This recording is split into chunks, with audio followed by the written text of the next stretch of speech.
In this video, you would learn how to build three powerful websites that will skyrocket your React and Tailwind CSS skills. Each project is designed to push you to the next level, covering everything from components, mapping, state management, context API, and many more. By the end of this video, you would have built three complete projects. The first project you will learn to build is a food delivery website that will be built with React and Tailwind CSS. You can see that the UI of this is very, very stunning. The second project we're going to build is an e-commerce website that will be built with React and CSS. And you can see as well, the UI is very stunning. The third project is a food ordering system, and it will also be built with React and CSS. So for each of these projects, we're going to go into details on how to build them. You can see right here, the first project navigation bar is fixed. We have the hero section that is very stunning, and we also have the navigation bar mounted on the hero section, right? But if we scroll down now, the navigation bar background is going to change and is fixed as well. Okay, so you're going to learn to build all of these. You're going to learn to add to carts. You can see once I hit on the add to cart button, the product has been added to cart. And if I click on the cart icon in the navigation bar, it's going to lead me to the cart page where I can increase and decrease the quantity of item that I want. I can also view product details page. So if I click on this product, it's going to lead me to the details page where I can see more about the product. So this is for the first project. This is the second project right here that we're going to build. It's an e-commerce website, more like a clothes shopping website, right? You can add to cart as well. The UI is very, very stunning. You can see we have the items in the cart already. These are the items that we have in the cart. You can increase the quantity, you can decrease the quantity, you can delete the entire cart. And for the third project that we're going to build, it's a food ordering system. You can see several food items is right here that has been displayed. We can view the details of the page. We can add to carts. Okay, so we're going to be building all of this in this tutorial. All right, so let's get to it. We'll start with the first project, which is the food ordering system. Let's go. In this project, you're going to learn to view the details of a product. You're going to learn to add items to cart. You can add as many items as possible. On the cart page, you're going to learn to increase and decrease the quantity of items that you have in the cart. You're going to learn to remove a specific item from the cart. You're going to learn to delete the entire item from the cart. And also, you're going to learn to basically build all of these that we have here. So let's go through it one after the other. Okay, so we're going to start by building the navigation bar, which is going to be fixed, by the way. So irrespective of where your user scrolls to, the navigation bar is going to be fixed. After the navigation bar, we're going to build this stunning hero section that you can see right here on the screen. We're going to have left and the text on the left. We're going to have images as well. Then we'll move to building our product details, which is the food display. So in the food display, each of the food card, we have the image of the food, the name of the food item, the price, and a call to action button, which is saying add to cart. Okay, so if I click on this button right here, the item will be added to cart, and you can see that we have just one item in this cart. If I add this, you're going to see that we have two items in this cart. If I had this, we have three items in this cart. If I had this, we have four items, five items in the cart. Now if I click on this cart icon, it's going to lead me to the cart page where we can do every other thing, which is to increase the quantity of items we have in the cart, to decrease the quantity. So now this is the cart page that we have here. The header says shopping carts. This is the number of items that we have. This is an icon right here to delete the entire cart. Then we have the subheader for product, quantity, price, and total. Now, for the product, we have the image, the name of the product. We have the quantity control. We have this remove here, the icon and the text to remove this specific item from our cart. We have the price and we have the total. If I increase the quantity of this now, the total is going to change to 440 because this is two items and the price is 220. So if you multiply 220 by 2, it gives us 440, which means that this is working perfectly well. I can increase and I can decrease as well. I can remove this item specifically from the cart. If I remove the item, you can see we have just three items now in the cart because I removed four items from the cart. Okay, so right here, this is item 1, item 2, item 3. It's showing right here we have three items in the cart. If I increase the quantity, you can see it right here that we have four items in the cart, and the price as well is updating. If I increase the quantity of this as well, you can see the number of items has increased, the price as well has increased right here. So if you multiply 4 by 130, you're going to have 520. Okay, so you're going to learn to do this as well. Now on the right side, we're going to have the cart summary, which is going to show the number of items. We have our subtotal, shipping fee, promo code, if there is any promo code, and then the total cost right here to be 830. So we're going to learn to build this in this tutorial. Also, we're going to learn to view product details page in the sense that when the user clicks on the image of the product, it's going to lead them to the page, the details page of that product. You can see right here, product 1, we have an image right here. We have the name of the product, the price, a small description here, and an icon to add to cart. If I click on this icon now, if I click on this button, I mean, the product will be added to cart. Now we have the special fried rice with chicken. Now let's go to the product details page. You're going to see it has been re-added to our cart. Now let's say we want to add this other item to carts. Let's say we want to have this pizza. If I click on add to cart, we're going to see it right here. It has been added to cart. If I remove this now, it has been removed from cart. So we're going to learn to build all of this in this tutorial. We're also going to build this footer section at the end of this tutorial. So one thing you need to notice is when we visit a details page, let's say product details page, the navigation bar and the footer section is going to be there, right? And the navigation bar remains fixed. So that means the navigation bar is going to be at the top of all pages and the footer will be at the bottom of all the pages, as it is right here in our cards page as well. The navigation bar is at the top of all the pages, the footer is at the bottom of every page that we have in this project. So let's get to it. So first, we're going to start by opening our code editor. Then we're going to navigate to terminal. So we're going to be creating our project folder on the terminal. So first, we'll change directory to our desktop. And then we're going to have npm create vit at latest. Then the name of our project, which is food order react dish hyphen template react. Then you press enter. Ensure you're connected to the internet when you're doing this. So right now is asking if you want to use roll down Vite experimental. Yes. So we'll select yes. Then it's asking if we want to install with npm and start now. No. So now we're going to change directory to the project folder that we just created. And then we're going to install React, npm install.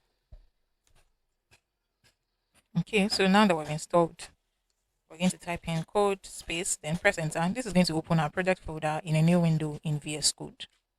Okay, so now you can see that we've opened this in a new window in VS Code. We have our node modules, public folder, everything right here. So now we're going to start the terminal. And then we're going to type in npm run dev, press enter. So we are going to start our server with this command, npm run dev. Okay, so click on follow link and you can see it right here. So this is the default React app that we're going to customize to this. Okay.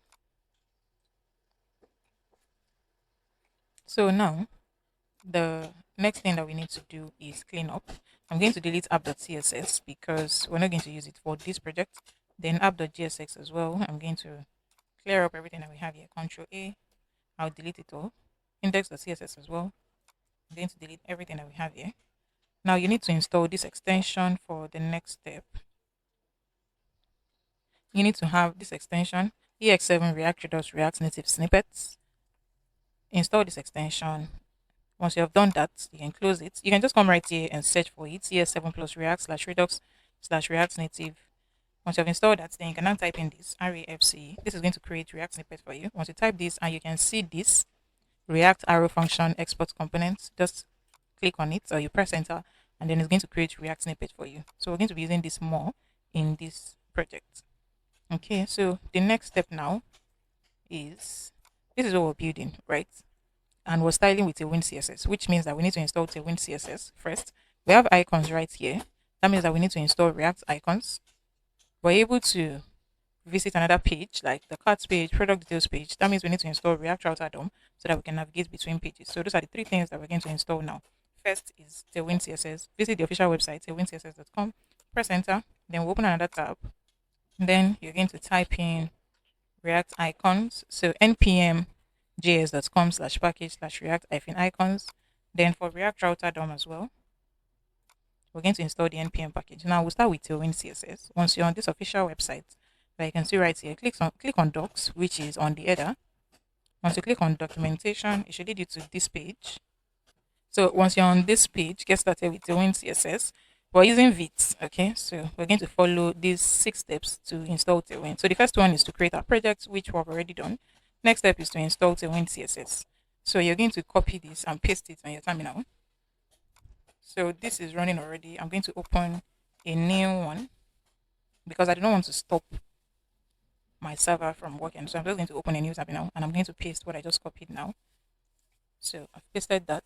And the next step is to configure the vit plugin. So in vit.config.cs, which in our own case is vit.config.js, we're going to copy this line of code. We'll open vit.config.js. After this, import React from at vit, paste the line of code. Then you copy this line of code as well. And then you paste it. After React, you paste this. You add a comma and then you paste it. Okay, so once that is done, the fourth step is to import Tailwind CSS. Now we're going to copy this now. And then in our index.css, I'm going to paste what we just copied. Next thing is to start the build process, which is on the terminal, we're going to type in npm run dev. We're going to do that now. And the last step is to start styling. Okay, so we're going to come right here. Tailwind is still installing. So now that we've installed Tailwind, if you check package log.json, you should see right here in the packages, we have Tailwind CSS version 4.1.14. Next is to install React icons. So I'm going to copy the installation code and then I'm going to paste it on the terminal as well. I'm going to paste it here. Okay, let me close this once more. And then we're going to install React Router DOM. I'm going to copy the installation code here as well. And then we're going to paste it in the terminal. So while that is installing, we've installed React icon. Let's see. React icon is here. Tailwind CSS is here. We only have React Router DOM left to install, and that is going to start installing now. So we've done that now. Let's test the Tailwind CSS that we installed earlier. So I'm going to have an h1 tag right here, and I'm going to type this in. Subscribe to my channel. And then let's style. So text, let's say 5XL. And then the text color should be, you can see that we have suggestion already because we've installed Tailwind CSS. So let's say Amber 600. If I come right here, okay, we need to restart our server. Okay, so let me stop this from working. I'm going to type Ctrl C. Then we're going to type in npm run dev once more. Okay, so now click on follow link, and then you can see the color has already, the wind CSS has already taken effect. You can see right here, subscribe to my channel, and then the color as well is different and the text size. So that means the wind has been successfully installed. So I can now close the page now and we can continue with our projects. Okay, so now that we've done all of that, next is to get all the images that we're going to use for this tutorial. So I'm just going to paste all the images. The description, the image folder and everything will be in the description box, so do not worry. So these are all the images that we're going to use for this project. And also we need the data file. So I've copied the data file in our source folder. In the description box, if you check the description box, there would be the GitHub starter file. So you can just check that to get the images and this file. Okay, so this is our data file. We're going to be using this in this project as well. I've imported all the images right here. You can see all the images. And then we have the product data, which is an array of objects that contains all the products, the food that we want to display. Okay, the details of each of the food. So this is the first object. And then we're identifying it. We have the ID, we have the name, we have description, price, image, category, and date. So we have it like that for each of them. Okay, so this is an array of objects. We have different objects. So each of these objects that we have here represents a food item. Okay, we have the ID, we have the name, the description, the price, the image, the category, and the date. Each of these objects is the content of each food that we want to display. Okay, and you're going to see the use of all of this in this project. So you're going to get this as well in the GitHub starter file. So just check the description box. So the next step now is to create our components and pages. So in our source folder, we're going to create a folder for components and also another folder for pages. So we'll start by creating different files in the component. The component is just one S. Okay. So we'll create the first folder. Our navigation bar will be in our component. So navbar.jsx, RFC. So create React snippets, press enter. Then we'll have our hero section, hero.gsx, REFC, press enter. Then we'll have the food display. It's more like the products list. So products list dot gsx refc to create React snippets. Then we'll have the footer dot gsx refc.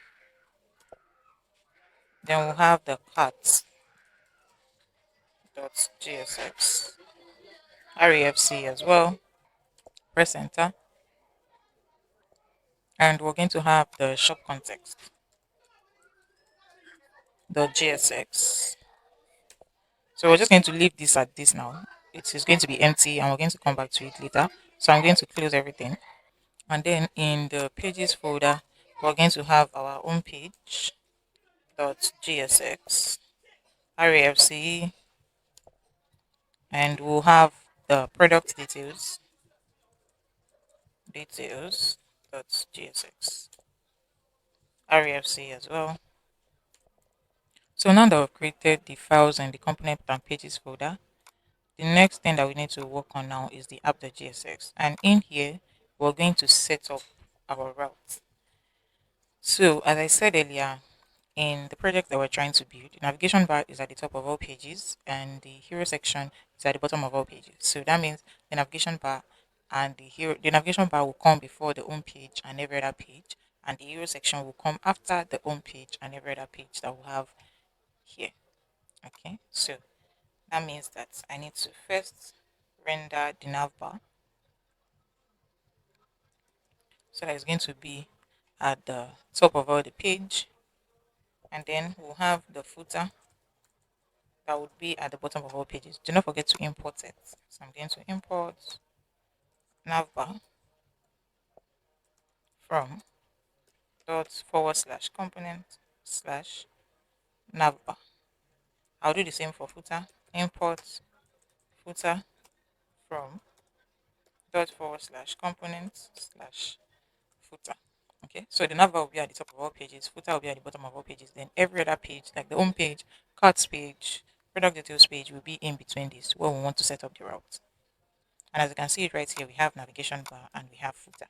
Okay, so the next thing now is to set up our routes. But before that, in our main.gsx, we want to ensure that in the entire application, we want to be able to navigate between pages. So that means we need to wrap our application with router, which is browser router.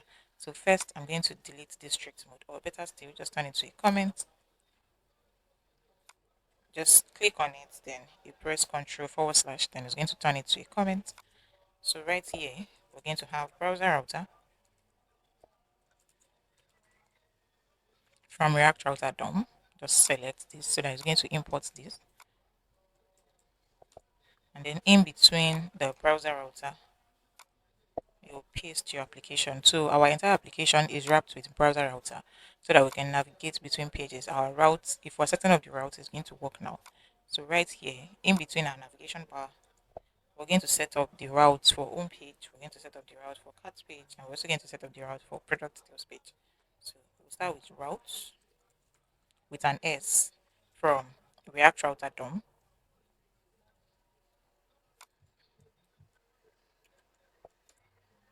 Then we're going to set up each route without an S. The route here is with an S. Route is without an S. So we're going to set up each route from React Router DOM as well. We'll set the path. So forward slash would be for the home page. So we're going to have the element, and then we're going to render the component or page. So here we want to render the home page. And then we'll close this. Next route, the paths dot forward slash cart, which is the route for the cart page. And right here, I'm going to render our cart components. And then we'll set up the route for the product details page. So route, we'll set the path. And the path for product details page is going to be dynamic path. I'm going to explain that later. So slash product slash colon id. Element would be products details as we have it in pages, product details page. We'll close this and we'll close the route as well. Okay, like I said the parts for this would be a dynamic route in the sense that for product details, it is not just a page on its own. Every product that we want to display, every single food in this data file that we're going to be working with is an object. Okay, we have it in an array of objects. So we're setting this. We want to check the details like a page, but we want to be specific about the kind of page that we want to see. We want to be specific. We want to know if it's the first page or the second page inside this page right here.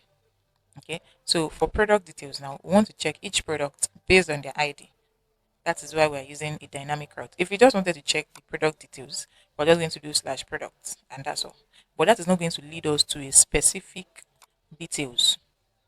So right here we have several objects here that we need to access each of them. So we're being specific here. That's why we're using a dynamic route. So now we have slash product slash colon ID. Now for this first object, this first product here, we have the ID to be 1. The second one, we have the ID to be 2. The third one, we have the ID to be 3. Fourth, we have the ID to be 4. Okay. So because we want to be able to check each of the pages, we want to be able to see each of these details in a page. That is why we're using ID to specifically view each of them. That's why we're using ID. So that's the advantage of this dynamic route. So that we can specifically check details of each product based on the ID. You can decide to use name. It does not always have to be ID. You can decide to use name. And then you're just going to change this ID here to name. Okay. So let me show you right here as well.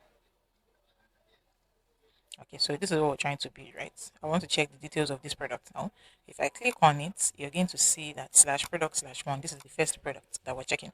We have the image, the name of the product, the price, the description, and the call to action button. If I click on, this is the fourth, right? If I click on the fourth, you're going to see slash product slash 4. This is the fourth product, which means that we're fetching each of the details of this product based on their ID. That's what we're using to uniquely identify each of the objects that we've created right here. We're identifying each of these by their ID, and that is why we have slash product slash ID. Okay, if that is understood, let's continue. Then next is to import the home page, cards page, and product details page.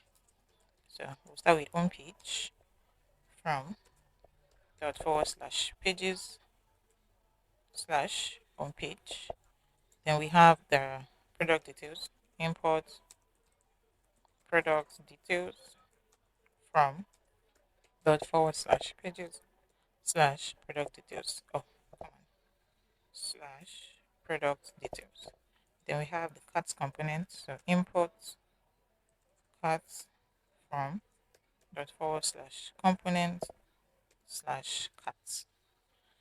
So now we've set up our routes, and right here we should only see the navigation bar, the home page, and the footer. As you can see, the navigation bar is at the top of all pages, home page will be in between, and then the footer will be at the bottom of all pages. Now for cart page, if I do slash cart, it's going to be cart in between. Okay, so back to home page. So now that this is working, we can now start building our project bit by bit. So first I'm going to close this and I'm going to close this as well. And we're going to start by building our navigation bar, which is in our component folder. So right here, we'll start for our navigation. So in our navigation bar, we're going to have 3 div tags. The first one would be for the brand logo. So we're just going to have the name here. And then the second one will be for the list, which is going to take 4 list items. And we're going to have home, dishes, contact, and then is our command. Then for the last div tag, we're going to have our icons. So Right here, we need to get our icons. So you're going to type in React icons.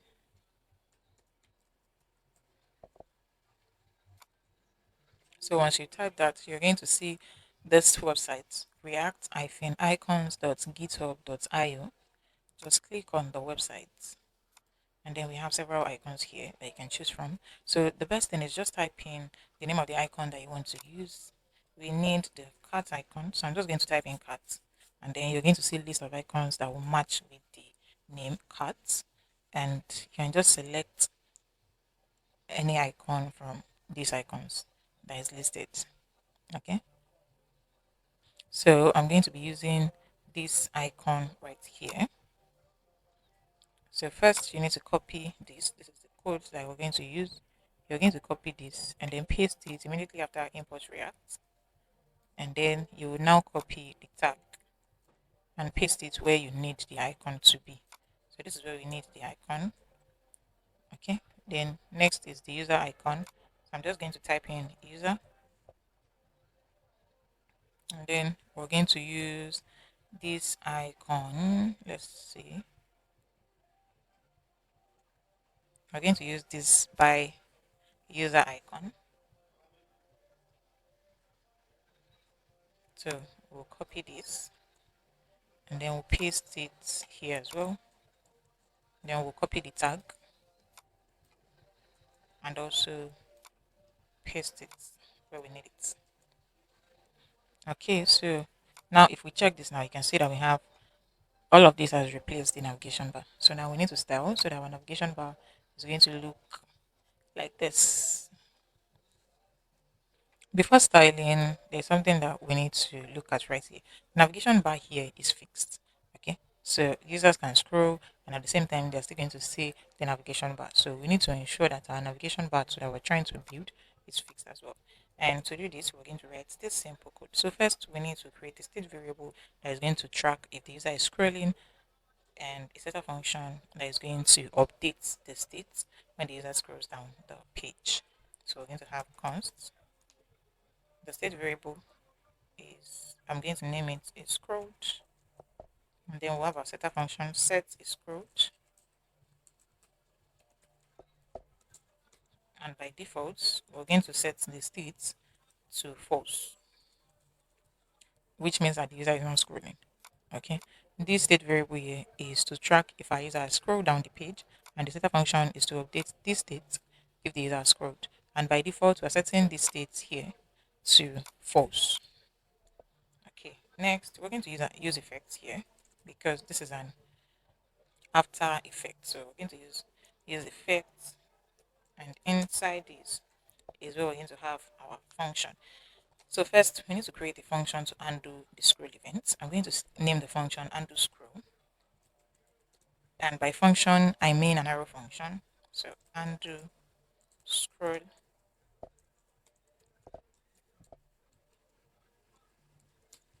Now inside this function we're going to check if the user scrolls more than 100 pixels on the y-axis, which means scrolling down, then we're going to set is scrolled to true. So we're going to do set is scrolled, which is the setter function that we created. Then we'll use window. We want to know if the user scroll down, the scroll on y-axis, if it's more than 100 pixels, set is scrolled. Okay. No. Undo scroll, sorry, I mean, that's the name of the function, right? We created this function here, and then we updated the function to true if the user scrolls more than 100 pixels. You know but that by default is scrolled is set to false. Now that we've updated it, when the user scrolls more than 100 pixels, that is scrolled. In this case, is scrolled is going to be true. So we'll set the scroll to true. Now, after this function, we're now going to add the scroll event listener when the component mounts. So we're going to have window dot add event listener scroll. Then we'll call our function undo scroll. So now we've added the scroll event listener when the component mounts, And the very next thing that we need to do is to write our cleanup function, which is to remove the scroll listener when the component unmounts. That means when the user is not scrolling or when the user scrolls back to the top of the page, we want to remove the scroll event listener. So we're going to have return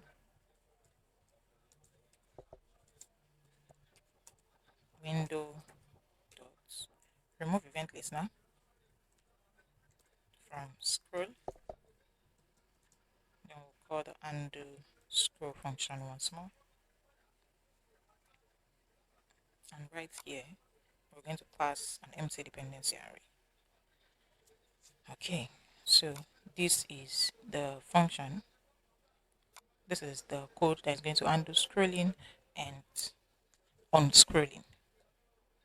So the first line is we created a state variable to track if the user has scrolled and a setter function to update it when the user scrolls. By default, we set the state variable to false. Then we're using use effects. Okay, so inside the use effect, we created a function to undo the scroll event in the sense that when the user scrolls more than 100 pixels, we are updating the state variable to true. So that's why we use set is scrolled. Then the window.add event listener that we have here is the code to add scroll event listener when the component mounts. And then the return open bracket close bracket is a cleanup function that will remove the scroll event listener when the component unmounts. Alright, so let's start styling and then we can now do more. Okay, so we want to style the navigation bar now. This first div tag here is more like the container for our navigation bar. So because we want to style this, we're not going to use the regular method. We open a curly braces, then inside this we're going to use a backtick. And that is because we want to have a condition when we're styling because of the scrolling and unscrolling. Okay, so we want this fixed, the navigation bar fixed. We'll set the top to 0, left to 0, the width should be full, z index would be 50, transition all, and then we'll set the duration to 500. Now we're going to have our conditional styling. So we'll use a dollar sign, then we'll open our curly braces and close it back. Now the condition here is to check if the scroll down, like if the user scrolls down, then we want to set the navigation bar background to white and it's going to add shadow at the bottom. Otherwise, our navigation bar background is going to be transparent. Okay, so we're going to use the ternary operator in this case. So we'll check is scrolled.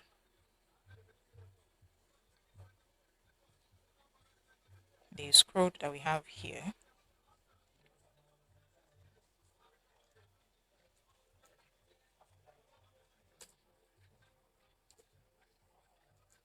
if it's scrolled, we'll do this. If not, we'll do this.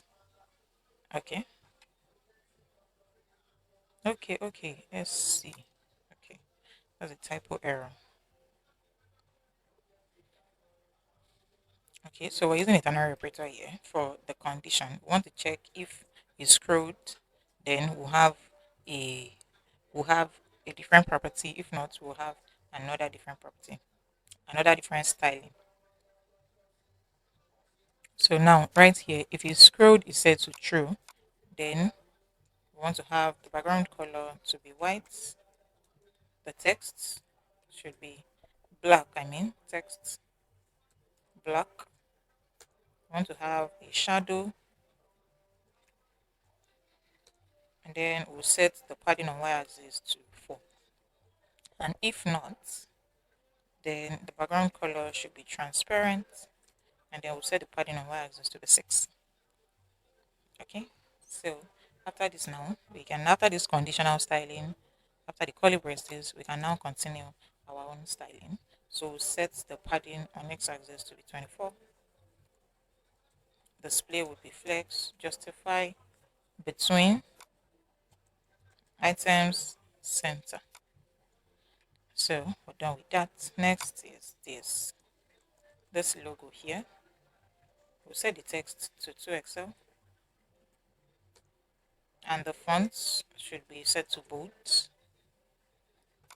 Next is the navigation links. Okay, let's space this out. If you have not subscribed to my channel, please do well to subscribe to my channel, please. Just click on the subscription button, like, drop a comment, and share as well. Okay, let's continue styling. We'll set the display here to flex. We'll add spaces to it. The text should be large, and then we'll set the font to semi-bold. All text should be uppercase. Okay, so the styling is supposed to be on the UL tag right here. Okay, now we'll style each of the lists. So I'll set the cursor to pointer, and then when the user hovers on it, I want to set the color to gray 800, and then we'll add transition as well. Okay, so next thing now is this cart container display. We're going to set this to flex. All items at the center, so item center. We'll add space on the x-axis as well to 6. Now for each of the cart icon,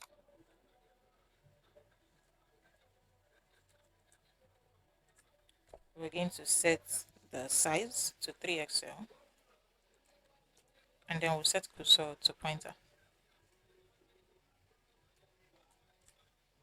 Okay, so now this is what we have. This is what the navigation bar looks like now.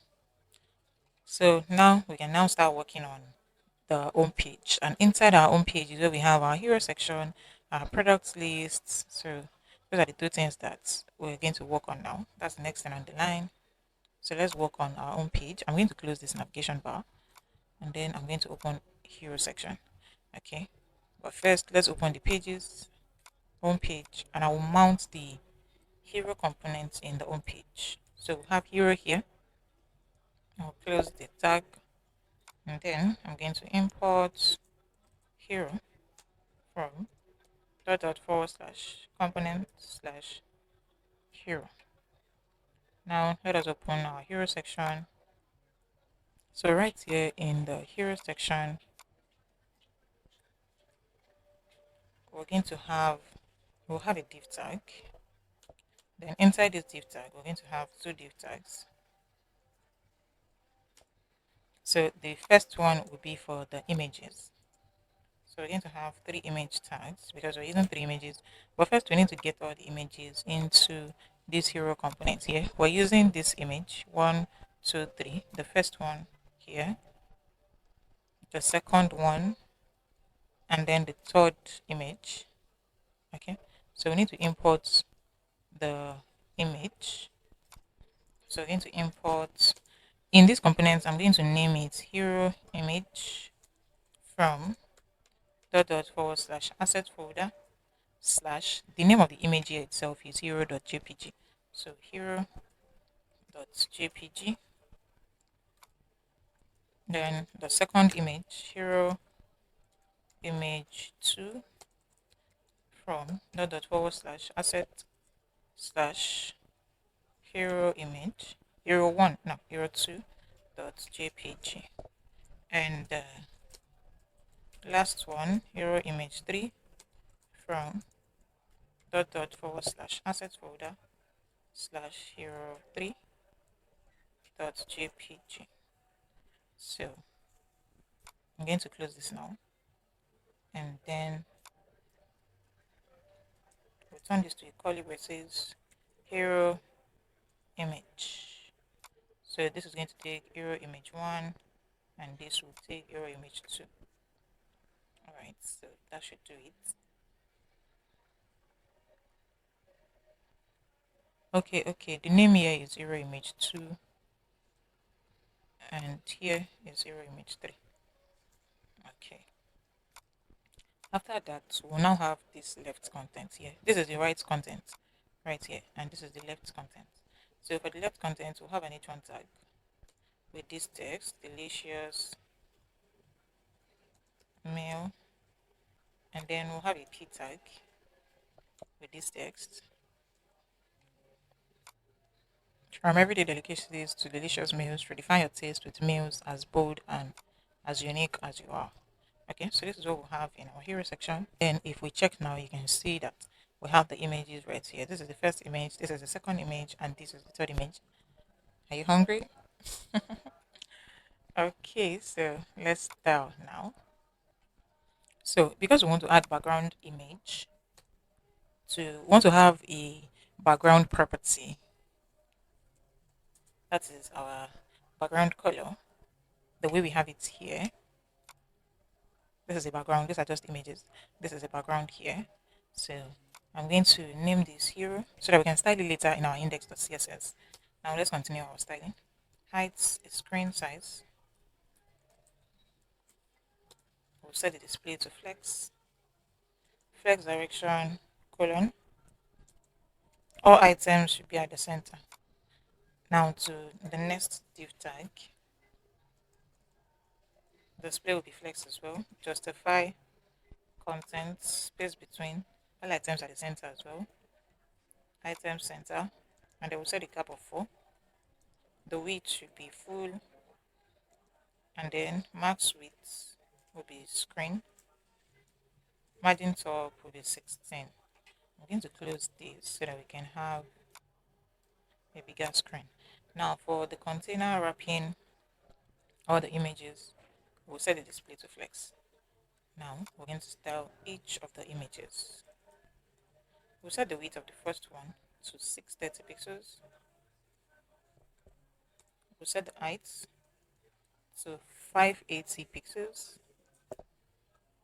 And then object cover, negative margin left, we'll set it to 12 because we want it to be negative.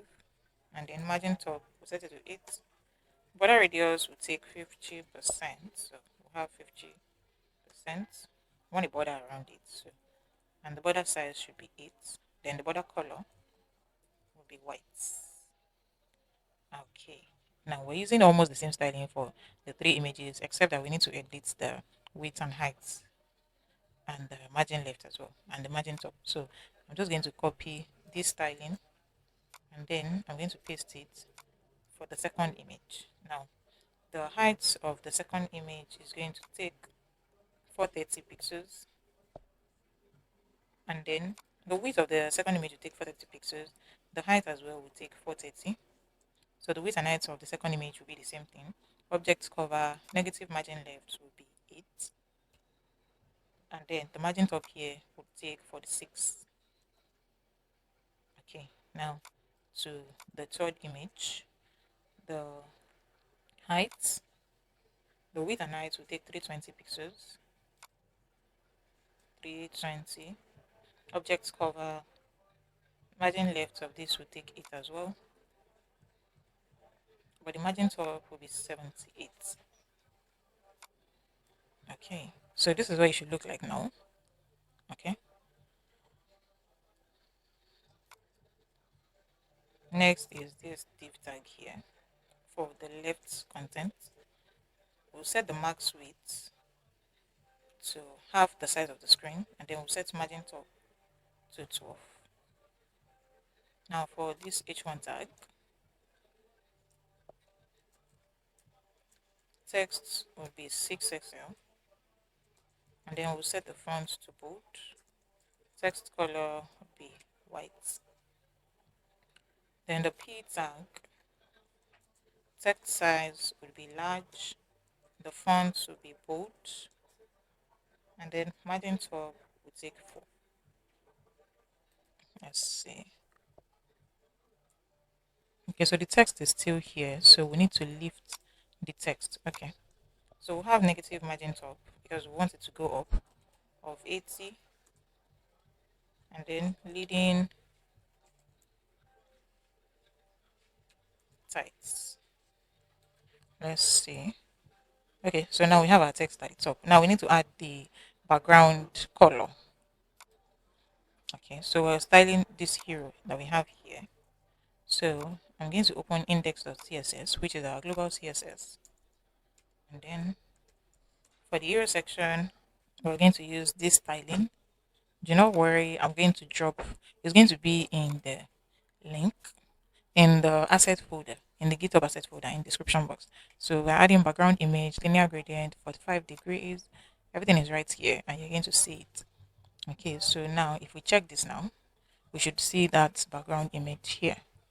Okay, so this is what the hero section looks like now. Okay, we need to set the text color. So in our hero, in the p tag, we need to set the color, sorry, text white. And then we should have all the text as white. Okay, so this is what the hero section looks like. Now the next thing that we're going to work on now is our product lists. So now we're going to close hero section. I'll close index.css. Then I'm going to open product lists. Okay. So remember that we're going to mount the product list in our own page. So we're going to have product list, close it. Then I'm going to import it as well. Import product list from dot forward slash dot forward slash component slash product list. So we're going to have our product list now in the home page and we can now start working on the product list. Okay, so before the product list, we need to work on the shop context. So shop context is more like a shared storage room for our shop state. This application that we're trying to work on, this website that we're trying to build is a shop, right? In the sense that it's a food ordering website. So it's a shop. Let's just use that as an instance. So I want you to think of shop context as the application global storeroom that we can keep all our data organized and centralized. So let's say you have a shop and then you have several boxes, and the boxes in this case represent data, right? So you have several boxes around, and then you want to be able to just walk into that shop, pick a data which is a box, and then put it wherever you need it. Okay, so that's what shop context is basically like. So let's say for this actual project that we're building now, we have product list, we have product details page, we have carts page, and all of these pages and components need to access the same data. This data that we have right here, this product data, all of the product list, the product details page, the cart, they need to access the data. In the sense that for products list now, let me open the data file, right? Then let's open product list. The product list needs to access the ID of the product, name of the product, price, image, and all of that. Product details page as well need to access the ID, the name, description, and the cart as well. If you're adding an item to cart, we need to access the name, the price, the image, and all of that, and the ID as well for each product. So instead of having all of the data scattered around, instead of having to pass the data down as props, we should have it in a centralized place where we can just go pick the data that we want, modify the data so that it will be easy for us to access and update it. So think of shop context as your storage room where you can pass data around. Like you have your data stored there and then you can pick data from whichever component and then use the data. Okay, so that's what shop context is basically about. So now let us create our context. So we need to create the context for sharing products and cart data across components. So we're going to have const shop context will be equals to create context. And remember that we want other application like our product list, product details page to have access to whatever data that we have passed that we have in shop context. So we're going to use export so that other application can have access to it. Next step is to import the product data from the external file, which is this data actually. We need to import the product data. So I'm going to import products data from data file. And next thing is to define the context provider component. So we're going to have const shop context provider will be equals to, we'll pass the children here,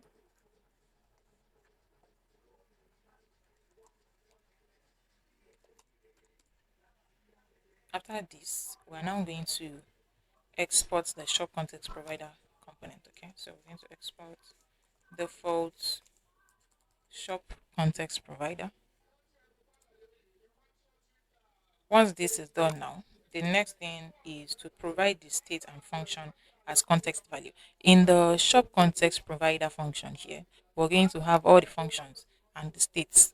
We're going to define everything here, the functions to add to cart, to remove from cart, to add products, decrease quantity, increase quantity, everything will be inside this shop context provider. So now we need to provide the state and functions as context value. So we're just going to have this here, shop context dot provider, and then in between this we'll pass children. So right here is where we're going to pass the values of the states.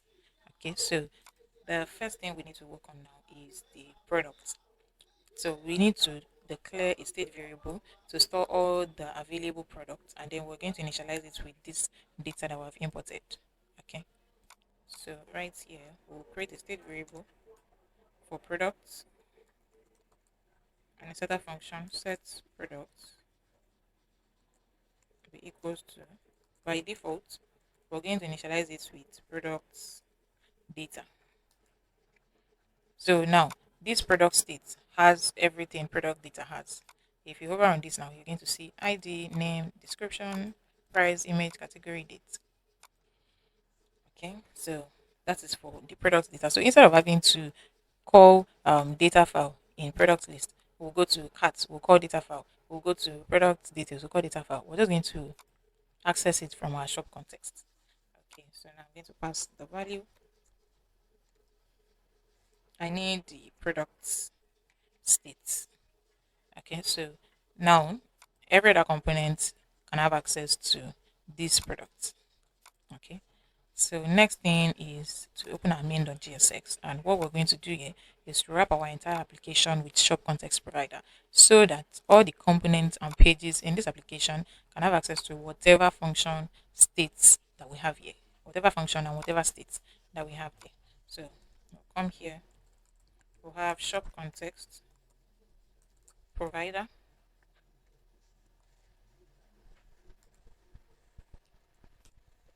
and we're going to cut everything that we have here and paste it in between. Okay, so we've wrapped our application with shop context provider. Okay, so now that we've done this now, we can now create our products list. So to get the data that we need for products list, we're just going to get it from shop context, which is our global storage room. So now let us be the products list page.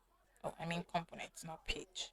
So for the products list, first off, we need to extract the product states from shop context. So we're going to have const products be equals to use context shop context,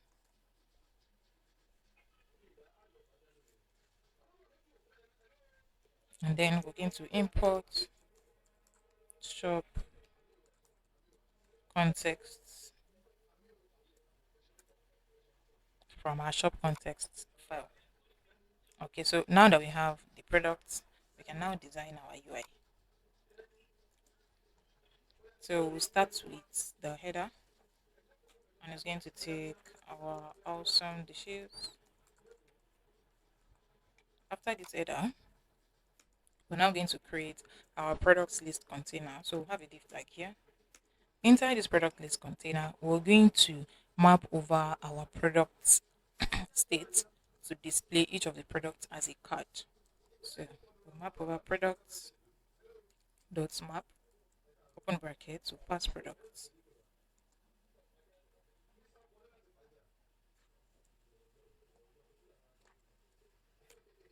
Okay, next is to return and start creating our product card. But before that, we need to destructure product. So for destructuring, it's just to ensure that we have a cleaner code. Okay, I'm going to show you the difference between if we do not destructure and if we destructure. But first, let us destructure the product. We need the ID, we need the image, we need the name, and we need price. Everything will be equals to what? Product. the same way we have it right here. For each of the products in product lists. Oh, no, no, no.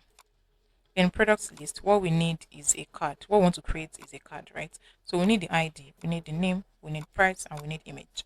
In product details, what we're going to need will be different, and you're going to see that as well. But for product list, this is what we need. So we've structured the product. And then we can now create our product card.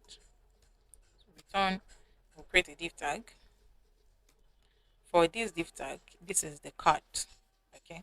So for each of the card, we need to uniquely identify them. And we want to identify them by their ID. We want to identify this particular one by its ID so that we can display this alone. We want to identify this by its ID so that we can display this alone. So that's why we have key ID. And then inside the card, we're going to have an image. For the image, the source is going to be from the image that we've destructured. After this image, we're now going to have a div tag. In this div tag, we're going to have the name and then the price. No, the name, price will be here. So for the name, it's just going to be name. And then for the price, we'll have the price. Okay, I said earlier that the structuring makes the code cleaner and easier to write. If we had not destructured here, so I'm going to turn this into a comment. What we're going to have here would be product.id. Right here, we'll have product.image. Here, we'll have product.name, and we'll keep repeating product.product.product. For whatever we want. Okay, but since we destructure, all we just need is name, ID.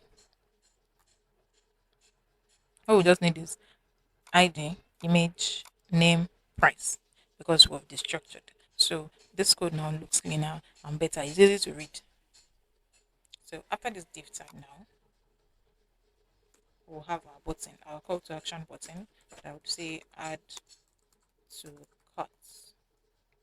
Okay, so this is our products list that we have here. So if we check here now, what we're going to see is the header, our awesome dish. We have the image of the first product, the name, the price, our button. This is the second product, the name, the price, button, third, fourth, fifth, sixth, and we have them as many as possible. So now the next thing we need to do now is to style. So that it's going to look like this. So let us start. So we'll start by styling the container. We'll have our class name, max width will be 7XL, margin 02, padding on x-axis, we'll set it to 6, all text at the center, and then we'll set margin to be 20. Then we have this H2 tag here. The text styles will be 3XL. We'll set the font to semi-bold. Margin bottom, we'll set that to 8. And the text color would be gray 800. Now for this container for our products list, the display would be grid calls 1, and then on a smaller screen, grid calls 2, medium, grid calls 3. And then we'll have a gap of 6. Let me close this. Now for each of the cards, we're going to set the background color to be white. We'll set our border. Border color would be gray, 200. Border radius around it should be large. Padding of 4. And then we're going to have a shadow, transition, transform, and then duration should be about 200. When you hover on it, we want to have a negative translate and y-axis to be 1. Okay, that is for each of the card. Now for the image, the first image. For the image, we'll have the width, the height to be 64. The width, we'll set that to full. Objects contain border radius as well. And then transform scale of 90. But when you hover on it, the scale should be 100. Then we'll have the transition so that when the user over, it's going to be smooth transition. Transition transform and the duration should be 200 as well. Next is this div tag that we have here. The margin top of this, we'll set it to 3. Now for the name of the product, the text should be large, font should be semi-bold, and then text color should be gray 900. Then to the price, the text color should be gray 600. Then we have our button. The width, we'll set this to full. Padding on y-axis should take 2. Margin top will be 4. Text size will be large. Then the font weight of the text should be medium. Text color in the button should be white. And then the background color should be amber 600. Border radius medium. And then when you hover on the button, the background color should be amber 700. Then we'll add transitions for smooth hover. Transition.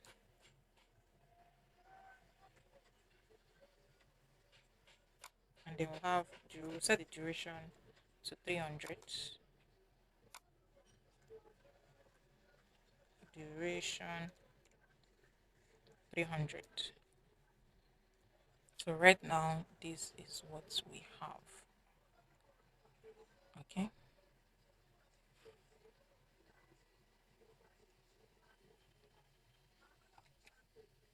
All right, so this looks good already. Now, the next thing we need to work on is to ensure that this our button works in the sense that when we click on add to cart, we should see the number of items that has been added on the cart. And also when we click on this cart icon, it should lead us to the cart page and we should see the item that we've added to our cart. So we need to work on that functionality right now. Context so that other components can have access to the cart state and update the cart state without having to pass it down as props. So we're going to have our cart right here in shop context.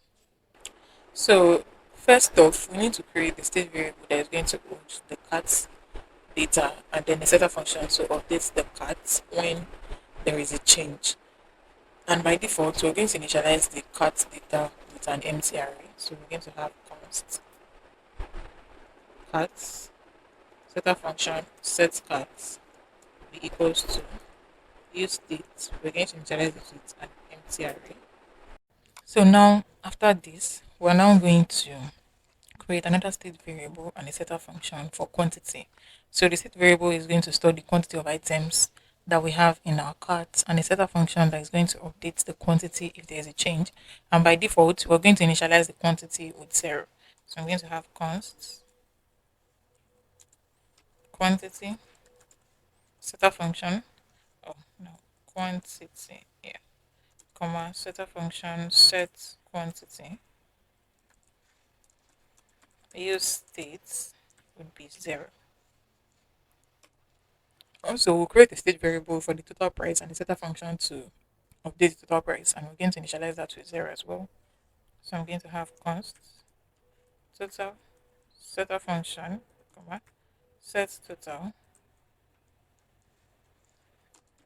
use state. By default, we initialize the total with 0 as well. Then we can now start writing the functions.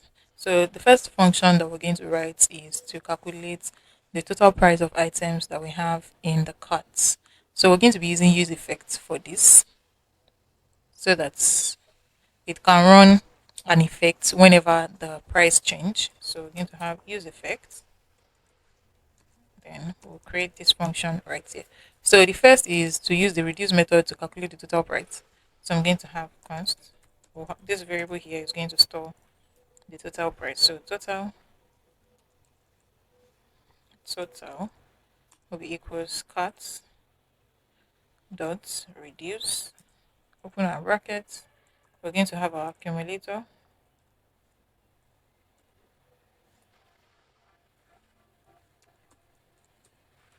comma, current item.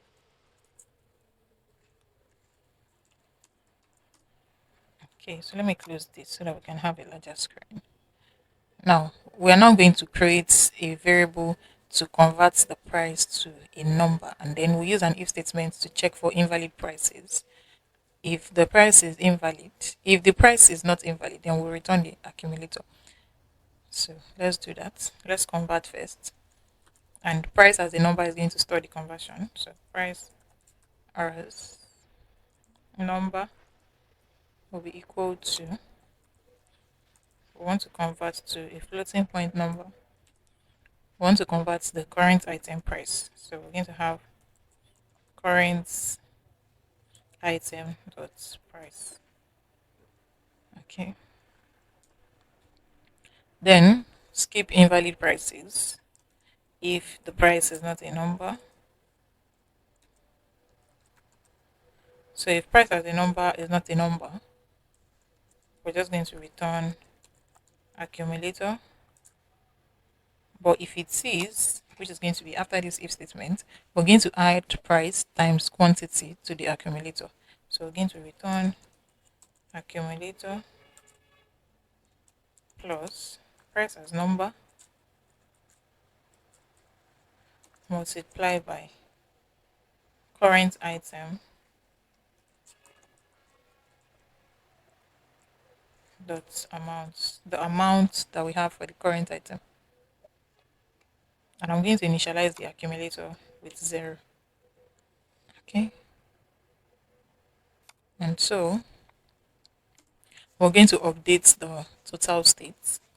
Once we have the total, set total, we'll call the set total function, and then we'll update the state with the new total. Okay, so this is basically the new total. We're using the reduce method, and then we're working on all this logic. So first we use the reduce method to calculate the total price. Then we're converting the price to a number.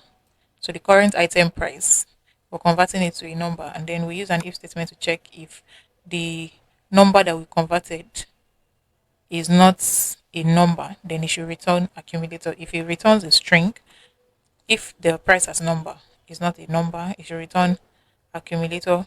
If it is a number, then we want to add the accumulator with the price that we've gotten multiplied by the current item times amount. Then we're updating the total state.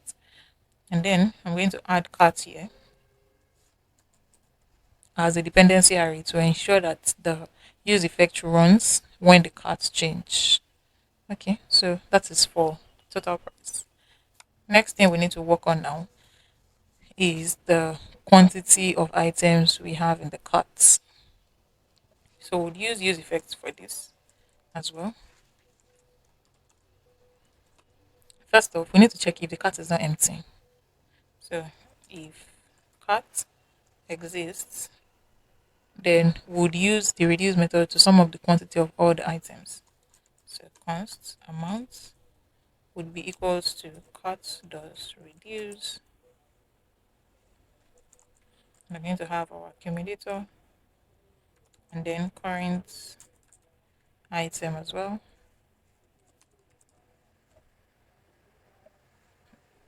Then we'll return accumulator plus current item dot amount. So basically we're adding the current item amount to the accumulator, and then I'm going to initialize the accumulator with 0 as well.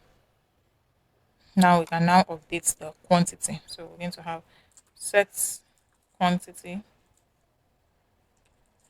amount. And I'm also going to pass cart here as dependency array to ensure that the use effect runs whenever the cart changes. After this, the next function that we need to work on is the function to add a product to carts. Okay, so I'm going to name the function add to cart. So we're going to have const add to cart is the name of the function. We're adding products and ID. So I'm going to have products and ID right here.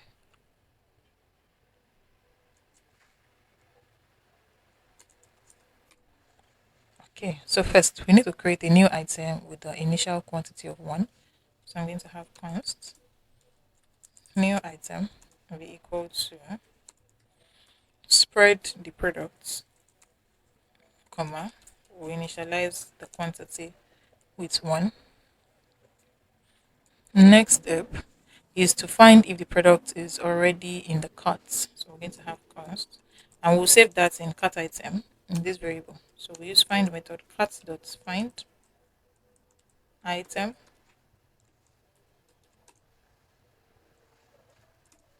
We'll check if the item ID matches. So we're going to return. We want to find if the product already exists in the cart, just to return it. So, so this is what we're using to check if the product already exists in the cart. If it does exist in the cart, if the product is already in the cart, we'll map over the cart to update the quantity of the existing item. So we're going to check if cart item, that means if the product exists in the cart, which is this right here. Okay.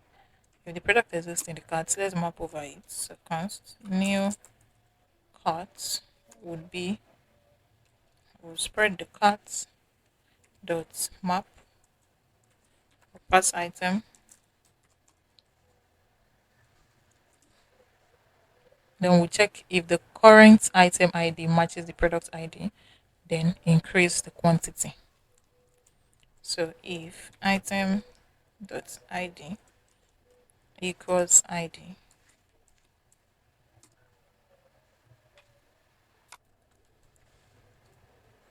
then you return spread item, comma, amount.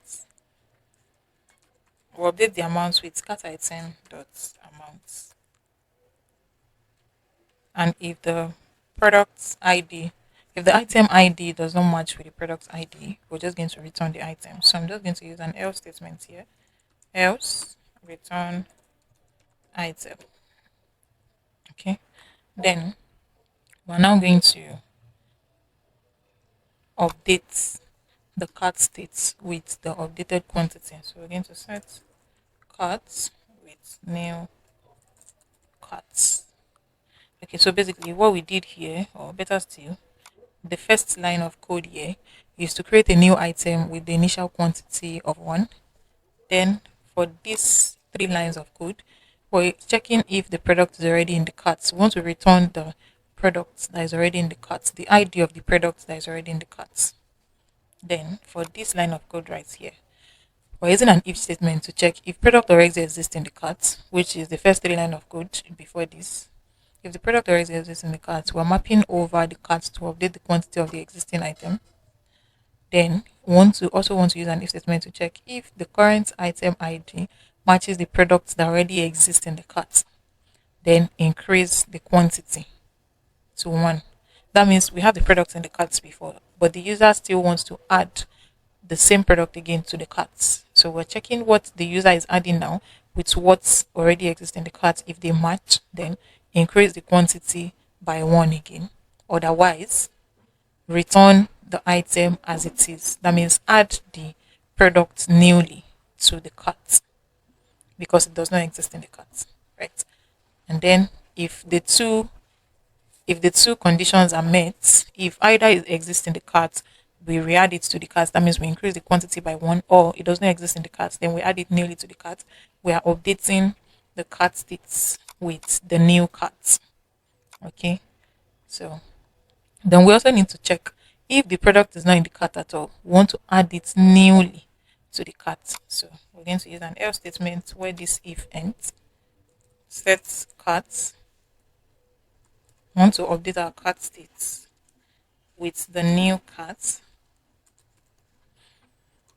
new item, and then we'll display a toast notification. Toast from React Toastify dot success product added to cart. Okay, so let's see. React Toasty file has been imported, but in our app.gsx, we're yet to use the toast container. So right here, I'm going to have toast container from React to Stify,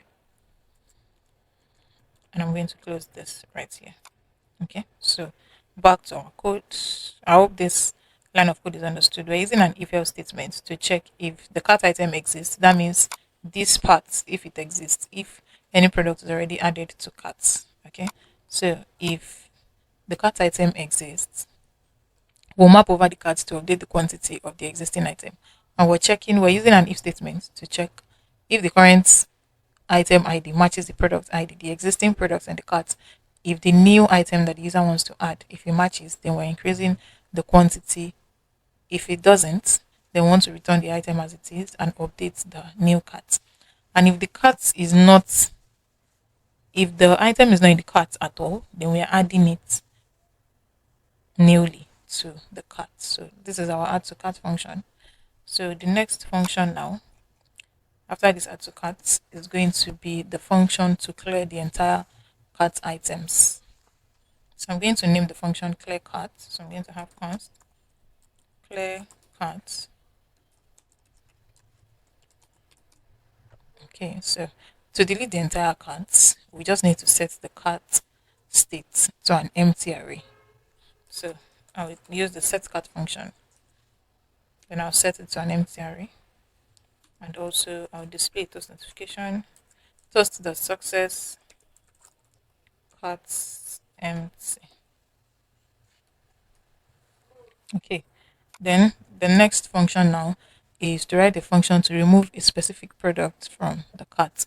I'm going to name the function remove from cart. So const remove from cart will be equals to,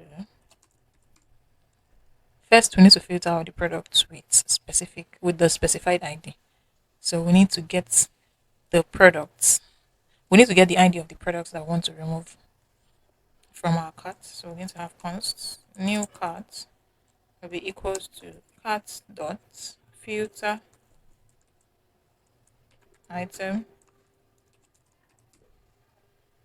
Now we'll keep only items whose ID doesn't match, and we'll remove the item that their ID match. So we're going to return item that the ID does not match. So item.id that is not equals to the ID of the one that we want to remove. That's the only product that we're going to be keeping.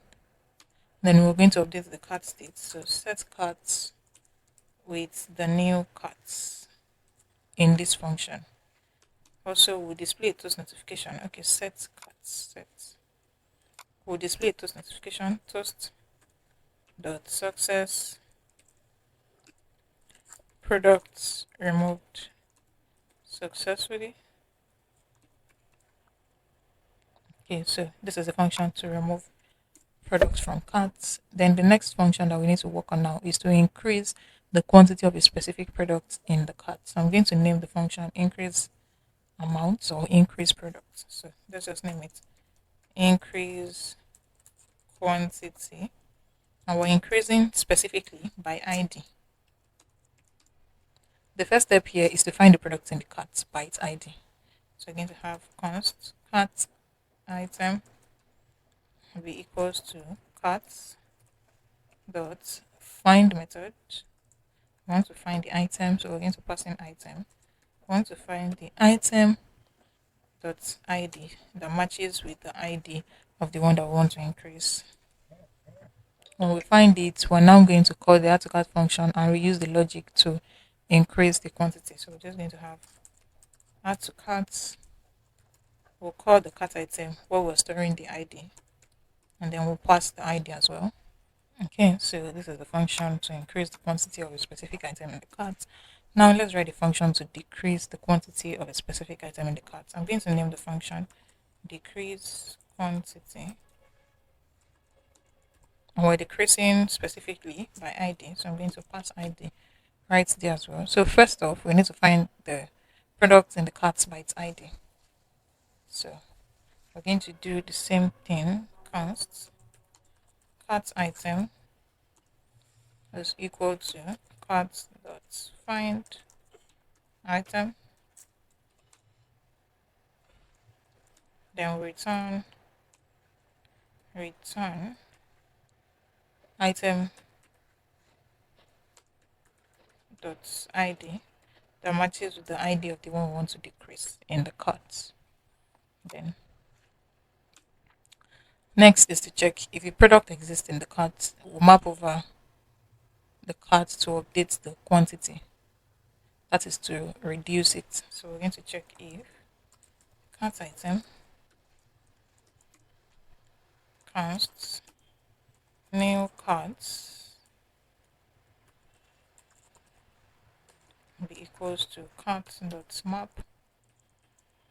item.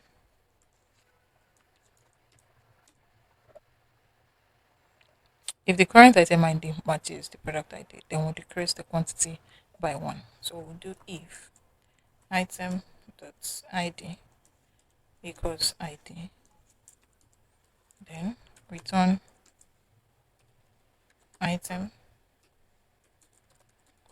then we'll decrease the amount, cart item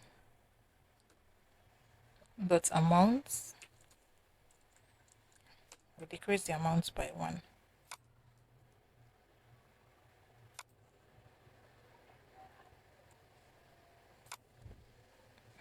Okay, and if it doesn't, if it does not match, we'll return the item as it is. So return item. Now we're going to update the cart state.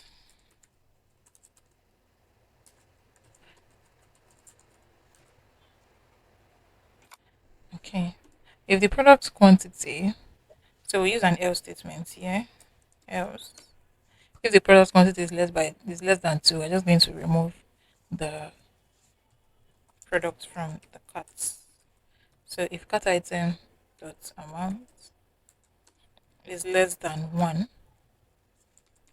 then we'll remove it from the cart. We'll just call the remove from cart function and then pass the ID of that product that we're trying to decrease. Okay, if it's less than two here. So we have all the functions right here. So this is basically all the logic that we're going to be using. And now we need to add them to these values here so that other components can have access to it. We need the cart state.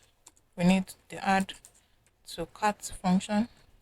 We need remove from cart function. We need the clear cart function. We need the increase quantity. We need the decrease quantity.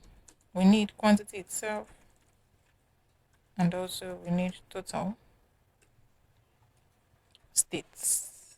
Okay, so we have all the functions right here. Now, okay, so now that we're done with shop context, the next thing we need to do now is to open our navigation bar, and then we need to get the quantity of items. So we need to add it to this cart. So for the navigation bar where we have this cart icon, remember that we want to ensure that the cart icon is going to, like when the user clicks on the cart icon, it's going to lead them to the cart page. So we need to have that link first. So I'll use the link tag from React Router DOM. So link from React Router DOM. And then we're going to have the cart icon in between the link. If we check here right now, you can see that the link has been imported because I selected it from React Router DOM. Okay. So after that now, we now need to extract the quantity state from our context. Okay, we need to extract quantity. So right here, we're going to have const quantity will be equals to use context shop context. Okay, and here after the cart icon, okay, sorry, the cart, I made a mistake. The link tag is supposed to wrap the cart icon, not the user icon. Okay, okay, so this is correct now. Okay, so we're going to set the paths for this link, and this will be to /cart. because when we're setting up the route for our cards page here, this is what we did, right? The part here has to match the part of the link. So the part, this link is to cards, and that is the same thing that we have here. Okay, so now that we have this now, we're now going to use our quantity. But for the quantity, there's a logic that we're going to use. We want to ensure that if the quantity is greater than zero, it should appear. If the quantity is not greater than zero, nothing should be on the cat icon. Okay, so we're going to use quantity greater than zero, open our curly braces. If the quantity is greater than zero, then we want it to show, right? So we'll have a span tag. Inside a span tag is where we're going to have our quantity. Quantity. Now, for our span tag, we're going to style it. So the position, we're going to set this to absolute, and also negative top will take 2, negative right would be 2 as well. The background color would be red, and then the text color, I'm going to set that to white. Text size, the height will be 5 and the width will be 5 as well. And then I'll set the display to flex. I want the text at the center, and also justify center. Then the border radius rounded full. Okay, so this is for the quantity of item that's going to show on the cards page, right? And on this link tag, I'm going to style display will be relative. Okay, so this is for quantity of item. Now for product list, we need to ensure that once the user clicks on this button, they're able to add a product. Okay, so we need to extract add to cart function. And then right here in the button, we're going to, since the user is going to click on the button, we're going to use an on click method to call our function add to cart. Then we'll open our brackets, we'll add product and ID because we want to add each of the products by their ID, right? So this is what we have now. So now let's test this out. Now you can see that our navigation bar is fixed. And right now there's nothing on the cart. If we add this item to cart, this has been added, add, you can see number of item in the cart. And if I click on this cart icon, it's going to lead me to the cart page. But we have nothing on the cart page yet because we have nothing in the cart component. So now the next thing that we're going to work on is to write the code to display the items that we have added to cart.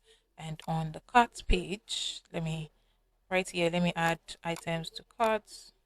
And then let's view this cart page. On the cart page, we have the left and right section, right? So we'll start with this left section, then we'll move on to the right section. Now, on the left section, we have the header, we have the subheader, and we have the cart items. These are cart items. All of these that we have here, they are the cart items. So let's start with that now. So I'm going to close navigation bar, product list, and then I'm going to open the cart component. So in our cart component, the first step is to extract our cart state, which is the state variable that is going to store the data in our cart. We need to extract the clear cart function, total. So basically, we need to extract everything that we have here. And then have it here. Yeah. But we don't need quantity. Yes. Oh, we do need quantity. That was a mistake. Okay. So let's just have everything on. Let me just format the document.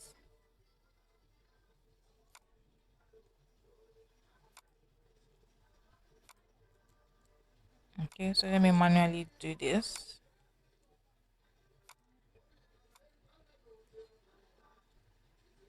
Quantity, and lastly we have total.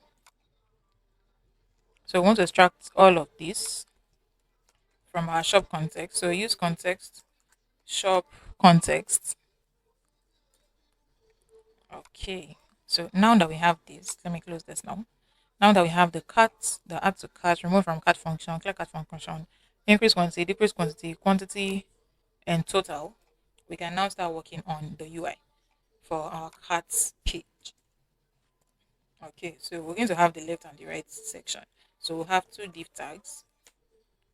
The first one here is the left section, And this one here is the right section in our cart. Now, in the left section, we're going to have the header. We're going to have the sub header, and then we're going to have the cart items. So we're going to have three div tags. The first one is the header, the next one is the sub header, and the last one is the cart items. Now we'll start with the header. For the header, we need two H1 tags and then our trash icon.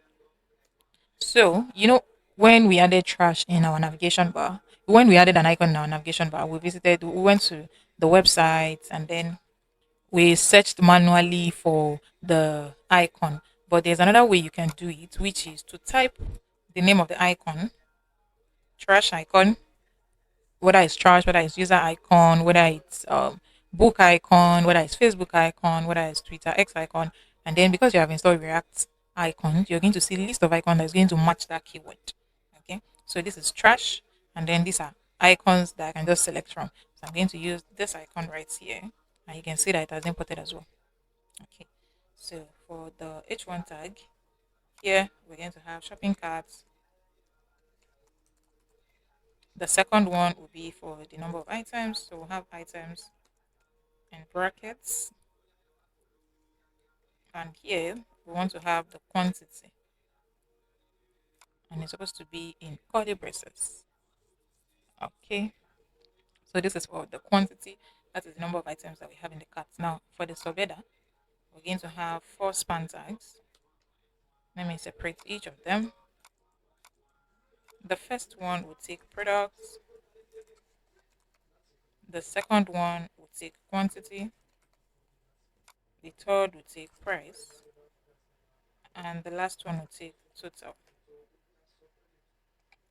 Okay, so that is for the subheader. Then the cart items. So for cart items, we are going to map over our cart state to display the items that we want to show in the cart, which is the item that we've added from our product list. But first, we need to have a logic, which is to ensure that there is an item in the cart to display.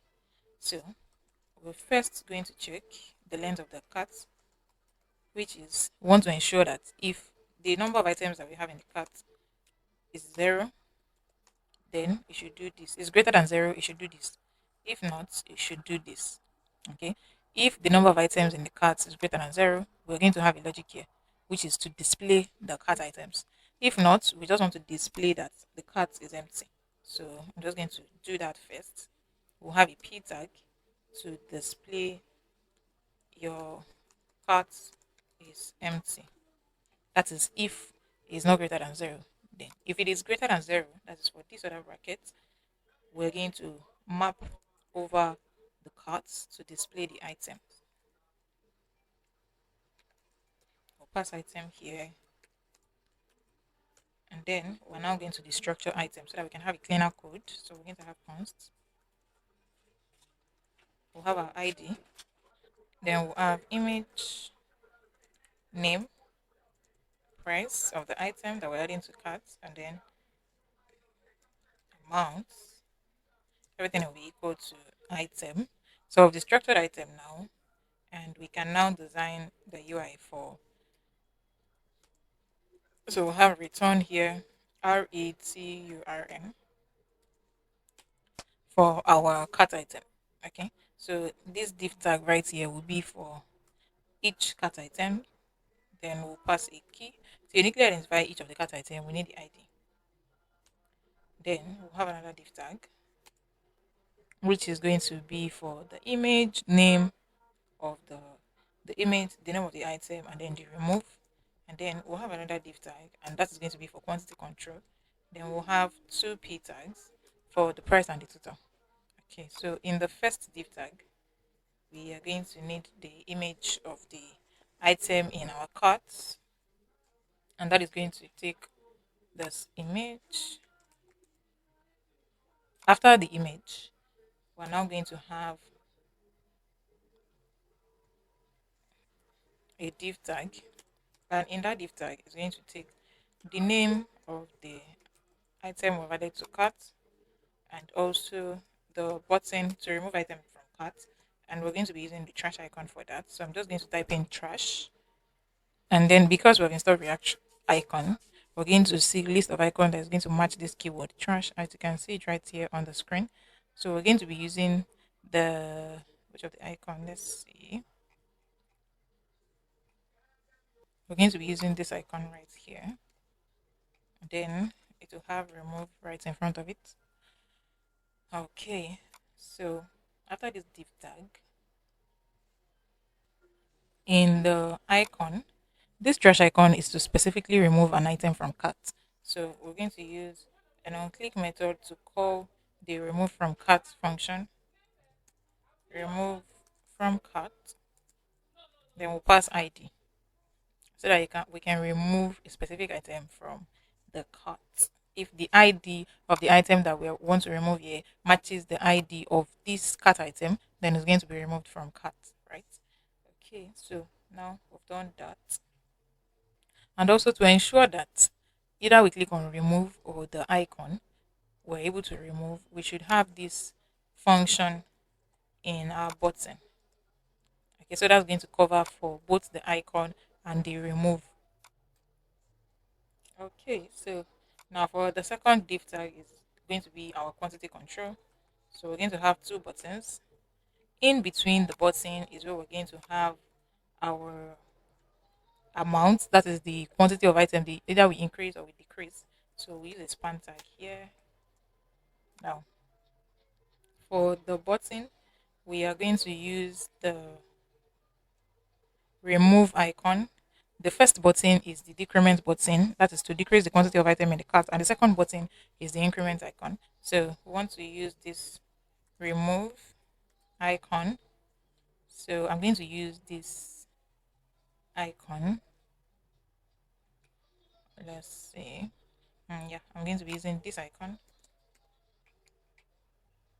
And then for the span tag, which is where the amount is going to be. Okay. And for the other button, for increment button, we're going to use the add icon. This icon right here.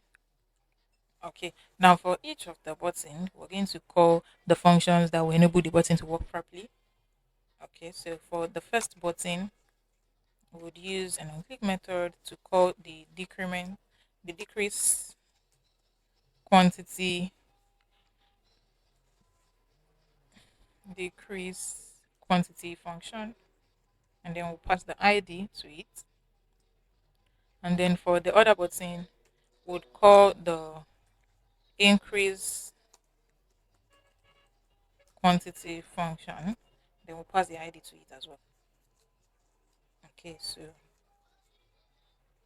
that is for the quantity control. Now for this p tag that we have here, it's going to take the price, individual price for each items, and then the other p tag would take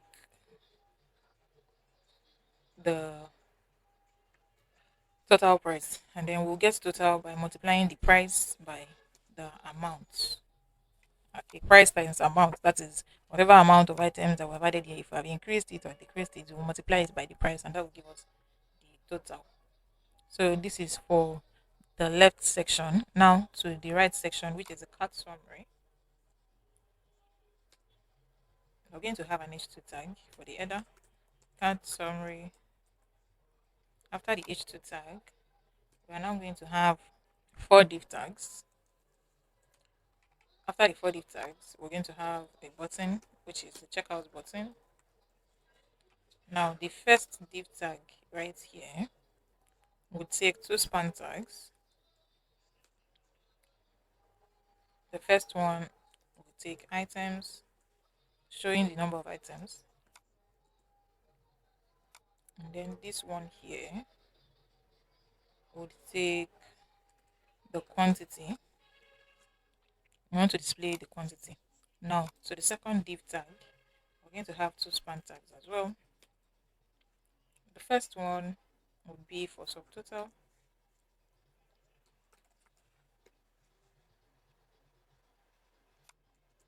And the second span tag is going to display total. Okay, so we need a logic here, and that is to ensure that, let me have a dollar sign first. So the logic here is to ensure that it is a number that we want to display as the total. So we'll use is not a number. We want to check if total is not a number, then it should display 0. If it is, it should display the total as it is. Okay, so after this span tag, we're now going to have the shipping, and that is going to take two span tag as well. Shipping fee,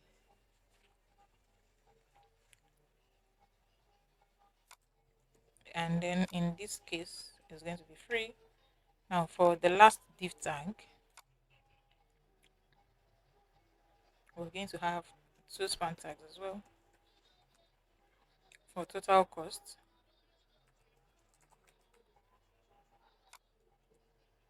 and that is going to display our total cost. So I'm just going to use what we have here for this.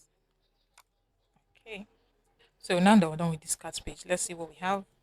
Okay, so now we're going to try to add items to cart. We'll add this 220, then we'll add this 130. Okay, you can see right here that the items has been added to cart. You can see shopping cart items, the icon to delete the entire cart, product quantity, price total. That is a better. This is the image of the first item added to cart. The name, the icon to remove increment and decrement. This is the second item, grilled spicy boneless chicken. Icon to remove increment and decrement, so I can increase and I can decrease. You can see right here, and it's reflecting in the total. So now let's style so that this is going to look much more presentable. So we start by styling from here. So before styling, you can see right here that this clear cut function has not been used. So we're supposed to use it where we have this trash icon on the header. So I'm going to use an on click and then paste this clear cut. Okay, so this trash icon is to delete the entire cut. Okay, we don't need add to cart function right here. So I'm going to remove that. All right, so now we can style. So class name, the max width will be 7XL, margin auto, padding 6 on both sides. Margin top will take 26. Display will be flex direction, colon,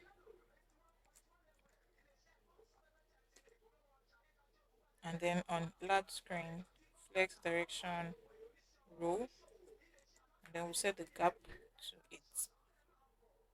Now the left section. On large screen, this should take to third of the entire screen. The background color should be white. We'll add a padding of 6. Now for this div tag,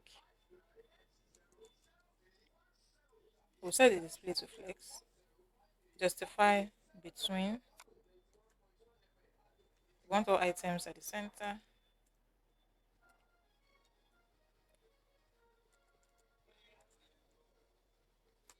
Then border bottom,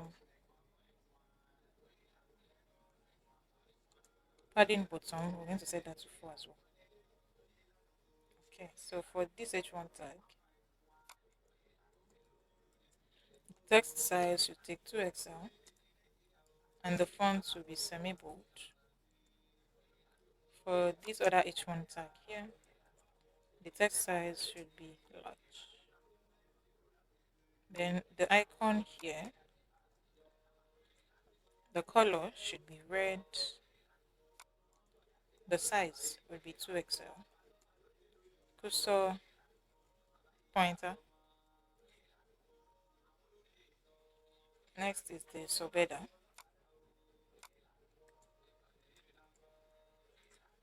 We set the display to grid. Grid goes 4. Text size, text color, will be gray 700, and the font will be semi bold. Margin top will be set to 6. Padding bottom will be set to 2. Border bottom. Next thing to style is the cart items. We'll set display to grid. Grid goes 4 as well. All items at the center. Padding 4.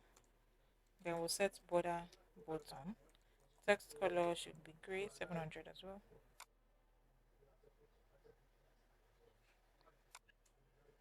Then for this container here, display will be flex, item center.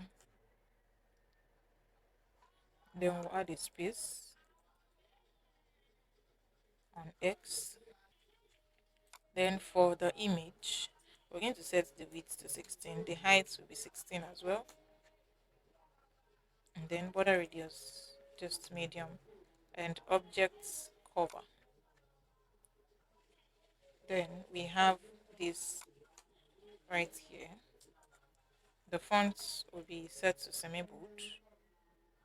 Then we have this remove icon right here. So styling the button, the text color should be red, 500, and the text would be small.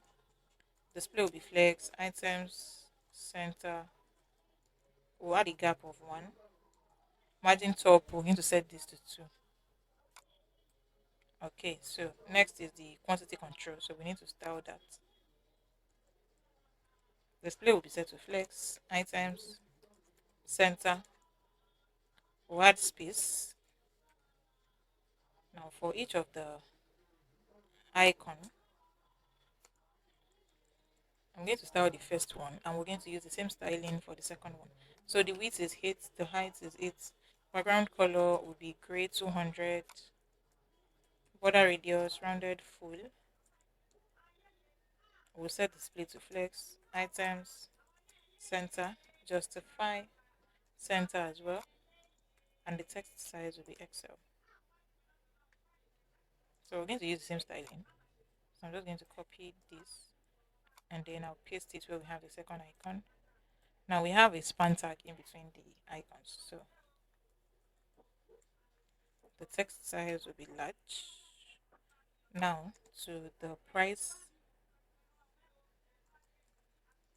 text large, font medium. For the total, text large, font semi-bold. Now we have this P tag showing that the cart is empty. That is if we have an empty cart. The text color will be set to gray. The margin top will be 4. Next thing to style is our cart summary. On large screen, the width should take 1/3 of the screen, and the background color should be gray, 100. We'll set the padding to 6. Border radius will be large, and then we'll have padding bottom of 4. Then we have this. We'll set the text to XL, and then font to be semi-bold. Border at the bottom. Padding bottom, we'll set that to 4. Then we have this div tag right here. So for that, we'll set display to flex, justify, space between, and then margin top will be 2. Okay, so we're going to use the same styling as well for the next div tag. We'll use it for this div tag as well, and we'll use it for this as well. Now for this span tag, so for this span tag, the text color will be gray, 700, and then the font size of the other span tag will be set to medium. So we're going to use the same styling for everything. So I'm just going to copy the styling that we have here. I'll paste it here. I'll copy the styling that we have here. I'll paste it here. I'll do the same thing here. Copy the styling that we have here and paste it here. Then for total costs,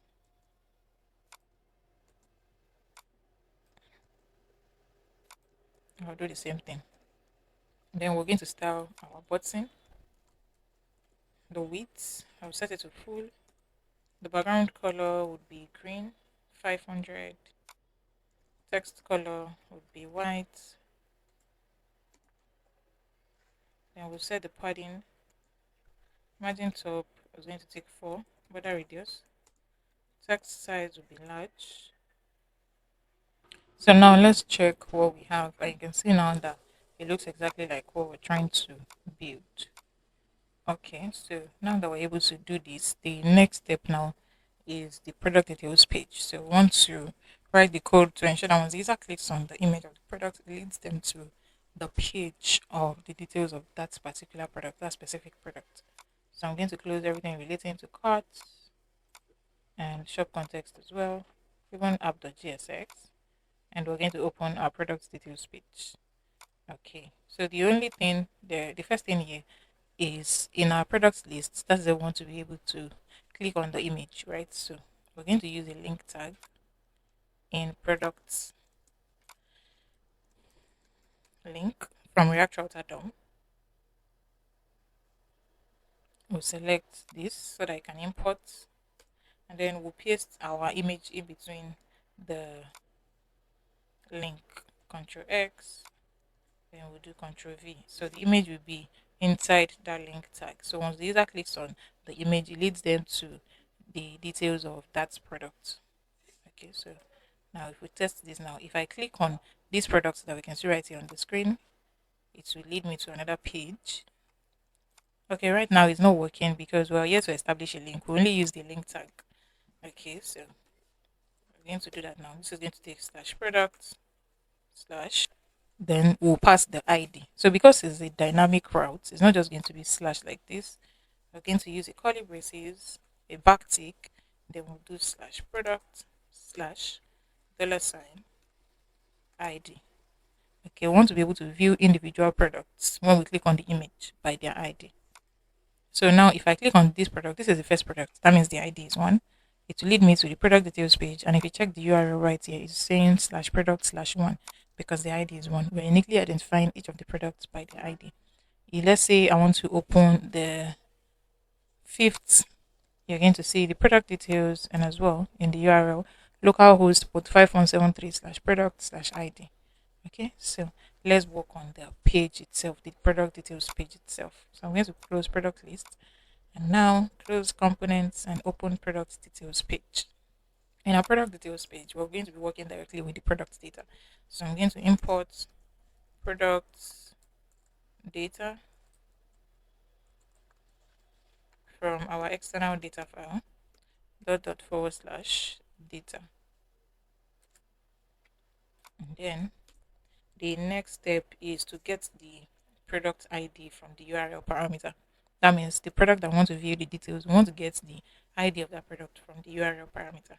So we're going to have the ID. We're going to use params from React Router DOM. Now, the next step is to find the products that match the ID. What we want to do is after getting the product ID, which is the product that we want to view, we are now going to find the same ID. Let's say the ID is 1 or 2 or 3. Let's say we've gotten ID of 1 from the URL, right? We now want to find that ID that would match with the same ID for our data in the data file. The ID of this is 2, right? Let's say we're getting an ID from the URL when we want to view the page and the ID is 2 as well. We want to find a match in our data file. I want to find a match with the ID that we've gotten from the URL with our data file. I hope that is understood. So to do that now, we're going to have const product will be equals to from our product data, which is which we're getting from the data file, dot find method products. This is find method, not filmed. Find method products, then the product dot id, which is the product from our data file that would match with the id, this one right here that we're getting from the parameter. Now this one that we're getting, the id that we're getting from the parameter would come as a string, so we need to ensure that we convert it to an integer. So we're going to do pass int id. So we've converted the ID of that product to an integer. Okay, so once that is done, once we already match the ID of the products that we're getting from parameter with the ID of the products that we're getting from our data file, then we can now display the product details. So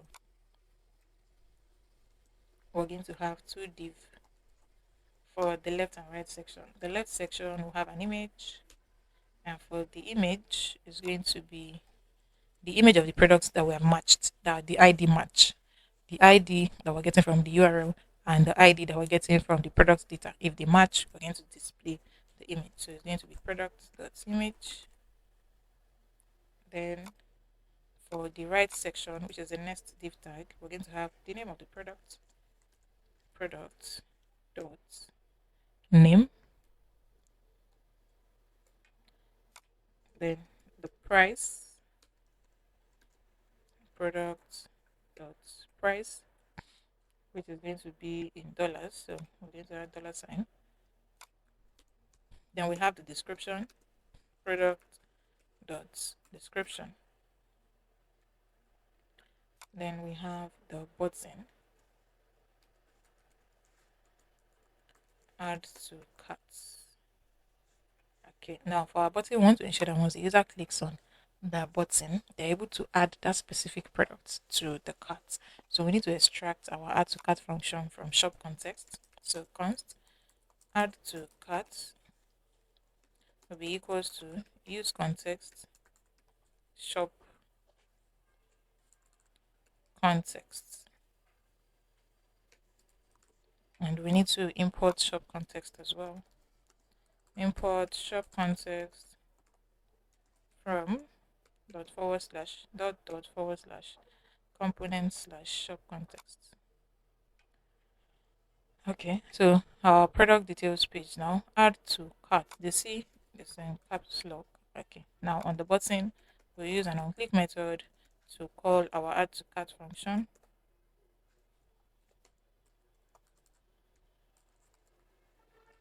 Then we'll pass products and ID.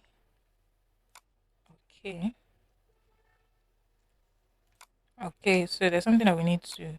So the shop context is supposed to be in a curly braces. Okay, so this should work. Now you can see the fifth product that we opened earlier. We can see the image of the product, the name, the price, description, and then the button. So now let us style. We're going to set margin top to 20, and then max width 6XL, MX auto, padding will be 6, 16. We'll set display to flex direction colon,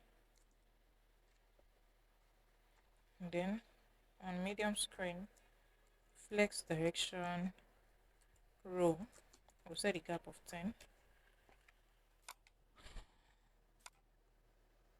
Then we have this other div tag for the left section.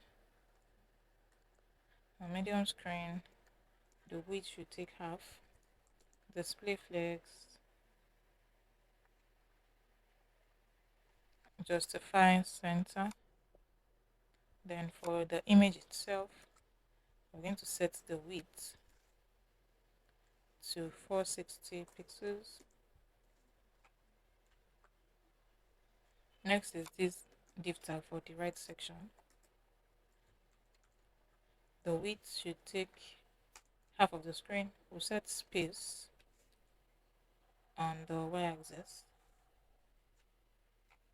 Then we have an h tag here.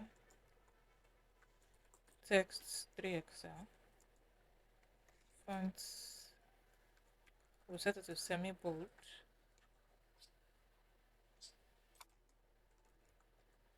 We'll set the text size of this to 2XL. Text color amber, that is for the price 500, and the font should be bold. Then for the description, text to be large, text color gray 600. Then we have the button. The background color will be amber 600. The text color should be white. Text size will be large. The height will be 3. The width will be 10. Border radius large. Okay, so for the image again, we're going to add rounded, large, shadow, MD. Okay, so there's a typo here. Okay, and the medium screen. Okay, so now let's see what it looks like. Okay, so this is what we have now. We can add it to cart. You can see that it's working perfectly well. All right, so now the next thing that we're going to work on is our footer section.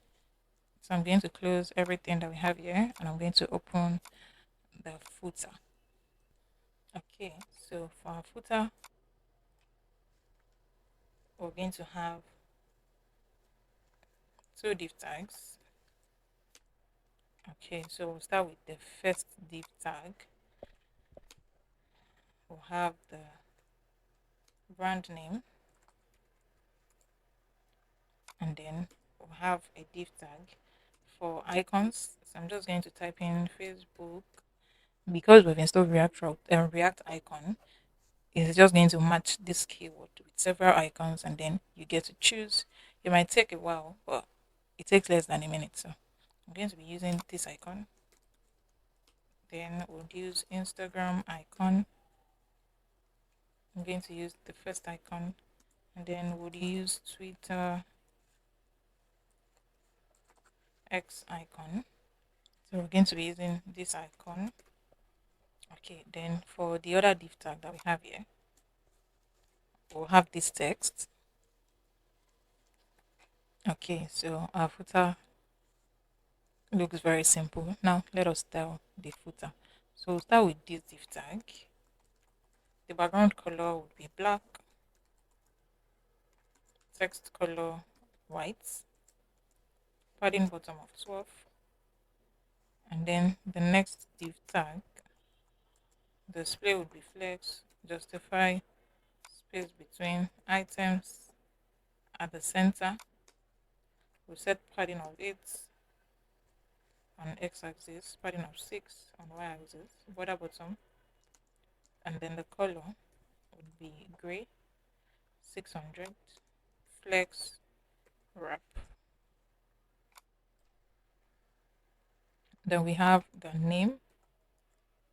We'll set the text size to 2XL. Then we have this div tag that is wrapping this. So we'll set display flex, space on x-axis will be 4. Now for the icons, text size will be 2XL. And then we'll set cursor to pointer. And we have this div tag right here.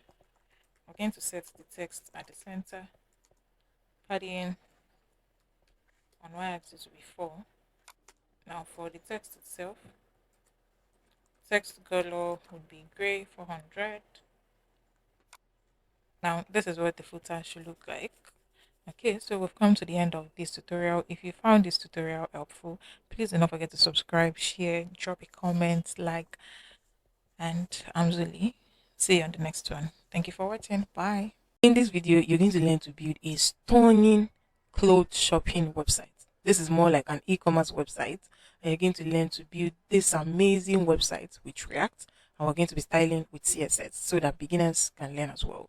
Okay, so let's get to it. So this is an e-commerce website. We're going to start with the navigation bar.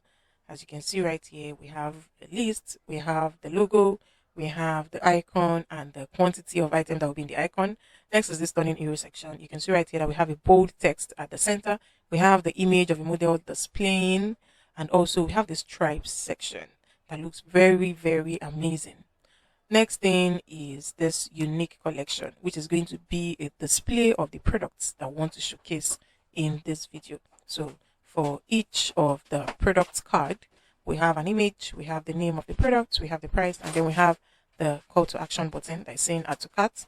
And then when you click on the call to action button, the item is going to be added to cart. So I'm going to click on this, click on this, click on this, click on this. I'm adding 4 items to cart. And if you check right here, you can see that it's showing that we have 4 items in the cart. Now let's click on this icon, which is going to lead us to the cart page. As you can see it right here in the URL. On this cart page, we have the headers, shopping cart, we have the number of items that we have in cart, and we have this icon that once you click on it, is going to delete the entire item in the cart. But before we do that, let us skip. So we have product description, quantity, price, and then total.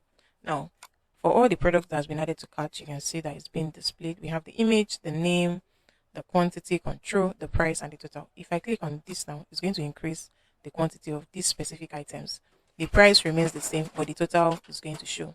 So you can see right here, the price here is $45. If you multiply it by 2, which is the quantity, is going to give us $90, right? If I increase this to 3, price is $45, total is $135 because this is 3. So 45 times 3 is $135. And this is it right here. Now we have the cart summary. In the summary, you can see the number of items that we have, the subtotal, shipping fee, and then the total costs. Now, if I click on this icon, it's going to delete this item specifically. And you can see that the items has reduced to 5. We have 3 items here, 1 here and 1 here. If I click on this icon, it's going to delete the entire cart and it's going to display your cart is empty. Alright, so that is for the cart page. Now, if I click on this image, it's going to lead me to the page, the details page of that specific product. So this is the image, this is the name, the price, the description, a call to action button. If I click on add to cart, the item has been added to cart. Let's view another product. Let's say we want to view this. You can see the image is displaying, the details is also displaying. If I click on add to cart, this item has also been added to our cart. So you're going to learn to build this fantastic website using React, and we're going to be styling with CSS. Without further ado, let's get started. So you're going to open your code editor. I'll be using VS Code. Then you navigate to terminal. Now you change directory to desktop, and then you're going to create your project folder on the terminal. So you're going to type in this command, npm create vit at latest. Then the name of the project that you want to build is an e-commerce app React template React. Then you press enter. Ensure you're connected to the internet when you're doing this. And now you're going to follow this step. So you're going to see this prompt. If you want to use roll down Vite experimental, I'm going to use that. So I'm going to select yes. Then you press enter. Then it's going to ask if you want to install npm and start now. I'm going to select no because because this is a beginner tutorial, so we want to follow the process. So now you're going to change directory to your project folder, e-commerce app React.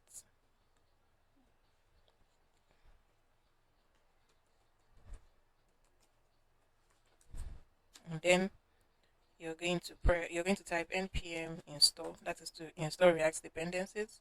Press enter. So now you're going to type in code space, then you type in full stop, then you press enter. So open your project folder in a new window in VS Code. And now that you have your project folder open, navigate to terminal. On the terminal, we're going to start the server to test if our React app is working. So you're going to type in npm run dev, then you press enter, and you hover on this and click on follow link. So you can see right now that our React app is working perfectly well. We can change the text that we have in app.jsx.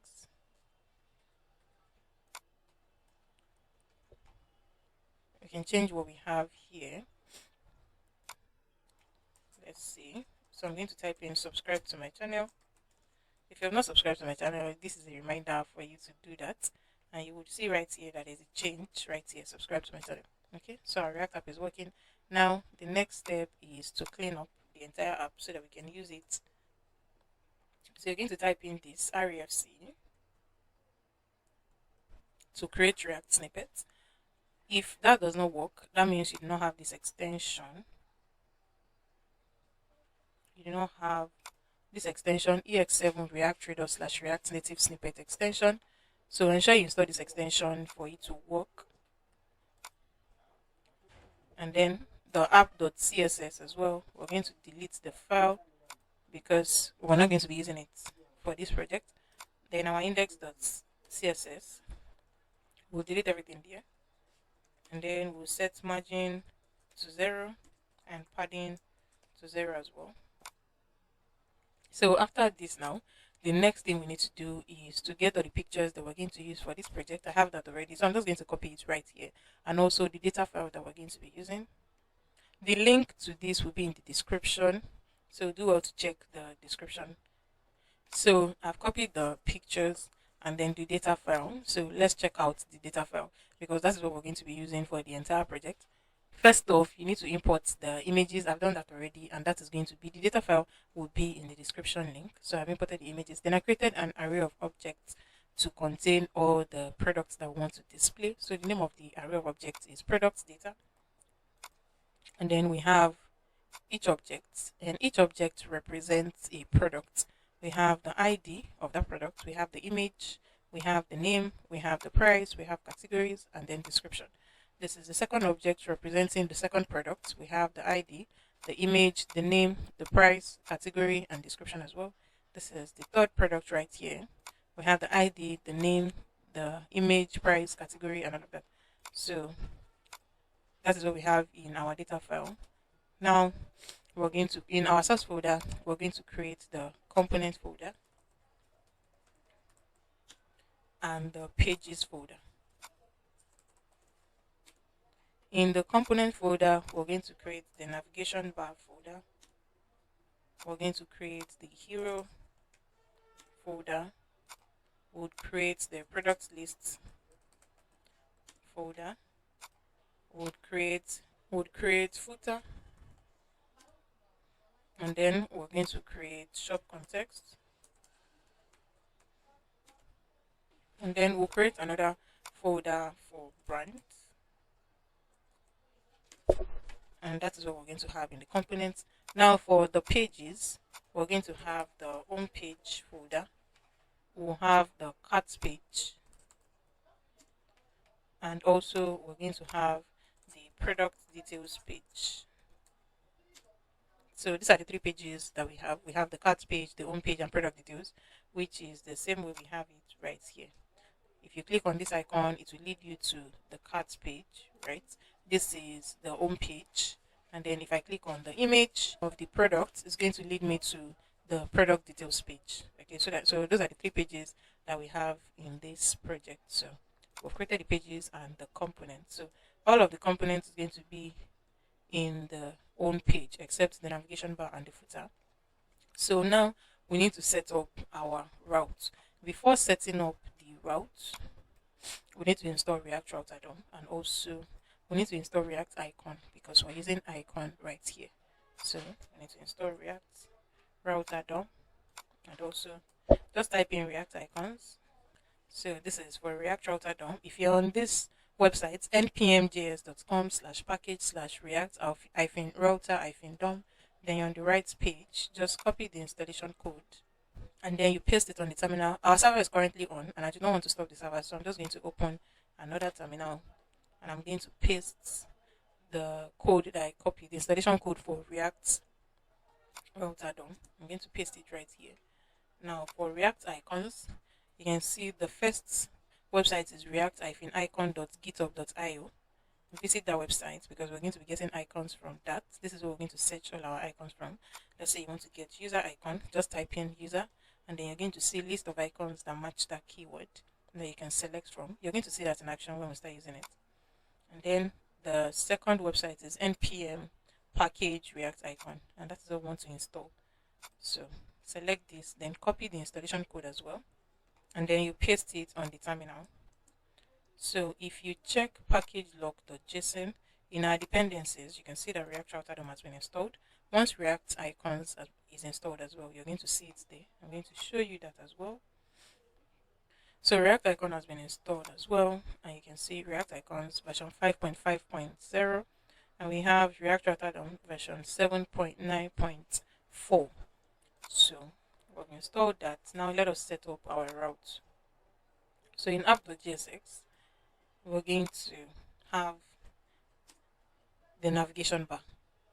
But before that, in our components, we only created the folders. We did not create the GSX and CSS file for each of them.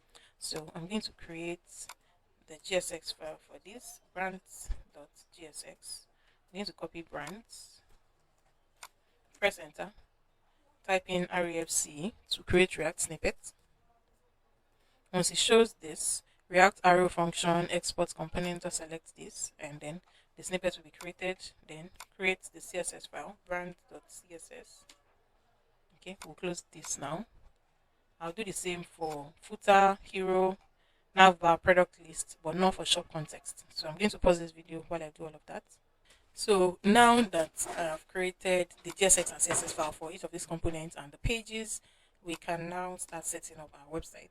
So now in our app.gsx, we're going to have our navigation bar first because we want the navigation bar to be at the top of all the pages, be it the home page, the cart page, the product details page. The navigation bar should always be at the top of the page. So I'm going to mount navbar here. I'm going to import it as well. Import navbar from dot component slash navbar, and then we're going to have the footer. The footer is going to be at the bottom of all pages, so I'm mounting the footer here. Since they're in the same component, they're in the same folder, I'm just going to copy this, and all I'm going to do is paste it, then highlight this navbar here, Control D, then I'll change this to footer. So I've imported this footer now. Now in between the navigation bar and the footer, we're going to set up the route. Okay, so after the navigation bar, we want our home page to come next. So I'll set up routes with an S from React Router DOM. So it might take a while to load and it might be fast. So you can see right here, React Router DOM. Just select this and this is going to import routes with an S. Then we'll now set up each route. From the route as well will be from React Router DOM. So you're just going to select it as well. Then we'll set the path / and then the elements will now mount the page. So we want this to display the home page. Okay. Then we're going to set up the route for our cart page.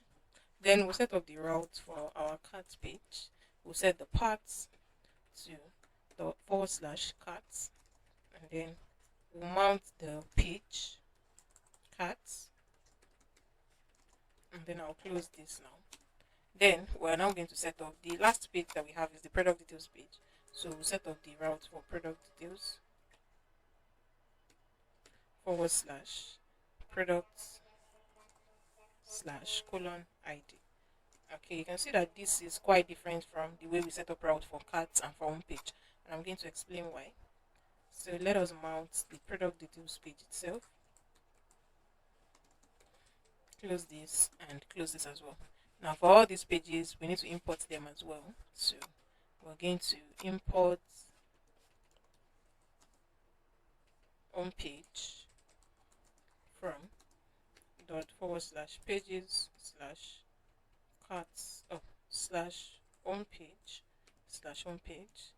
Then for cart page, since they are in the same folder, I'm just going to copy, then highlight this, Control D, then change this to cart.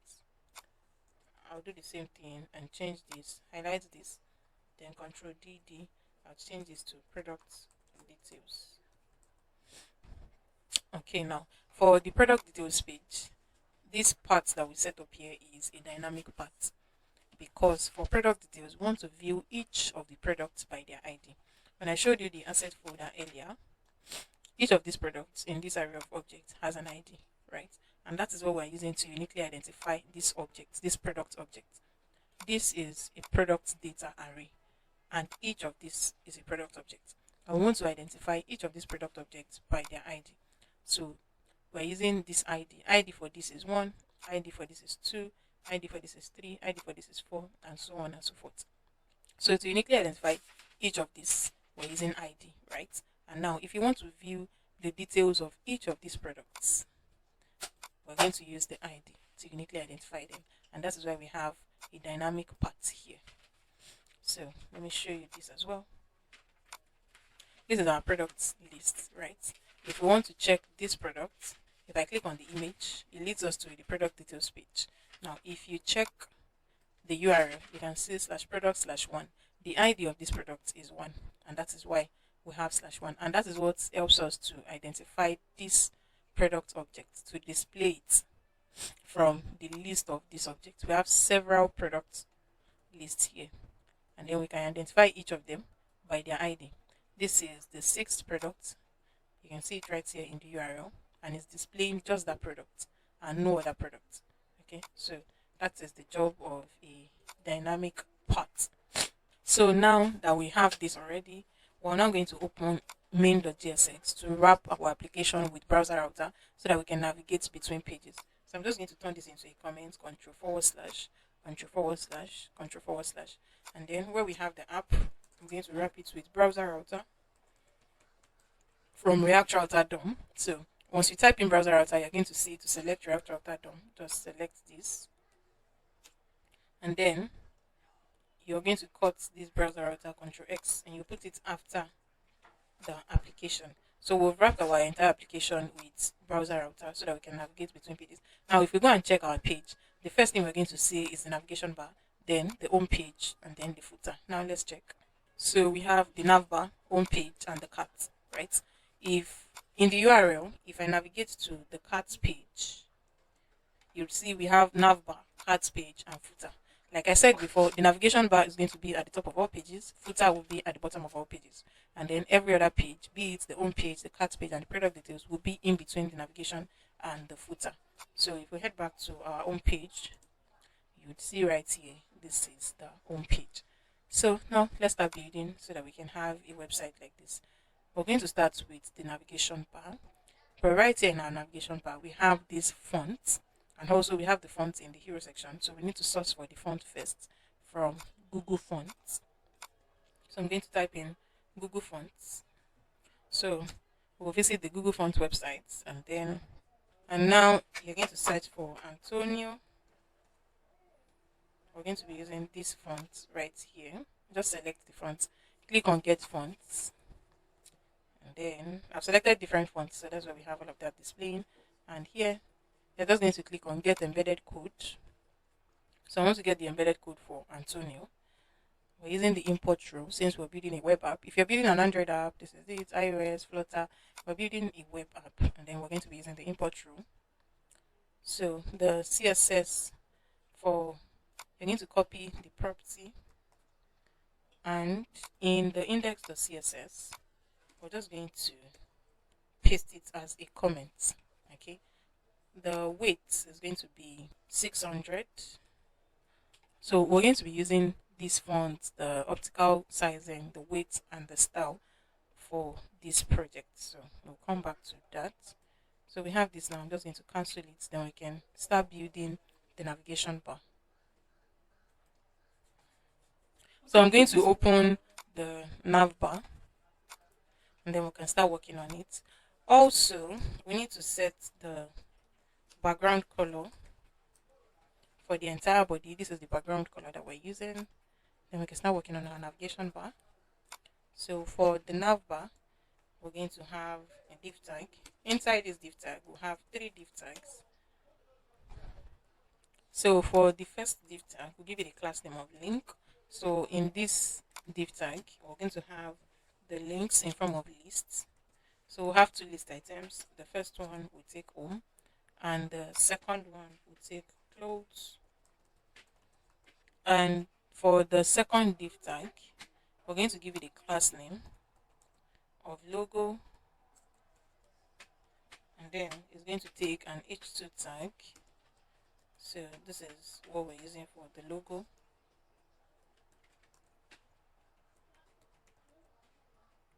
Then for the third div tag, we're going to have our cart.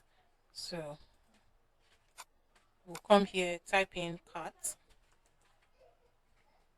and then you're going to see several icons that you can just choose from. So you can just select from any of this icon. So I'm going to be using this icon right here.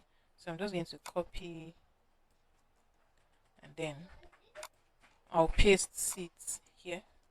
Then I'll copy the tag as well, and I'm going to paste it where I need the tag. So I need it in between this div tag.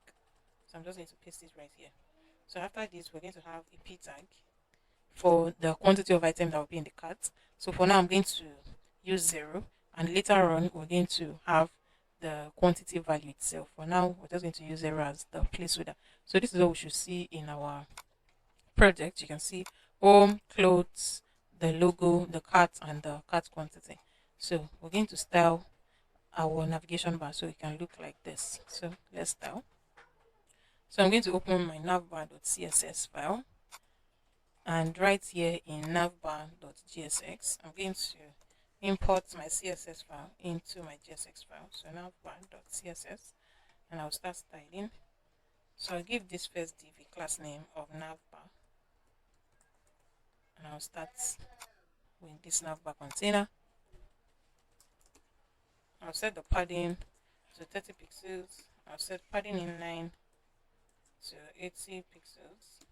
Display will be flex. Justify content, space between. Then we're going to have the link. We have a UL tag here, so I'm just going to do .link UL. I'll set the display to flex, and I'll set the gap to 20 pixels. Then we have the list items, so we'll do the same. .link UL li. So for each of this list item, this style, I'm going to set it to none.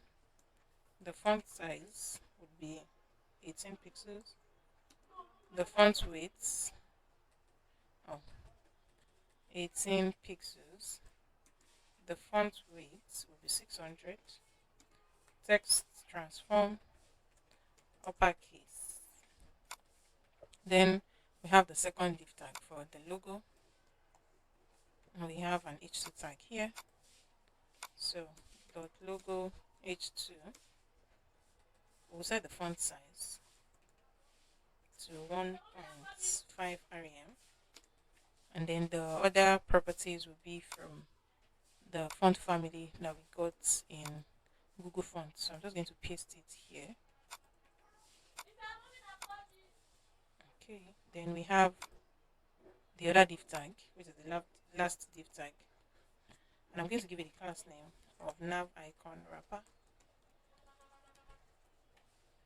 I'm going to style it, and then for this p tag as well, I'll give it a class name of nav quantity, and the icon itself, I'll give it a class name of nav icon. So we'll start by styling this nav icon wrapper.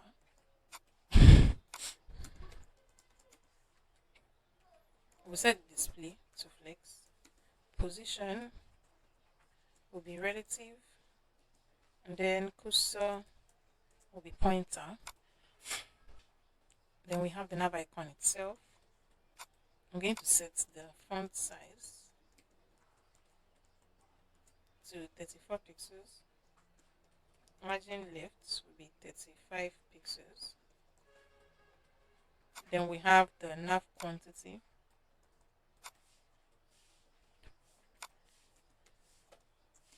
I'm going to set background color red.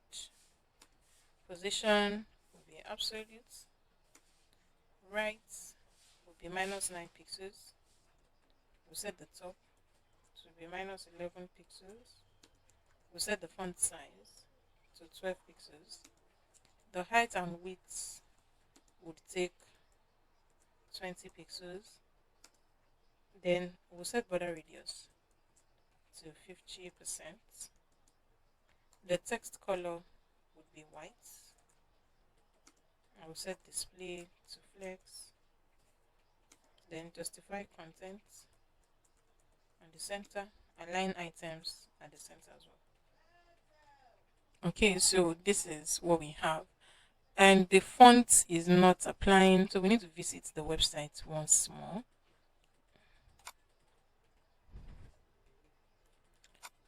Okay, so we have Antonio right here. Get embedded code. Okay. Okay, so we not copy this import row. So I need to copy this now. And then I'll paste it in index.css. So before this, I forgot to do that. Okay, so we're going to have this now. Okay, you can see that we have the fonts now. So ensure you copy this first. What we have in between the style tag, the opening and closing tag, before you now copy the CSS property. Okay, so once that is done, you can see that we have this now. Next thing now is our hero section before this fashion brand. So let us create the hero section. So I'll close this, close everything that have to do with navbar. Then I'm going to open my hero component.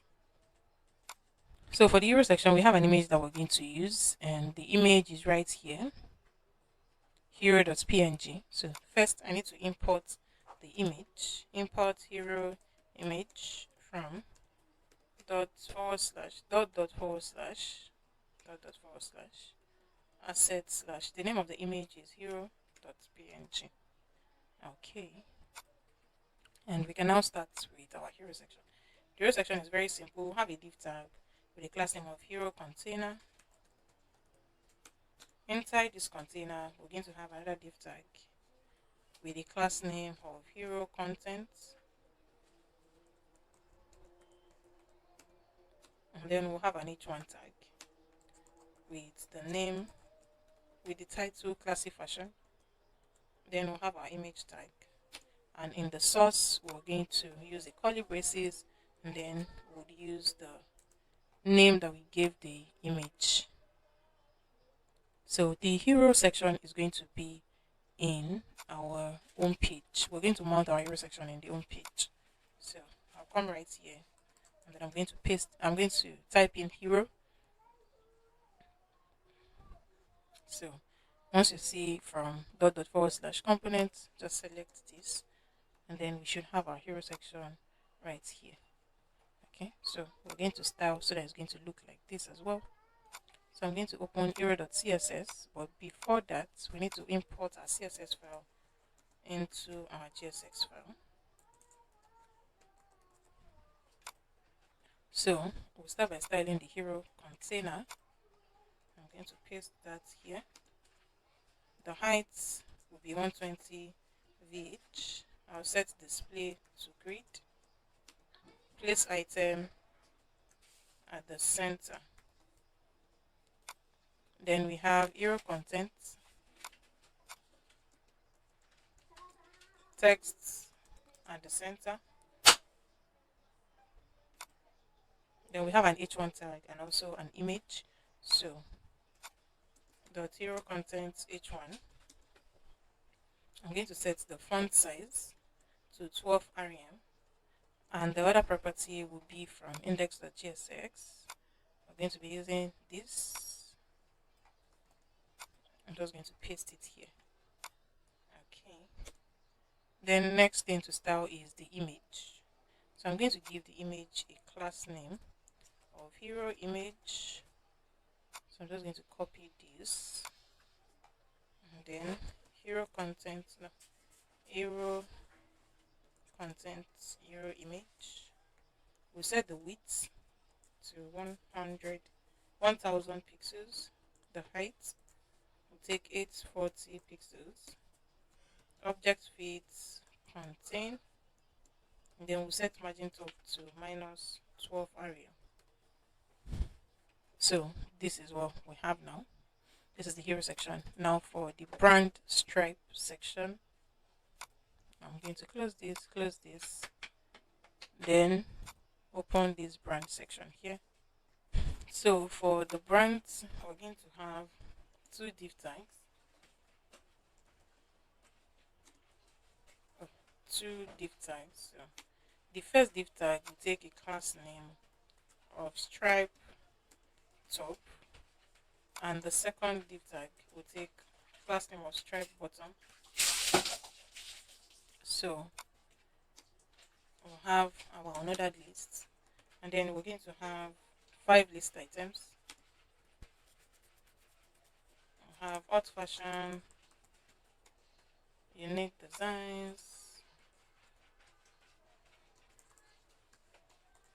I'm just going to use the same name ultra. So just have hot fashion here, and then here as well. Then unique design here. Okay, I'll do the same thing. I'm just going to copy this and paste it in the stripe bottom.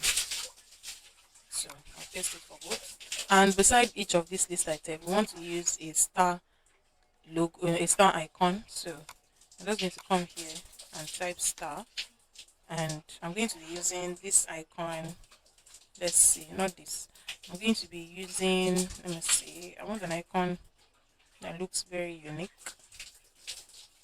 So I think I should use this icon. I'm just going to use this icon. This looks unique enough. So I'll copy the import, and then I'll paste it here first. Then I'll copy the tag, and I'm going to paste it where I need it. So I want it for all of these list icons. So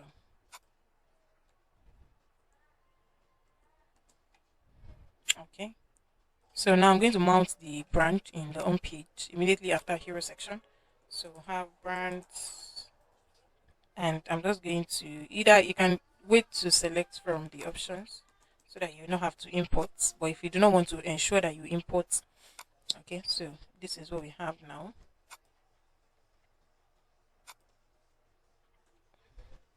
This is what we have, unique fashion. So now we need to style so that it's going to look like this. So I'm going to open brands.css, close this on page, then import my CSS into my GSX file. So I'll start with this div tag. I'm going to name it brand container.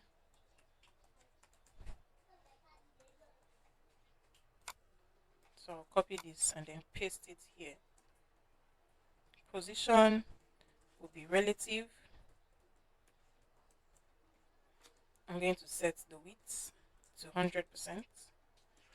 The height will take 320 pixels. I'm going to set the overflow to hidden, and I'm going to set the margin top to -4 rem.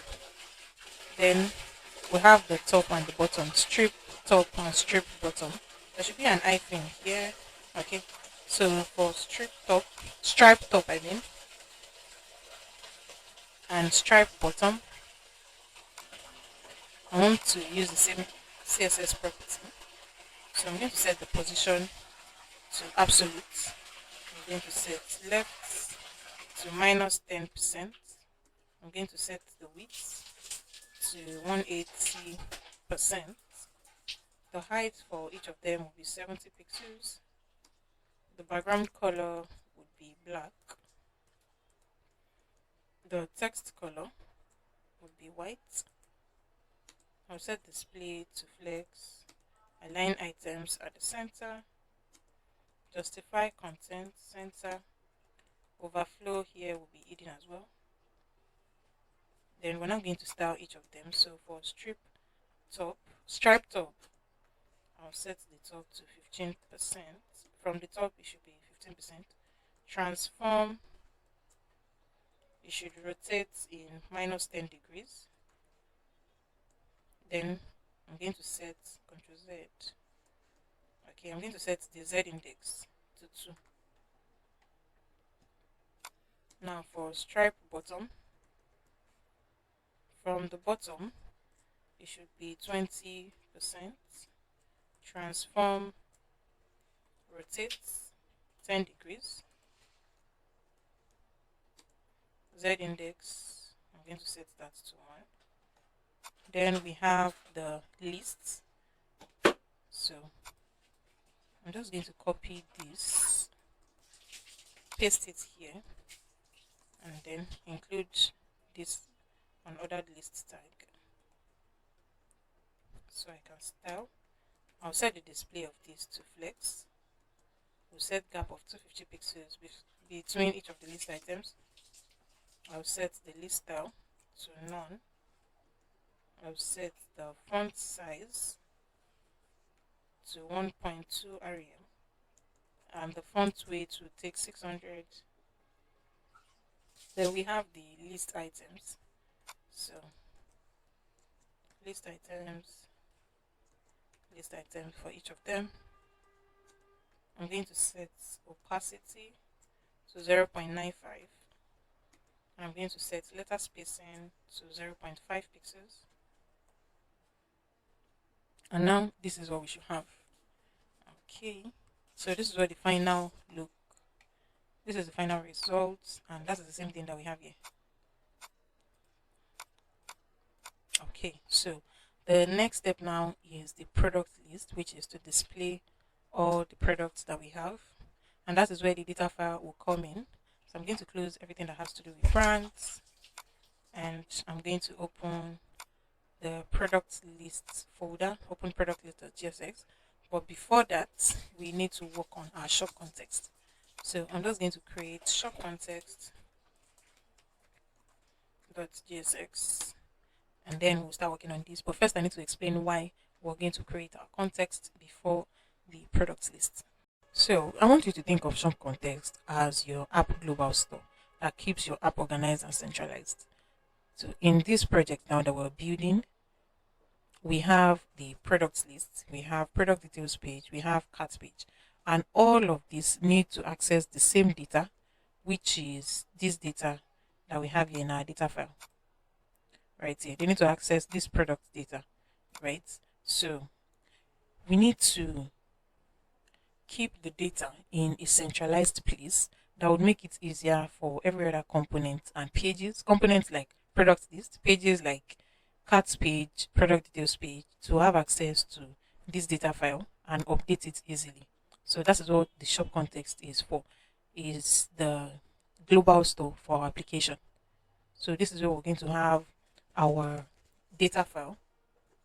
And another reason why we need shop context is to avoid props drilling. So instead of having to pass product and cart data through multiple component levels, we can access it in the context directly without having to pass it down as props. So that's why we're using shop context. It is our global store. This is where we're going to have our data files. This is where we're going to have functions like add to cart function, remove from cart, every other function that we're going to need, and that is going to be needed in our product. Like in product list now, let me show you the finished product, right? This is product list. If I click on this button, we can add item to cart. That means we're using the add to cart function, right? So that means that we need the add to cart function in product list. In product details page as well, we can add product to cart. If we view the product, we can add it to cart, right? So that means we need the add to cart function in product details. Also, in the cart page itself, we need the function. In the cart page as well, if I click on cart, this is the product data. We can see the image of that product that has been added to cart, the name of the product, the quantity, the price, the total, right? So that means we need this data file as well in cart page itself. So instead of having to pass those data as props, instead of having to pass it down across multiple component levels, we should have the functions and the data right here in shop context, and every other component will just access the functions from shop context, the variables and functions from shop context. So that is what shop context is for, basically. So let's say in cart page, we need the product data, we'll get it from shop context. In the product details page, we need the add to cart function, we'll get it from shop context. The first thing we need to do is to create our context. So we need to create shop context.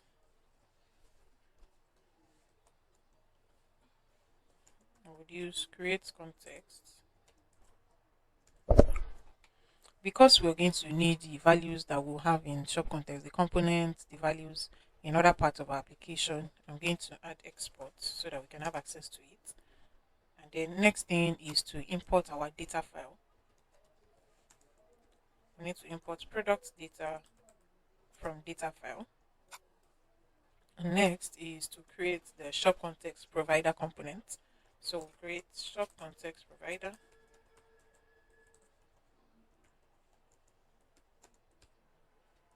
past children.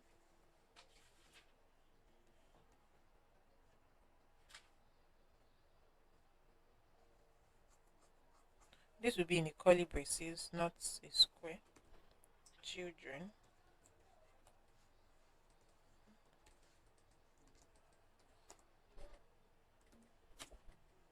And then inside it, we are now going to have our return statement.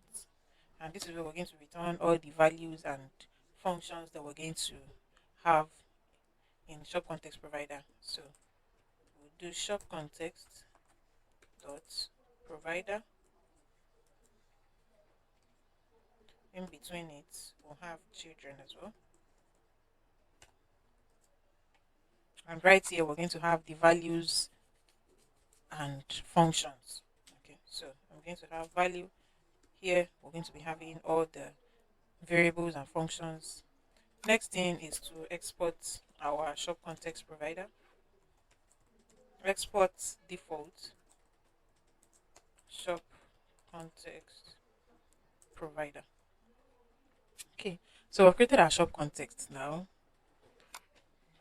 and you can see it. So this is what it should look like. Then we're going to have our functions in between. So now in our main.jsx, we need to wrap our entire application with shop context so that all the entire application, the components, pages in the application can have access to it. So we'll do shop context provider.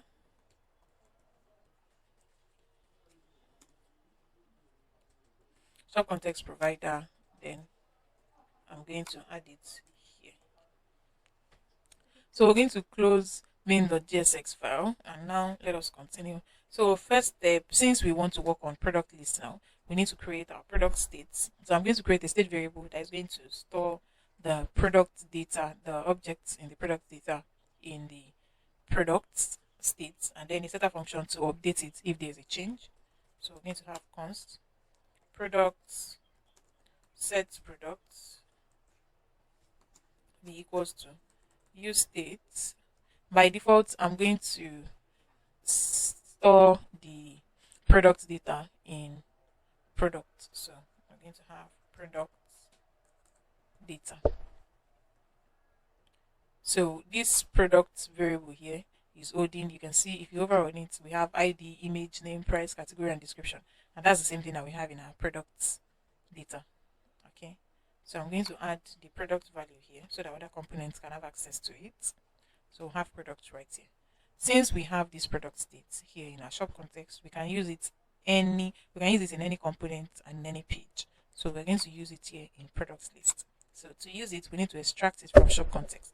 So we're going to have const product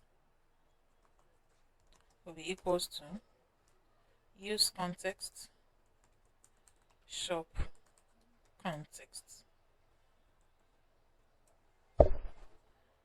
Okay, so we can use this product state right here in shop context. We can display all the data that we have, the objects that we have in that product, this product data array in product list. So let us create our product list. So we'll create a div tag right here, and I'm going to give it a class name of product in lowercase product list. Inside this product list, we'll have an h2 tag for this, our unique collection. Then we'll have a div tag for the product display. So I'll give it a class name of product display. Inside this product display, we're going to map over the product state that we extracted from shop context. So we're going to have products dot map past product to display the product. So before displaying the product, we need to destructure product, and I'm going to tell you why we're destructuring product. So const ID, we need image of the product, we need the name of the product, and then price. All of these will be equals to product. So destructuring product will make your code looks cleaner and easier to understand, and you're going to see why as well. So let us display our products. We'll have a return statement here, and then we'll have our div tag. So we want to display each of the products when we map it. Like we've already done the mapping here. Now this is for each of the products. So I'm going to give this a class name of product card. So I want to display a product card. So now in the product card, we're going to have the image of the product. We're going to have a div tag for the name and the price. So we'll have an H4 tag. Here we'll have the name, and then P tag will have the price. Now, for each of these product card, we need to uniquely identify each of the products. Remember that this product here is a state that we extracted from shop context right here, and this state variable is holding this product data. And for this product data, which is this file that we have right here, this is a product object, this is another product object, this is another product object. So to uniquely identify each of them, we are using the ID, right? So in our products list, to display each of these objects as a card, we'll pass the key, and the key is going to be the ID, so that we can display each product card as a product object, and display each product object in a card. Can display each product object in a card. So we're going to display all of this in a card. Now for the image, we're going to pass the image. Remember that we have the structured product. Now, if we did not destructure product here, let's say we have this as a comment, we will not have ID instantly. It's going to be product.id, and here as well will be product.image. The name as well will be product.name, the price will be product.price. But to make our code looks more readable and to avoid repetition, we just destructured. So we're just going to have ID, image, right here we'll have name, and here we'll have price. Okay, then after this div tag, after this first div tag, we're going to have our call to action button that would say add to cart. So this is what the product is, and then we're going to mount it in our own page. So product lists. So I'm going to select this so that it will just import directly. And now if we check, you're going to see each of these products has been displayed, okay, as a card. It starts with the image, the name of the product, the price, and then our call to action buttons are saying add to cart. So now we're going to style so that our card is going to look like this. So let's style. So now we're going to close this home page, and then I'm going to open product list.css. But first I need to import my CSS file into my GSX file. So /product list.css. And then we'll start by styling this product list container. We'll set the max width to 1200 pixels. We'll set the margin.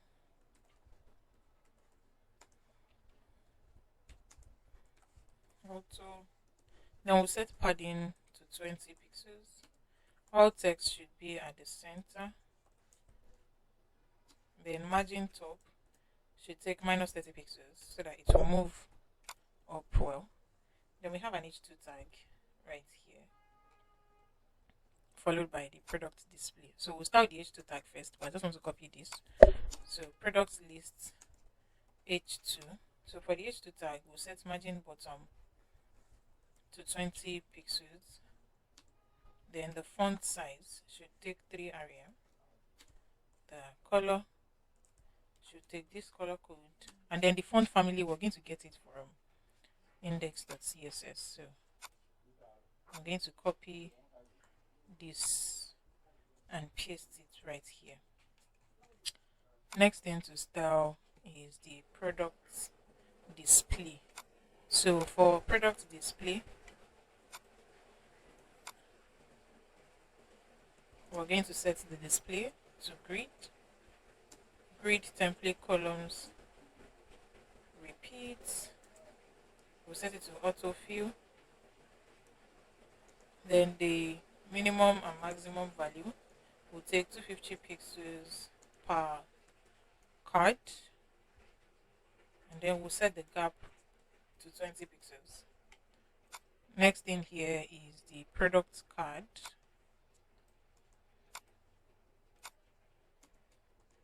So for product card, we'll set the background color to white, and then we'll have a border around it, 1 pixel solid with this color code.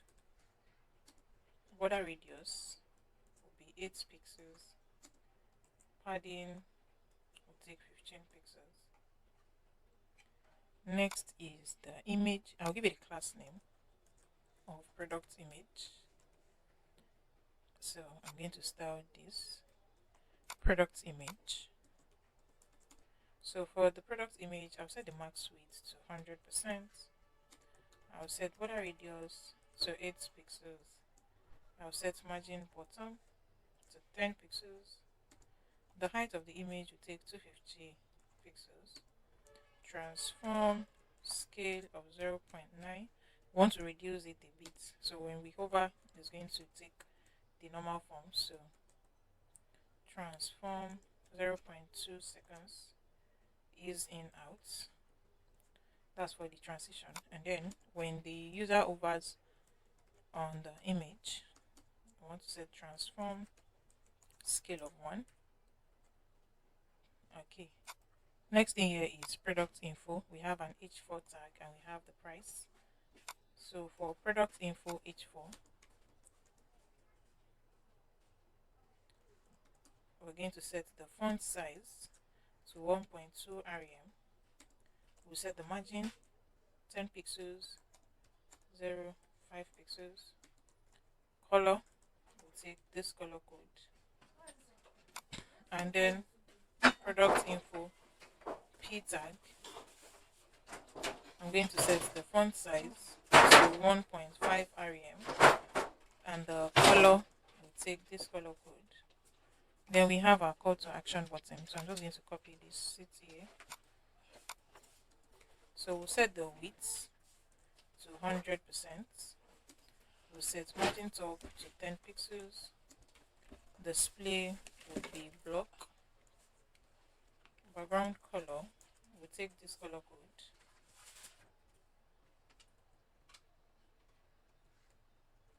The text color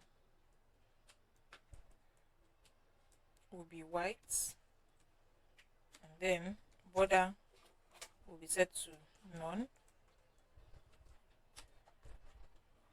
The font size of the text in the button will be 1 rem. I'll set the cursor to pointer. I'll set border radius to 5 pixels, and finally the padding to 10 pixels. And this is what we have now, and it looks exactly like this. Okay. Context, so that other components can have access to the card state and update the card state without having to pass it down as props. So we're going to have our cards right here in shop context. So first off, we need to create the state variable that is going to hold the cards data, and then the setter function to update the cards when there is a change. And by default, we're going to initialize the cards data with an empty array. So we're going to have const cards setter function set cards be equals to use state. We're going to initialize it with an empty array. So now after this, we're now going to create another state variable and a setter function for quantity.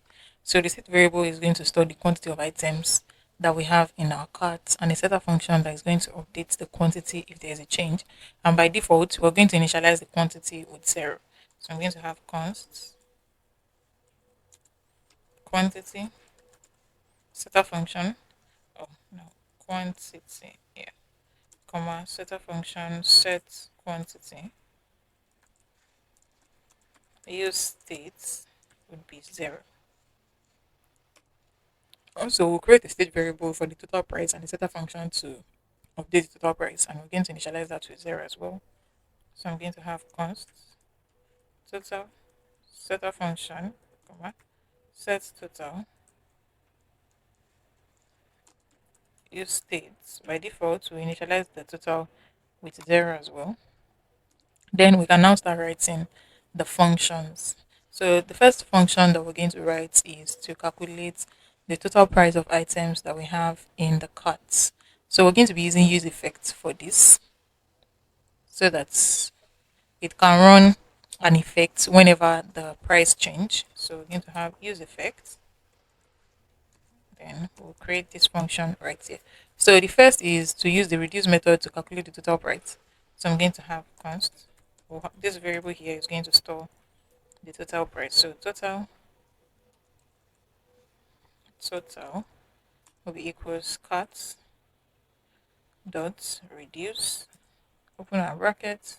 We're going to have our accumulator,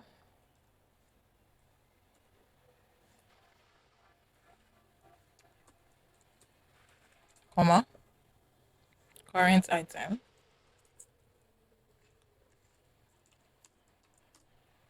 Okay, so let me close this so that we can have a larger screen.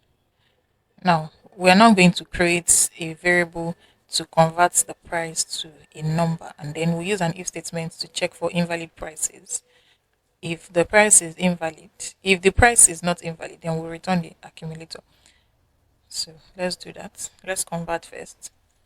And price as a number is going to store the conversion. So price as number will be equal to, we want to convert to a floating point number.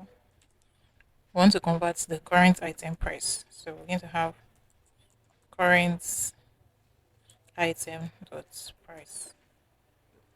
Okay.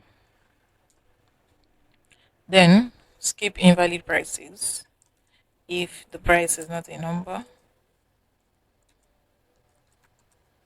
so if price as a number is not a number, we're just going to return accumulator. But if it is, which is going to be after this if statement, we're going to add price times quantity to the accumulator. So we're going to return accumulator plus price as number multiplied by current item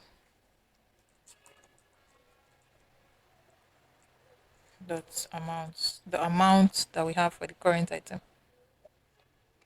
And I'm going to initialize the accumulator with 0. Okay. And so we're going to update the total state once we have the total. Set total, we'll call the set total function and then we'll update the state with the new total. Okay, so this is basically the new total. We're using the reduce method and then we're working on all this logic. So first we use the reduce method to calculate the total price. Then we're converting the price to a number. So the current item price, we're converting it to a number, and then we use an if statement to check if the number that we converted is not a number, then it should return accumulator. If it returns a string, if the price as number is not a number, it should return accumulator. If it is a number, then we want to add the accumulator with the price that we've gotten multiplied by the current item times amount. Then we're updating the total state. And then I'm going to add cart here as a dependency array to ensure that the use effect runs when the cards change. Okay, so that is for total price. Next thing we need to work on now is the quantity of items we have in the carts. So we'll use effects for this as well. First off, we need to check if the cart is not empty. So if cart exists, then we'd use the reduce method to sum up the quantity of all the items. So const amount would be equals to cut does reduce. We're going to have our accumulator and then current item as well.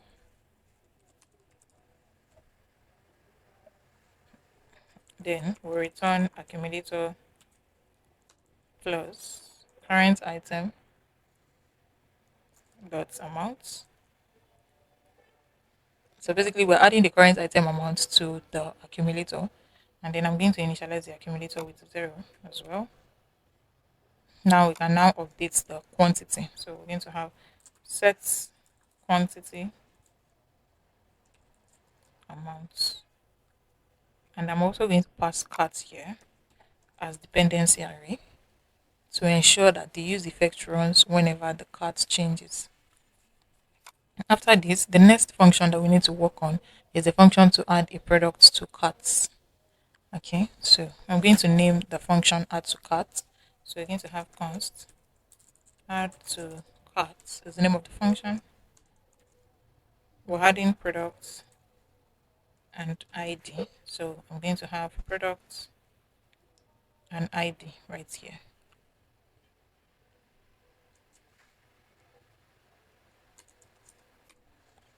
Okay, so first we need to create a new item with the initial quantity of 1.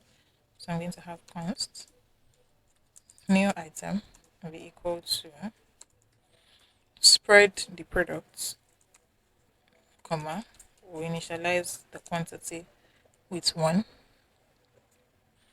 Next step is to find if the product is already in the cart. So we're going to have const, and we'll save that in cart item in this variable. So we use find method cart.find item.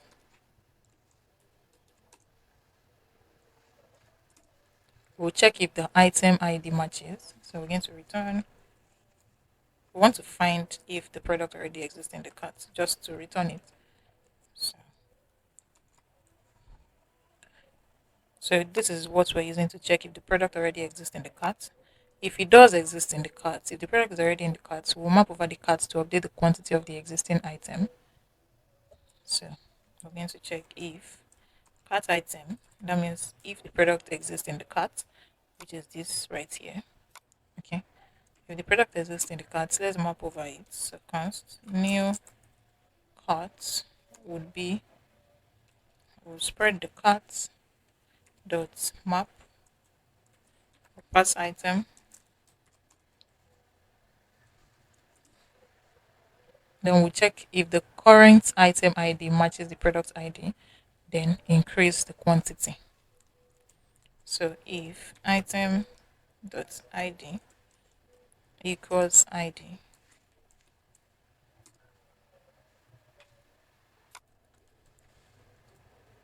then you return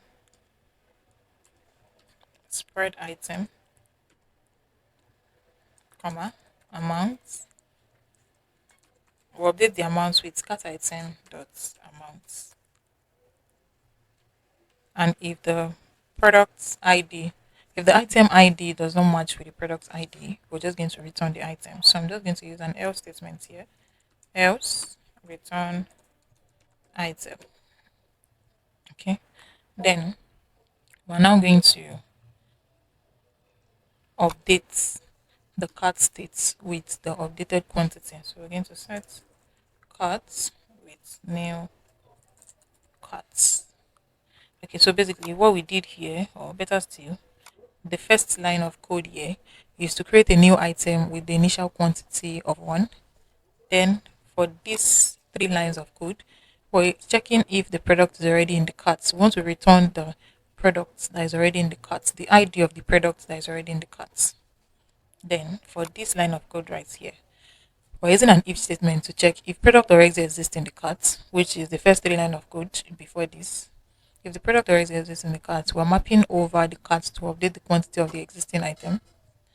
Then we also want to use an if statement to check if the current item ID matches the product that already exists in the cart. Then increase the quantity to 1.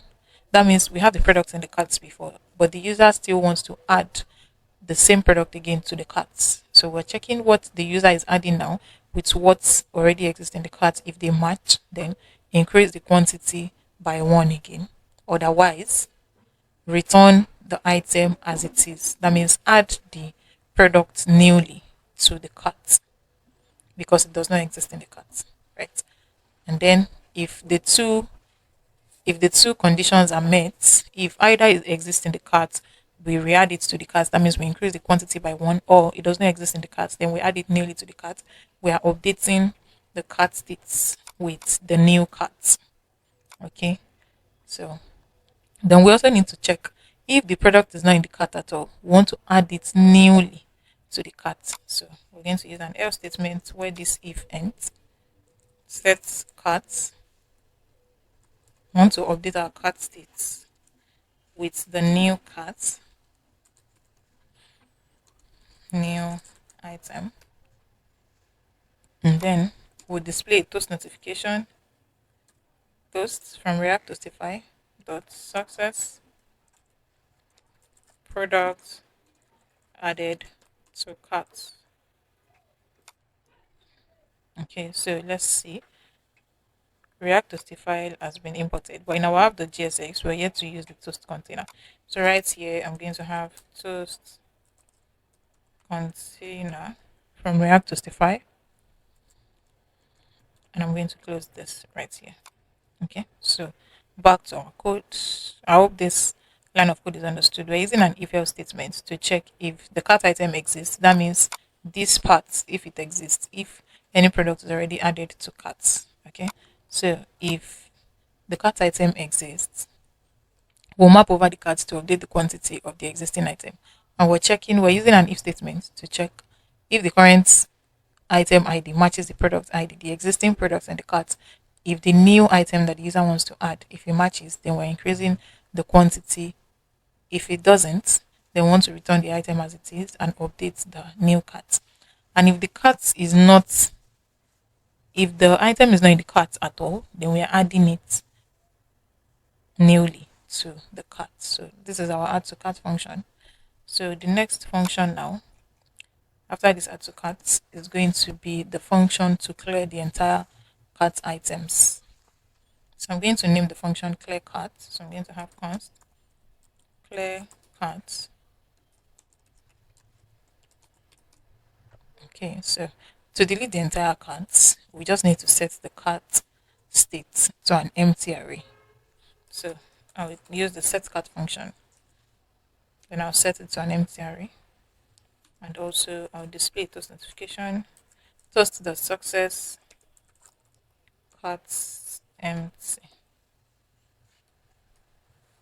Okay, then the next function now is to write the function to remove a specific product from the cart. I'm going to name the function remove from cart. So const remove from cart will be equals to, first we need to filter out the products with the specified ID. So we need to get the products. We need to get the ID of the products that we want to remove from our cart. So we're going to have const new cart will be equals to cart dot filter item. Now we'll keep only items whose ID doesn't match, and we'll remove the item that their ID match. So we're going to return item that the ID does not match. So item.id that is not equals to the ID of the one that we want to remove. That's the only product that we're going to be keeping. Then we're going to update the cart state. So set cart with the new carts in this function. Also, we'll display a toast notification. Okay, set carts set. We'll display a toast notification. Toast dot success products removed successfully.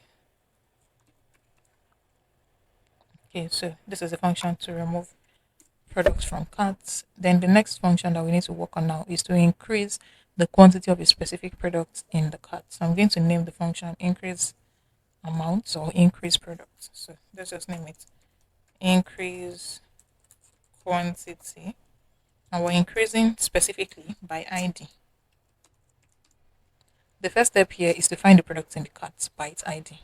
So we're going to have const cart item will be equals to cart dot find method. We want to find the item, so we're going to pass in item.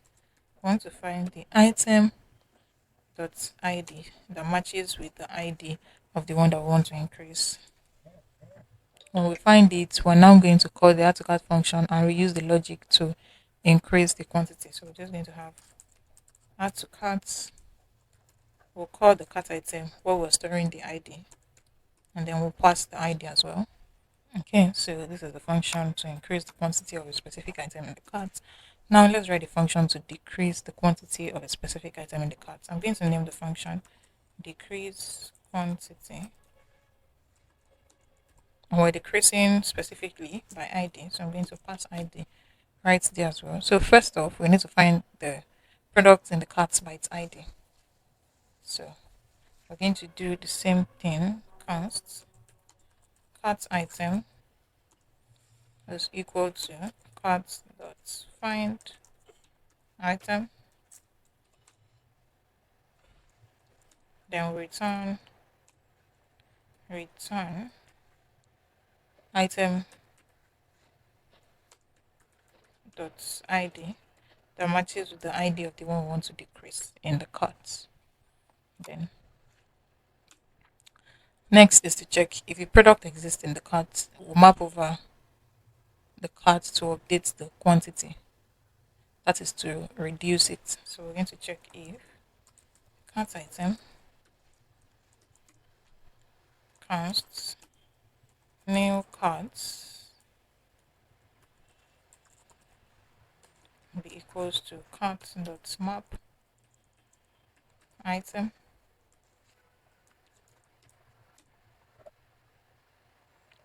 If the current item ID matches the product ID, then we'll decrease the quantity by 1. So we'll do if item dot id equals id, then return item, then we'll decrease the amount, cart item dot amount, we'll decrease the amount by 1.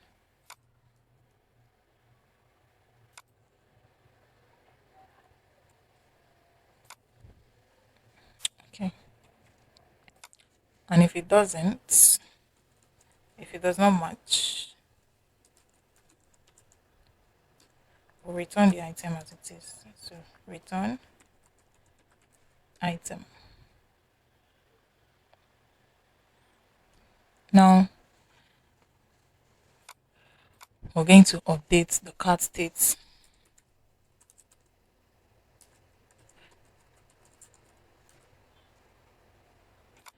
Okay, if the product quantity, so we use an else statement here, else. If the product quantity is less than 2, we're just going to remove the product from the cart. So if cart item dot amount is less than 1, then we'll remove it from the cart. We'll just call the remove from cart function and then pass the ID of that product that we're trying to decrease. Okay, if it's less than 2 here. So we have all the functions right here. So this is basically all the logic that we're going to be using. And now we need to add them to these values here so that other components can have access to it. We need the cart state. We need the add to cart function. We need remove from cart function. We need the clear cart function. We need the increase quantity. We need the decrease quantity. We need quantity itself. And also we need total states. Okay, so we have all the functions right here. Now that we're done with all the functions that we're going to use for our cart, we're going to start building the cart page. So I'm going to open cart.gsx. Also, I'm going to create a new file for cart details, and you're going to see why I want to do that. So that's cart details.gsx. So let me explain now. Let me add an item to cart. Let me add about 5 items. Okay, this is a project that we're trying to rebuild, right? Currently, this is where we have stopped. This is where we have, right? Now, this is the cards page that we want to build. Okay, so for this cards page now, this is the cards header, shopping carts, items, and then this icon to delete all the entire items from the cart. This is the subheader, product description, quantity, price, and total. Now for these carts, we have the left and the right. The left side has everything that we have added, and the right side has the cart summary. Inside this left section, we have the header, like I've said, and the subheader, and then we have the cart details. The cart details is the component that is going to display the specific items that were added to carts, like this item, the image, the name of the item, the icon to delete the item from cart, the quantity control, the price, and then the total. Okay, so this section right here is the cart details. So that is why I'm creating another component that we're going to mount inside our cart page itself.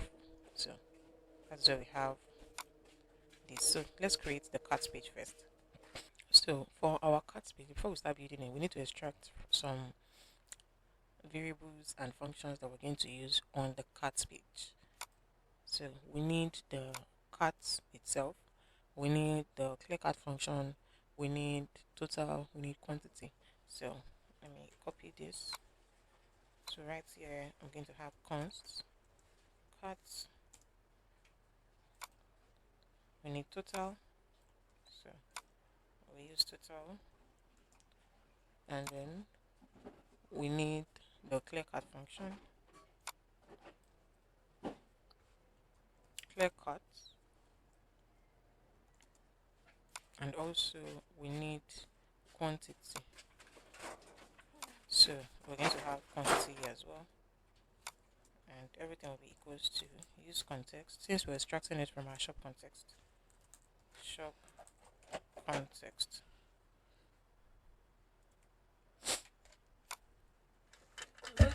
So now that we've extracted, we can now build the UI. So I'll create a div tag. I'll give it a class name of cart container. Inside the container, we're going to have the left and the right section of the cart. So we'll have cart left and cart right. We'll start with the left section. So inside that left section, now for this cart details, let's just have REFC. Let's create the snippet. Okay, let's continue. For the left section, we'll start with the header and the subheader. So I'm just going to create two headers. One is going to be the header and the other one will be the subheader. So for the first one, it will take shopping cart. We'll have another h1 tag.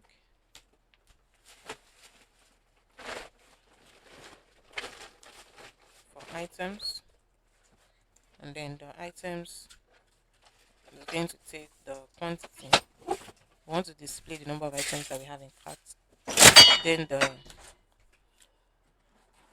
trash icon. So there's another way to use React icons. Instead of going to the website and then choosing from it, you can just type in the keyword.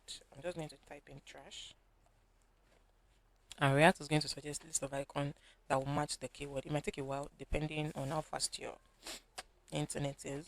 So you can see now there are several icons right here that I can select from. So I'm going to use this other icon, this one here, and I want to ensure that when the user clicks on the icon, we clear the entire cart. So I'll use the clear cart function. Then for the second header, we're going to have four span tags. The first one will take product description.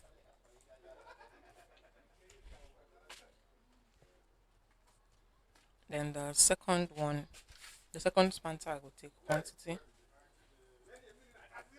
The third one will take price.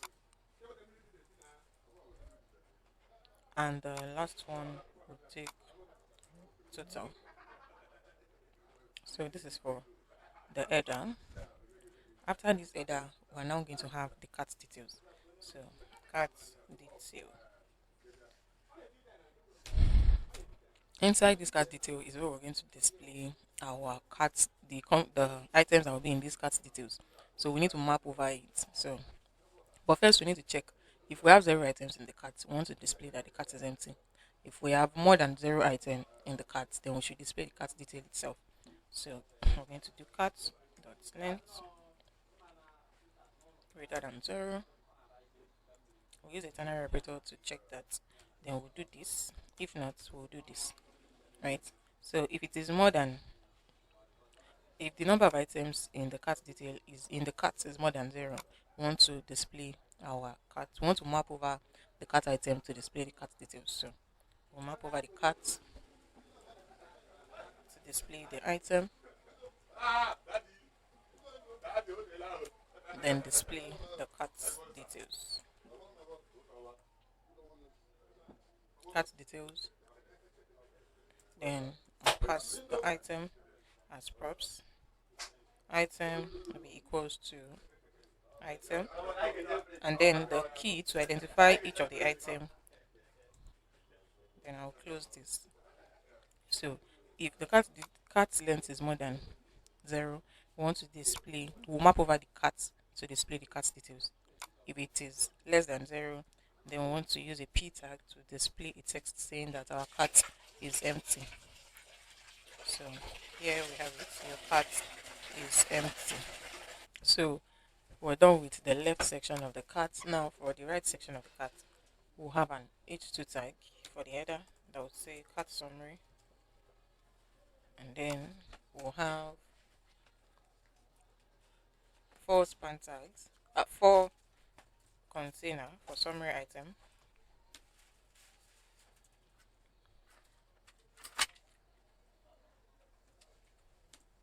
The first summary item will take 2 span tags.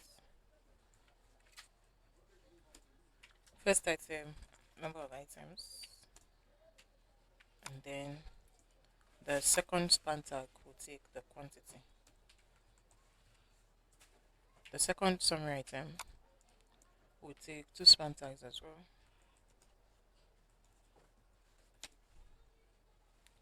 First one will take subtotal, and then the second summary item will take total in, we'll just add the value.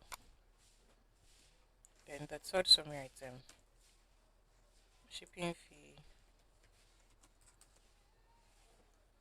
and then the second one will take this. Then we'll have 2 span tags as well. This will take total cost, and this will take the total value. Then after all of these div tags, we're going to have the button that will take this text. Okay, so this is for the cart, and now this is what our cart is going to display for us. Before showing what the cart should look like, in the navigation bar, we need to, for the cart, we need to ensure that if the user clicks on this icon, it leads them to the cart page, right? So we need to extract the, first off, we need to establish a link between this cart icon and the cart page. So I'm going to use a link tag from React Router DOM. Link, when you see React Router DOM, you're just going to select that. So link from React Router DOM. You wrap the entire thing, wrap this entire div tag with link, and then I'm going to set the path. So this is going to /cart. Okay, because when we're setting up the path for our cart page, we have the path is /cart, and it has to match with this. Okay, so this is going to lead us to the cart page. Also, in our product list, we want to ensure that once the user clicks on this button, they are able to add items to cart. So we're going to use an onClick method, but first we need to call the add to cart function. Add to cart. So we'll use this add to cart function. We'll call the add to cart function here. So on click, we'll call the function add to cart, and we'll pass the product and the ID of the item that we want to add to our cart. Okay, so now that we have that already, next is for the navigation bar to show the number of items that has added to cart. So right here, I initialize it with 0. So we need to extract the quantity. So const quantity will be equals to use context shop context, and we're going to use the quantity here. Quantity. So you can see right here that if we click on this icon, it's going to lead us to the cart page because we've established a link already.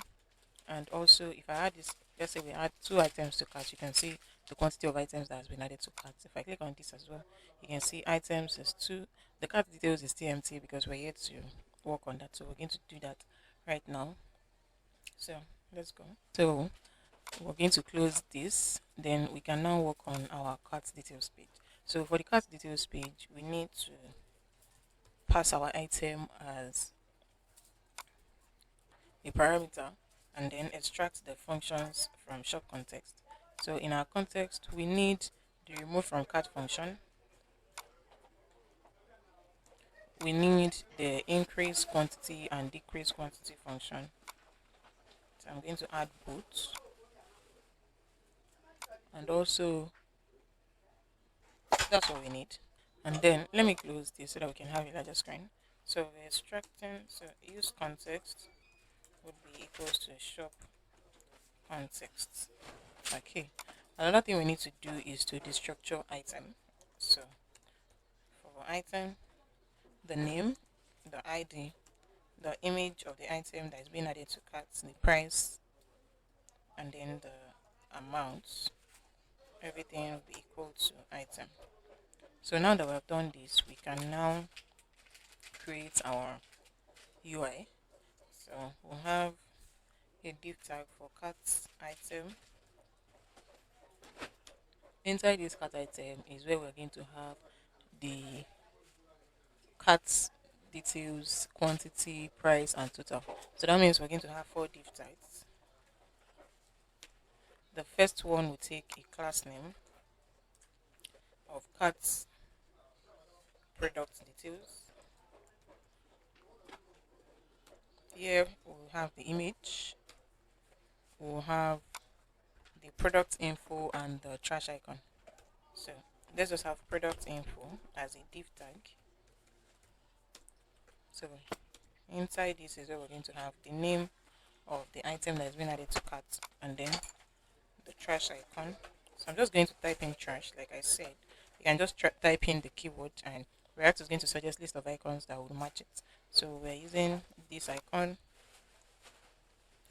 and here we want to ensure that once the user clicks on the icon, we use an on click, they can remove this a specific item from cart. So I'll call the remove from cart function, and also I'm going to pass the ID. Then I'll close this cart. So if you're selecting from React icon, ensure that the import rule is also here. Okay, so now for the image, I'm just going to pass the image and also the name. I'll pass the name of the item. Okay, so that is for the product info. The next thing is the next div tag is the quantity control. So we'll have quantity as a class name. So for the quantity control, we'll have 2 button tag, and in between the button, we're going to have a span tag that will take the amount.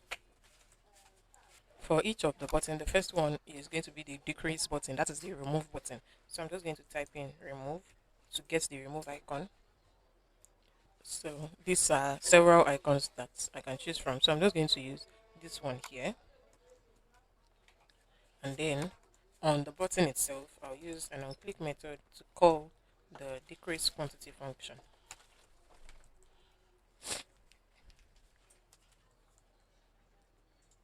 Decrease quantity, then I'll pass the ID. Then for the second button, it's going to be the increase. So I'll use the add icon.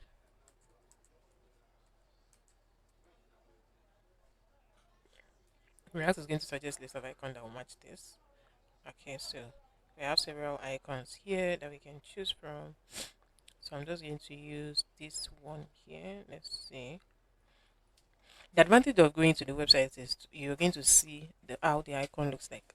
Okay. So if you're typing the keyword to select from, that means you know the icon that you want to use already. Okay. So I don't know. I'm just going to use. Let me just type in the icon. I'm just going to use this icon right here.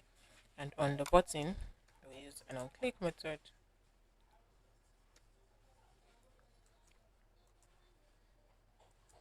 to call the increase quantity function.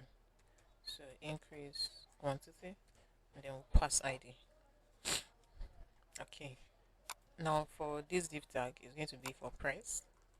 So I'm going to give it a class name of price, and right here we're going to have the price. So I'm just going to pass price. I've already destructured items, so it's just easy for me to pass price.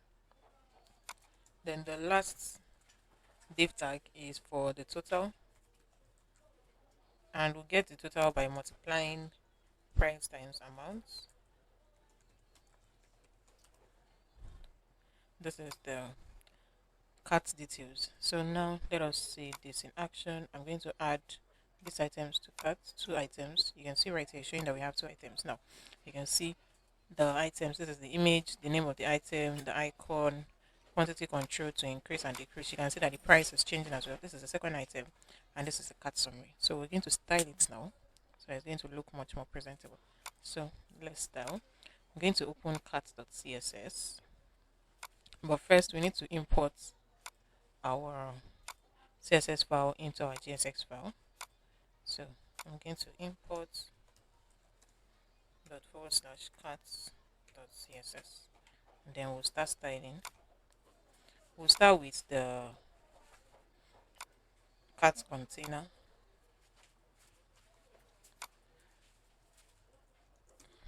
I'll set the display here to reflect, justify content, space between, padding will take 20 pixels, and then we'll have a gap of 15 pixels. Next is the left section. So cat left, I'll set the width to take 65% of the screen size. The background color should be white. Padding will take 20 pixels. And then we have the cat header. Before the header, let's just start this cat right so that we can set the width as well. So cat right, I'm going to set the width to 30% of the screen.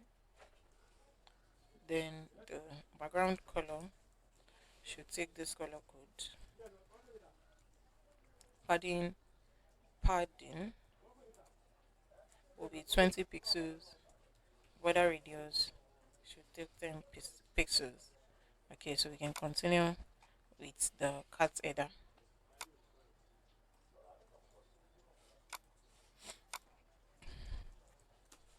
Display, I'm going to set that to flex.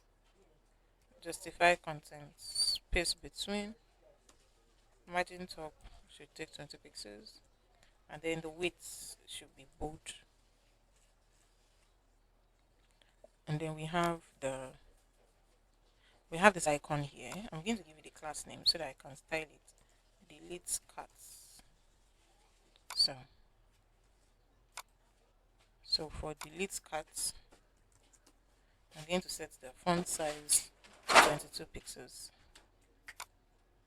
And then we have the span tag in the second cat header. So cat header span, we'll set the font size to 20 pixels, and then margin left, I'm going to do 90 pixels. Then we have this cat details, we're going to style it later. We have the summary item. So for summary item, I'm going to set display to flex, justify content, space between, margin top of 10 pixels. Then for the last summary item, I'm going to add another class name because I want to style it separately. So summary item dot total cost. I want the font weight to be bold and I want the font size to take 18 pixels. Okay, then we have this checkout button. We'll set the width of this to 100%. Background color should take red. Text color should be white. Padding of 15 pixels. We'll set border to none. Cursor, pointer, and then margin top should take 20 pixels. Okay, so now we can now style this cart details, which is the cart items. So I'm going to copy this cart item. I'm styling it in the same CSS file as this because we mounted these cart details inside this cart page. Okay, so I'll set the display to flex, justify content, space between, align item, center. Then we have the cart product detail. So for cart product detail, display would be flex as well. Justify content. Okay, for cart item, that's not all. Align items, we'll have margin top of 20 pixels. I'm going to set the padding to 10 pixels 0, and then we'll have border bottom of 1 pixel solid and this color code.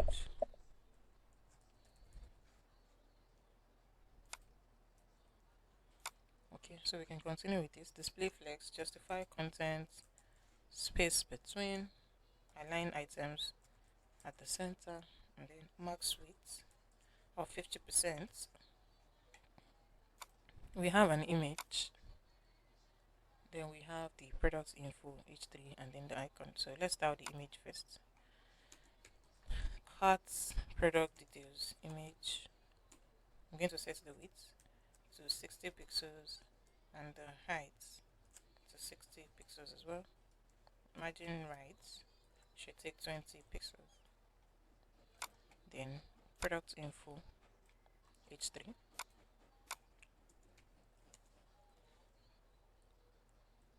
I'm going to set margin to 0, and then the font size should take 18 pixels. Then we have the quantity for our quantity control. So for quantity, display is flex, align items at the center. Then inside our quantity we have button, so we'll style the buttons dot quantity button. I'll set the width to 30 pixels, the height to 30 pixels, background color.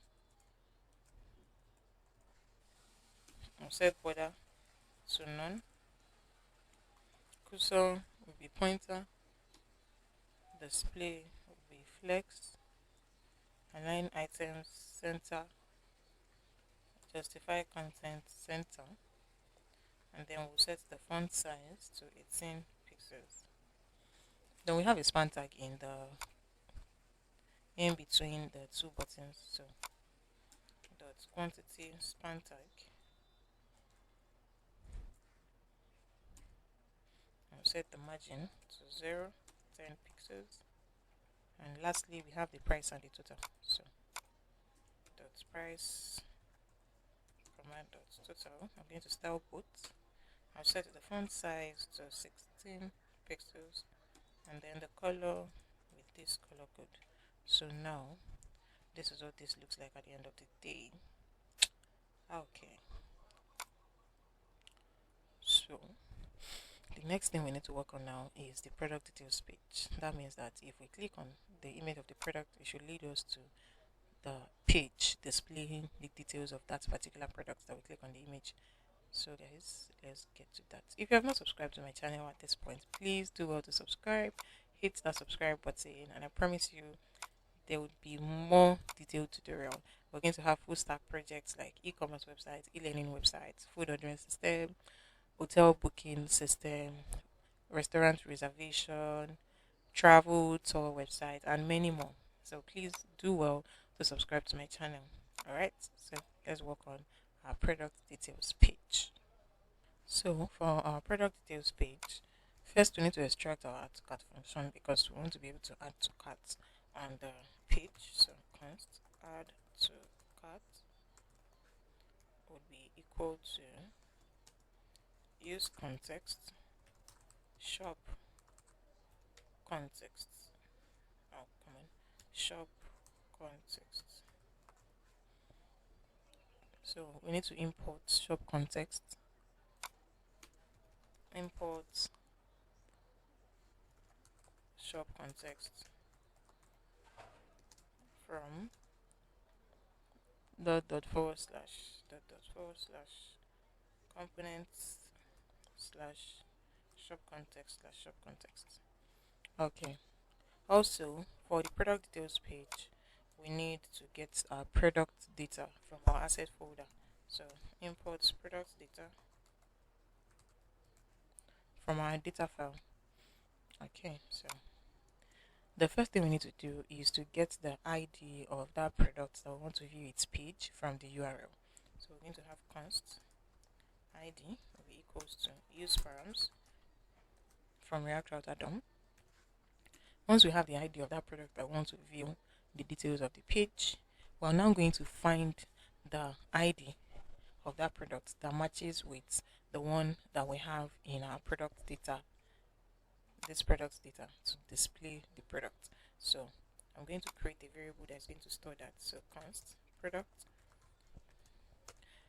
product is going to store whatever we're going to write now. So we want to use the find method to find the ID that we're generating from our URL parameter. We want to find the ID in the product data file. If they match would display the product object. What I'm trying to say is we want to get the ID of a particular product that want to view its page from the URL. Once we have gotten that ID from the URL parameter, we will now take that ID and then scan it through the product data, which is this file right here, to get a match. Let's say we have ID 1, ID 2, ID 3. If we're getting the ID from our URL, we want to scan it through this product data object to look for a match. So when we get a match, we're now going to display that product object. So let us write the code. Product data dot find method products to display. We want to return product dot ID from data file that matches with the ID that we're extracting from our URL. Okay, and the ID that we're extracting from our URL can come as a string, so we need to ensure that it is an integer, because the ID that we have saved right here is not a string, it's an integer. So right here we're going to use pass int, then we'll pass the ID. So we've converted the ID that we're getting from our URL to an integer here, and then we want to find a match with products.id from our product data. So that is basically what we just did now. So once we have that, we can now display the product. Okay, so let us create our UI. So we'll have product detail, we'll have two sides, details left and details right. Now for the left section of the details, we're going to display the image of the product, and that is going to take product.image, product dot image. This product here that's going to store what we're finding here. Okay, so products dot image. Then on the right side, we're going to have an h3 tag for the name. Product dot name. After the name, we're going to have price. We'll have two p tags. The first one will be for product dot price, and the price is going to be in dollars. So we'll add the dollar sign, and then this is going to take product dot description, and after the description, we're going to have our button to add to carts. Add to carts. So for this button as well, we'll call our onClick function to add to call the add to cart. Add to cart, and then we'll pass product and ID. So this first p tag, I'll give it a class name of product price, and this will take a class name of product description. So now let us style product details.css. But first we need to import our CSS file. So product details.css. So now let us start styling. We'll start with product detail. Display, I'm going to set this to flex. Padding will take 80 pixels. And then we have the details left. In the details left, we only have an image. So we're just going to set the image, the width will take 460 pixels. And then we'll move on to the right section. So for the right, we'll set the padding of 70 pixels, and then we have an h3 tag. We have p tag. Okay, so let's start with the h3 tag. I'll set the font size to 30 pixels. Then we have the product price. Details right, product price. I'll set the font size to 22 pixels. The color will be red. Margin top will take 10 pixels. Then we have the product description. So dot details right dot product description. I'll set the font size to 20 pixels, and then the color will take this color code. Margin top will take 15 pixels, and lastly we have the button. So dot details right button. Padding will take 1 rem, 3.6 rem. Margin top will take 15 pixels. Border will be none. Background color will be red, and then color white. Okay, so this is what the product details is, and now we need to establish a link between the image in our product list so that it can lead us to the product details page. So right here, I'll create a link tag from React Route add-on. We're going to select it from React Route add-on. So once you just type in link, you're going to see this. It might take a while, so you just chill so that it can import directly, or you can do it manually. So in this link right here, I would set the path, and this will be a dynamic path, right? Because we're using a dynamic route. So this will be slash product slash dollar sign, then curly braces product dot id. Okay, so now if I click on this now, you can see the image. If I click on this, you can see this as well. If I click on this, you can see it leads us to the product details page. If I click on this, it leads us to the product details page, and you can see in the URL slash product slash id. So this is working perfectly well, and now we need to work on the footer section. So I'm going to close this, close this, close this, and then open our footer. So for our footer section now, we'll create a div tag with the class name of footer, then footer contents. After footer contents, we'll have the copyright. So copy inside the footer content, we're going to have the name and the social. So footer name, and we'll have h2, the name of the website, then we'll have footer socials. This is where we're going to have icons. So I'm just going to type in Facebook to get the icon. React is going to suggest list of icons that will match this keyword Facebook that I can select from. As you can see, it's showing loading. I'm just going to select this first one. The second one, let's say Instagram. React is going to suggest list of icons that will match this keyword that I'm going to use. So I'm just going to select this one as well. And lastly, Twitter, now X. So you're going to see list of icons as well. And then we'll close this now. You can see that everything has imported already. So each of these, I want to give them a class name of footer icon. So lastly, we have our copyright section. It's going to take this word right here. Okay, so now let us style the footer.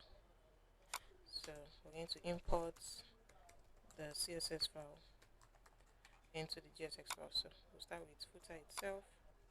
So footer, I'll set the background color to black. I'll set all text color to white. Padding bottom of 3 rem. Then we have the footer content next. So footer content display would be flex, justify content, space between, padding of 30 pixels, and then border bottom of 2 pixels solid, and this color code. Then we have the socials.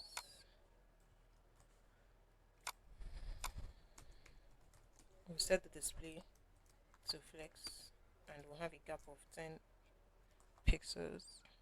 Then we have the footer icon. So for the footer icon, we'll set the font size to 22 pixels, margin left to 10 pixels, then copyright section, text align, center, padding of 15 pixels. So this is what the footer looks like at the end of the day.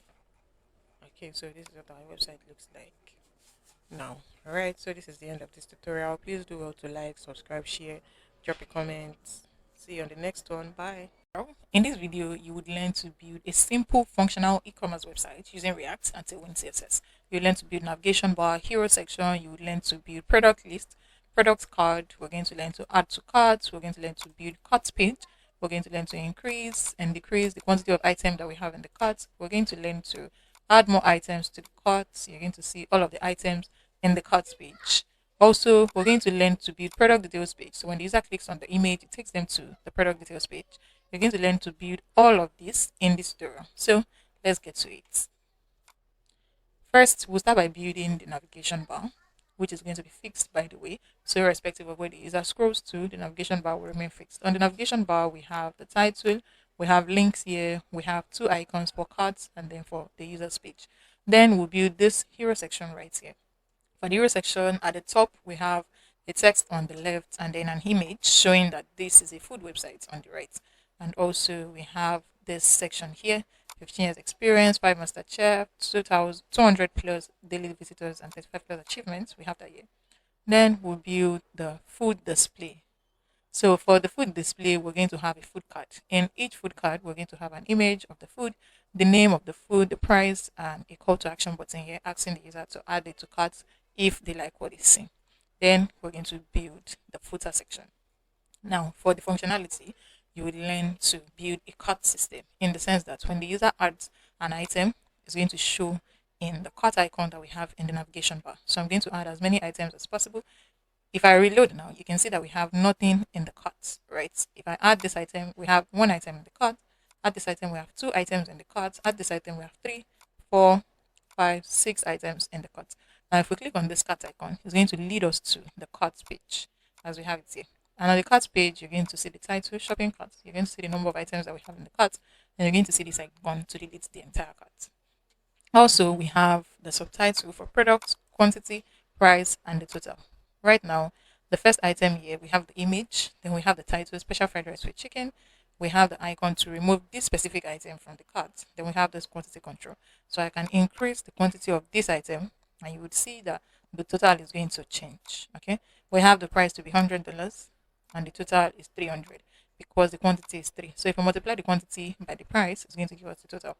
If I increase this as well, the quantity to 2, the price is $200 and the total will be 400.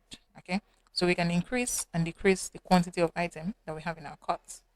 Also, we have the cart summary, where the user is going to see the summary of everything that they've added in the cart. We have the number of items that we have in the cart. We have the subtotal. We have shipping fee. In this case, it's free. And we have the promo code section here. And also, we have the total cost showing 1060. Okay, so this is the cards page. And also, we're going to learn to build the product details page. So when the user clicks on any image of the product, it's going to lead them to the page. Okay, you can see this right there. You can see a bigger picture of this food item and also the title, the price, description, and also a button to add to cart. If I click on this now, this has been added to cart. So this is the last thing that we added to cart, rich tier native fried rice. Okay, on the carts as well, I said that we can delete the entire cart when we click on this icon. So I'm going to click on this now, and you can see that the entire cart is wiped off, and we're getting this message: your cart is empty. Now I'm going to add this again to the cart. Go to the home page. I'm going to add this mojito cocktail with lemon ice cube. I'll add this, and if we check the cart now, it's been added to the cart. We can remove a specific item from cart when we click on this. You can see now that that item has been removed from cart, and it's showing right here that we have just 2 items in the cart. If I increase the quantity of this to 2, it's showing that we have 3 items in the cart. So this is what you're going to learn to build in this tutorial. So let's get started. So first, you're going to open your code editor, and then you're going to click on terminal, click on new terminal. I'll be using Git bash for my terminal. So first, you're going to change directory to your desktop, and then you're going to run this command: npm create vits at latest, then the title for the folder that you want to create. So this is a food website, React, Tailwind,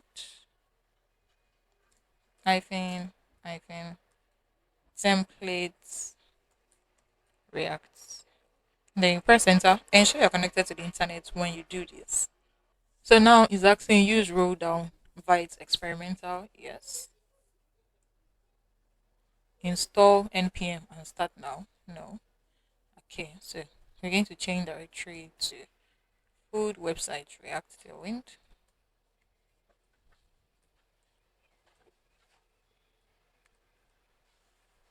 Then we're going to type in npm install, which is still going to do the same thing that it was asking us to do. Okay. So once we're done with this installation, just type in code space, then press enter full stop, then you press enter. This is going to open the project folder that you just created in a new window in VS Code. Okay, you can see now it is starting right now. And then this is what we have. Okay, so now we have our source folder, node modules, we have everything right here complete. So you navigate to terminal. Let us start the server. I'm going to be using git bash, like I said. And then you're going to type in npm run dev. And you press enter. This is going to start your server. So now you're going to follow this link and it's going to lead you to this page where you're going to see the default React app. So the counter is working, everything is working.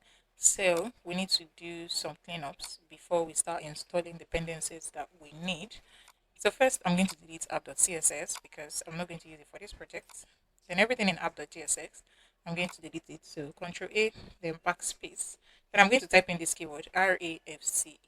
Before you type in yours, ensure that you have this extension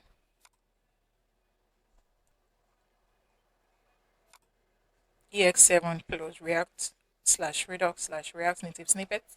If you do not have it, just come over to the search bar here, search for ES7 plus React Redux React Native Snippets and install it. Once that is installed, then you can type in this keyword. So once you type in RFC, you're just going to see this and press enter.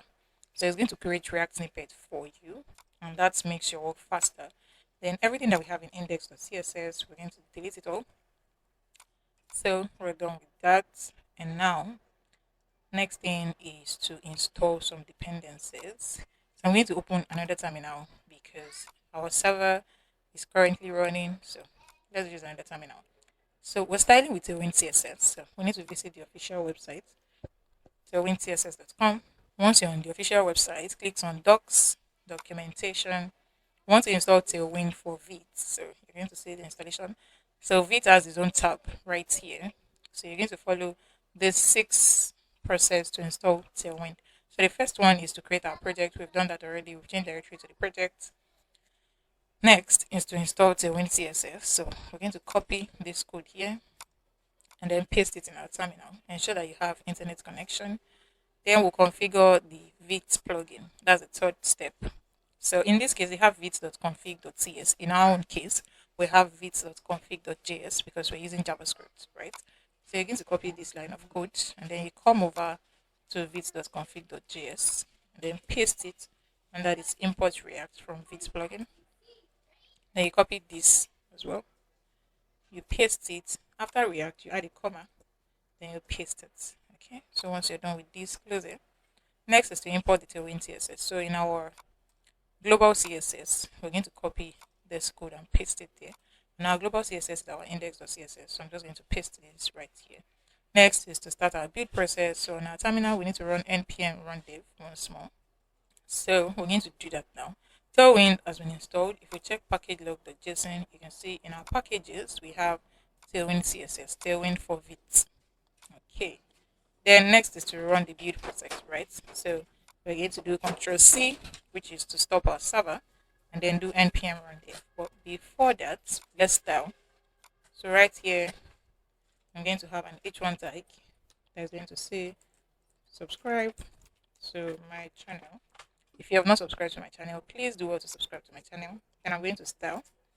So text, let's say 3XL, and then the text color, purple, which happens to be my best color, 700. Okay, so you can see now that we're able to start with Tailwind CSS, right? So let us do npm run dev once more to start our server. We press enter, and then we'll follow the link. We'll close the previous one, and you can see that this has the color and also the size of the text. Now that we're able to style, we'll close this now. Okay, now we have icons right here. That means we need to install React icons. Okay, we have cart page. That means we need to install React Router DOM so that we'll be able to navigate between pages. So those are the 2 dependencies that we need to install. So you type in React icons -npm. So if you're on this website, npmjs.com/package/react-icons, you come right here and copy the installation code. And then you paste it on the terminal. So we'll paste it right here. Then for React Router DOM as well, React Router DOM. Once you're on npmjs.com/package/react-router-dom, you're on the right page. So just copy the installation code and then you paste it on the terminal. So while React Router DOM is installing, let's check. You can see right here that React icon has been installed. Okay. So while this is installing, we need to create our component folder. We need to create pages folder. So our React Router DOM has been installed. Now we need to get the images that we want to use. So I'm going to copy all of the images that we have right here, and then I'm going to paste it in the asset folder. The link to the link will be in the description to get all the images and also the data file. So I'm going to create a data file right here, data.tsx, and I'm going to paste this.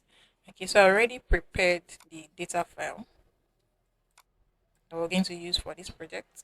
I've imported all the food images, and then we have our array of objects. Okay, representing each object represents a food card. Okay, so we have the first object here. We have an ID, we have the name, we have description, price, image, category, and then date. This is the second one right here. The ID, the name, the description, price, image, category, and date.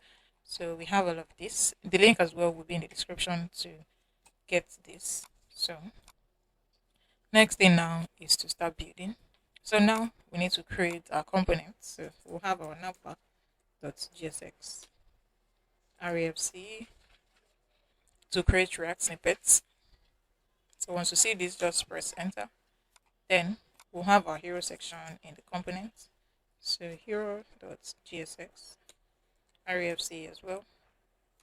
Press enter. Then we're going to have product lists .gsx refc as well to create React snippets. Press enter. Then we have the statistics hero stats.gsx refc. Press enter. We're going to have the footer components refc. Press enter as well. And we're going to have our carts.jsx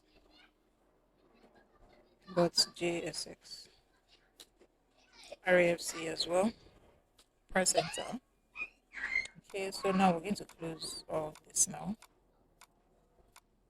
And lastly, I'm going to create our shop context.gsx. We're going to come back to this later. Now we'll close components. Next is the pages. So in the pages, we're going to have our own page.gsx refc. Press enter. And also we're going to have product details page. So product details.gsx refc as well. Press enter. So we're done with this. Okay. So next thing we need to do now is to set up our routes, set up the way we want our website to look like. Let me close this and close this as well. So let's go back right here. Okay, so for this website, we have navigation at the top of the page and we have footer at the bottom of the page, right? If we're on the carts page, we're still going to see our navigation bar and the footer. If we're on a product details page, we're going to see our navigation and the footer as well. So that means that if we're going to create this website, the navigation will be at the top of all pages and the footer will be at the bottom of all pages. Every other thing will come in between the navigation bar and the footer. So this is our home page where we have the hero section, hero statistics, products list, and every other thing. Okay. So now, if we want to set up this website, that is going to be the first thing. We're going to render our navbar at the top of the page, and also we're going to have the footer at the bottom of the page. Every other thing will be in between. Remember to always import. So import navbar from dot component slash navbar, then footer as well.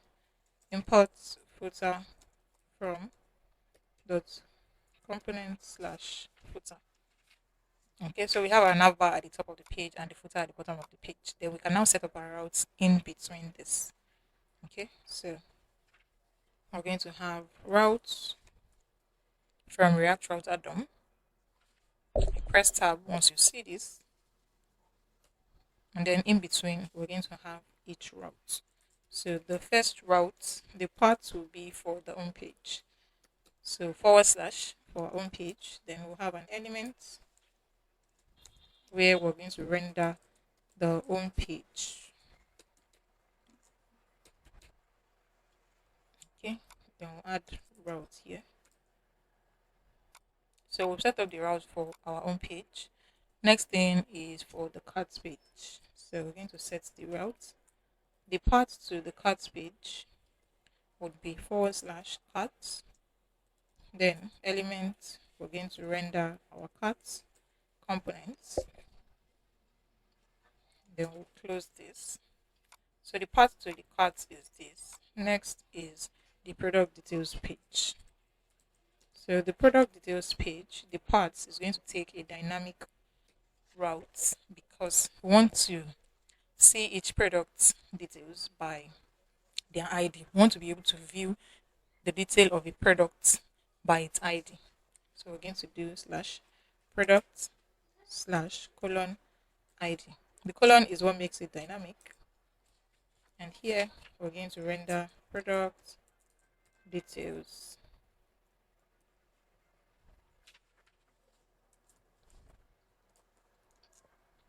Product details. Then we'll close this. Okay. So let me explain this once more.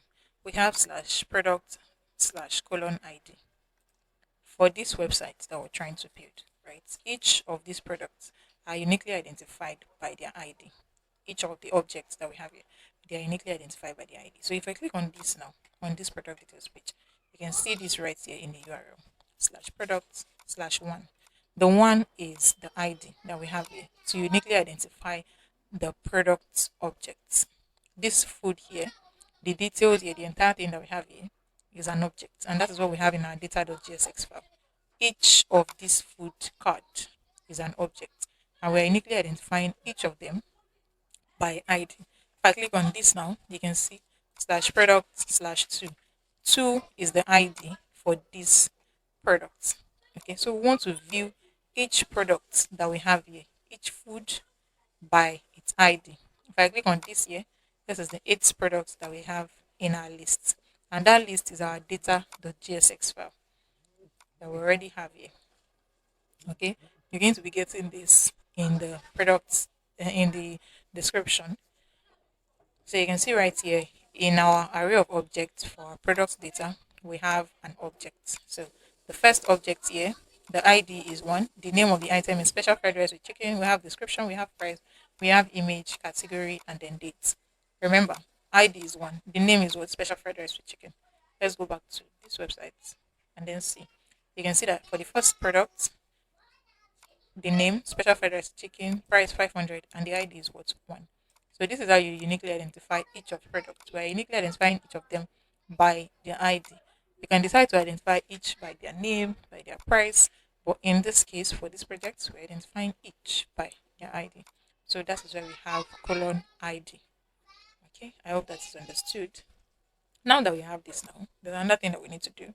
In our main.jsx, we need to wrap our entire application with browser router so that we can navigate between pages. So we're going to have browser router from React Router done. And then we're going to cut this, Control X, and then paste what we have here. Okay, so we've wrapped our entire application with browser router so that we can navigate between pages. So now, if we head back here, okay, we're encountering an error. Let us see. Okay, so the error is home page is not defined. Okay. So right here, the home page, the carts page, and the product details page, we're here to import it. So let's do that. Import home page from dot forward slash pages slash home page. Import carts from dot forward slash component slash carts. Import product details. Oh, Control Z, product details from dot forward slash pages slash product details. Okay, so now we should not have an error. Okay, you can see navbar at the top of the page, footer at the bottom of the page. Okay, now this is the home page right here. If I do slash carts, you're going to see the carts. So right now we're on the carts page. Okay, so if I go back now, we're on the home page. All right, let's continue building. So we need to start with navigation bar. So we need to build this lovely navigation bar that we have right here. So I'm going to close app.gsx, main.gsx, close the pages, open my components, and then open my navigation bar. So now for our navigation bar, we'll start with the nav tag. Inside our navigation tag, we're going to have the brand logo. Then we're going to have the navigation menu. So nav menu. After nav menu, we're going to have the icons. Okay, so let's start with brand logo. So for the brand logo, we're going to have a div tag, and it's going to take, we're using this text as the logo. Then we have the navigation menu. So we're going to use a UL tag. Inside this UL tag, we're going to have 4 list items. The first one will be home, second will be dishes, third will be contact, and lastly we're going to have use app. Now for the icons, we're going to have the cat icon and the user icon. Because we have installed React Router DOM, so let me have div tag first. Because we have installed React Router DOM, if you type in cart, it's going to display a list of items that is going to match the keyword cart that you can select from. So I'm going to be selecting this cart here, and you can see that it has been imported. Then we can close this. Okay. And also after the cart, we're going to have the user icon. So I'm going to type in user, and React is going to display list of icons that match this keyword user. I'm going to be using this icon here, and I'll close this. Okay. If we check now, this is what we have. We have the title, the menu, and then the icons. Okay, so let us style this now. So before styling, we need to do few things. So we need to ensure that our navigation bar is fixed once the user is scrolling. First, we need to create a state variable that is going to track if the user has scrolled down the page, and a setter function that is going to update the states. So I'm going to create a state variable. I'll give it a name is scrolled, and the setter function sets is scrolled, and by default we're going to set this to false, showing that the user has not scrolled, right? Then we're going to use effects. In the use effects, we need to first create a function to undo the scroll event. I'm going to name that function undo scroll, and also we're going to check if the user scrolls more than 100%, 100 pixel. We want to set is scrolled to true before we now add a scroll listener that would mount when our component mounts. So let's do that now. I'll give the function undo scroll,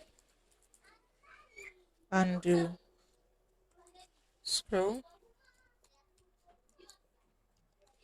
Inside this function, we're going to check if scroll is more than 100 pixel. Then we're going to set scroll to true. So we're going to set is scrolled. To check if the user has scrolled more than 100 pixel, we need to check our window. We need to use our window to detect it. So we're going to do window dot. If the user scrolls on y-axis and is more than 100, let's add space. Then we've set it to true. Okay. Then this is scroll, not scrolling. Okay, so that's a typo error. Now we need to add a scroll event listener when the component mounts. So we're going to have window dot add event listener. If the scroll, comma, we'll call the undo scroll. And next thing after this is a cleanup function to remove scroll listener when the compound unmounts. So we're going to return window dot remove event listener scroll, then undo scroll. And in here, we're going to add an empty dependency array. So what we did here is actually very simple. First, we declare the state variable to undo to track if the user scrolled down the page.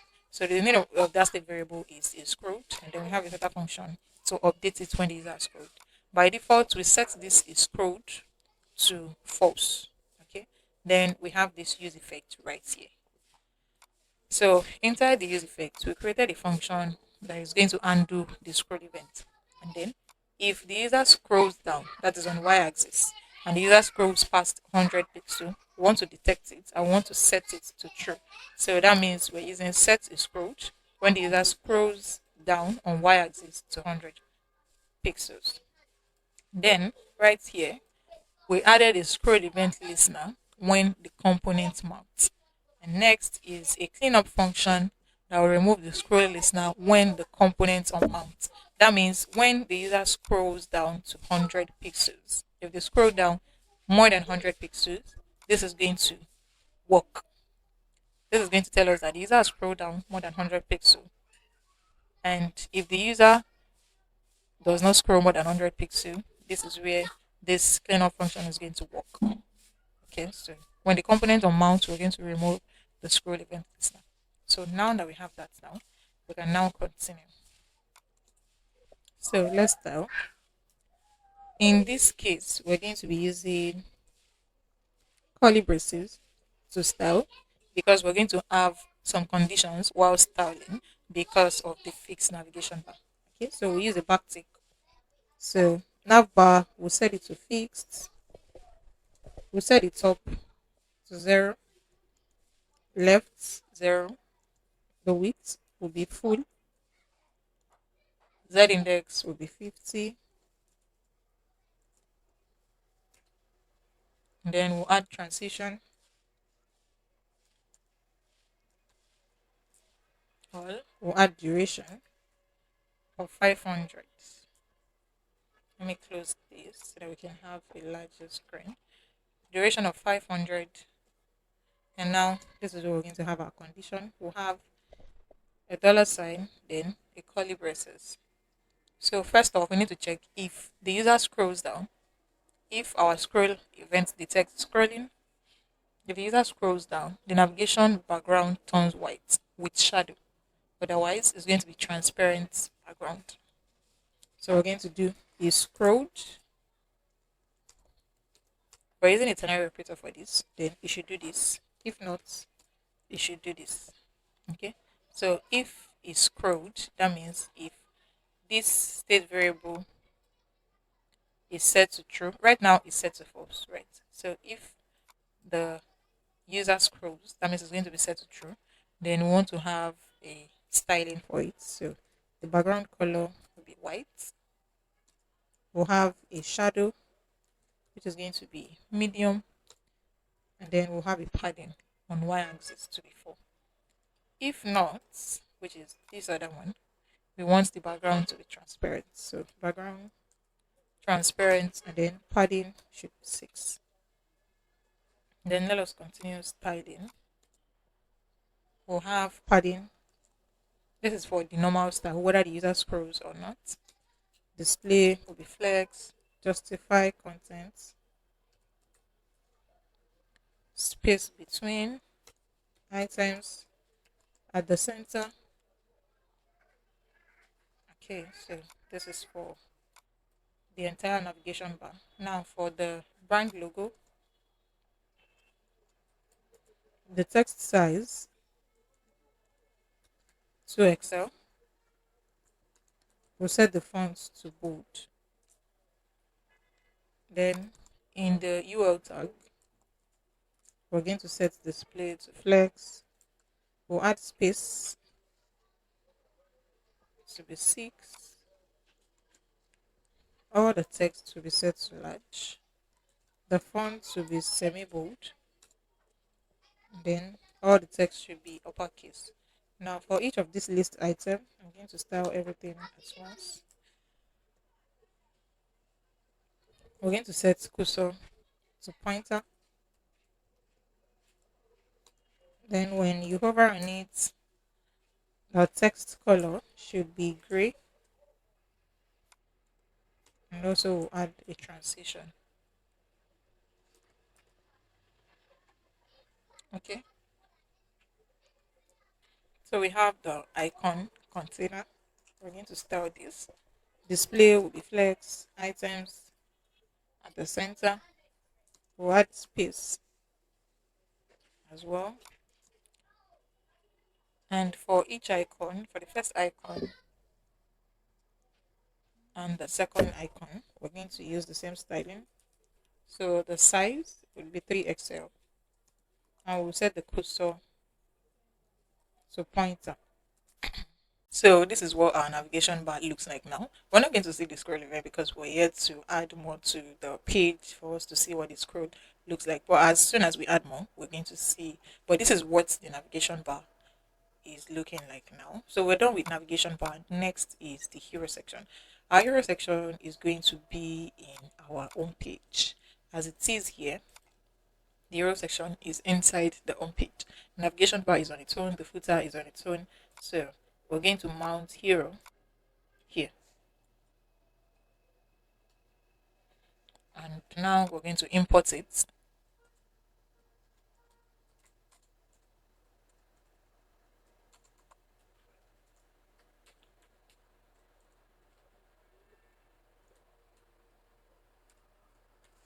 Okay, so we've imported the hero section.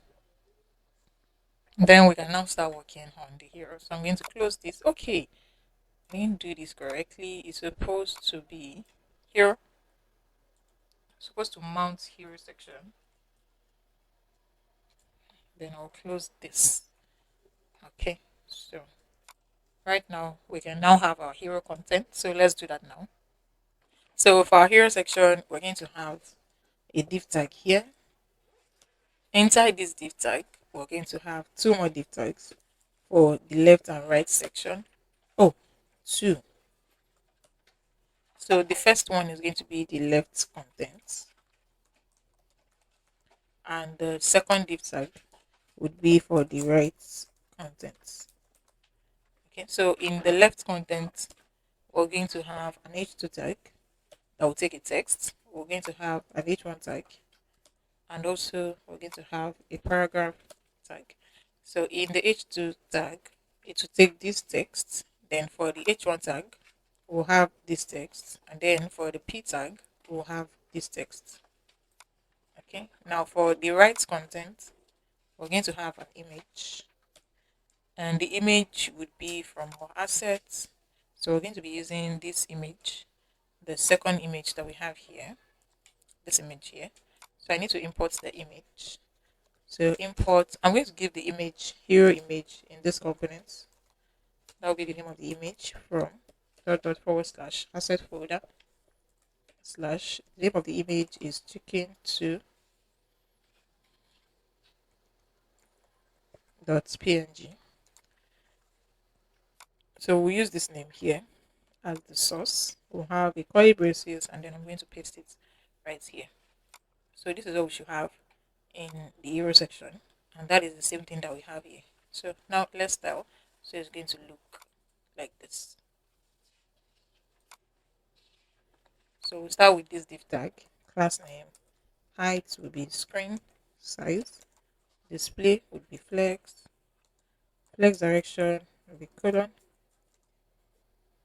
then all items will be at the center. So items center. Then this other div tag, display will be flex as well. Justify content space between items center, and then we'll have a padding on x-axis to be 24 pixels.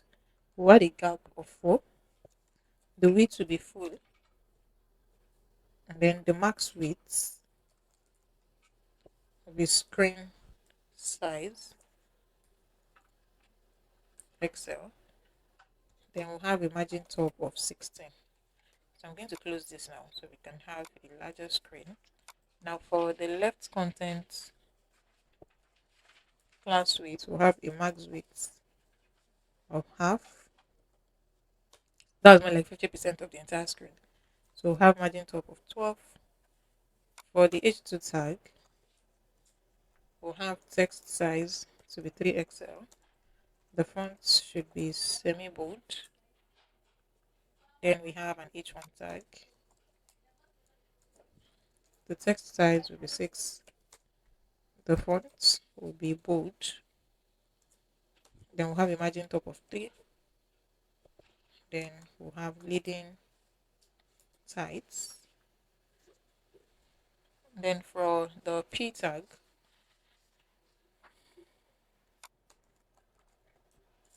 the text size will be large.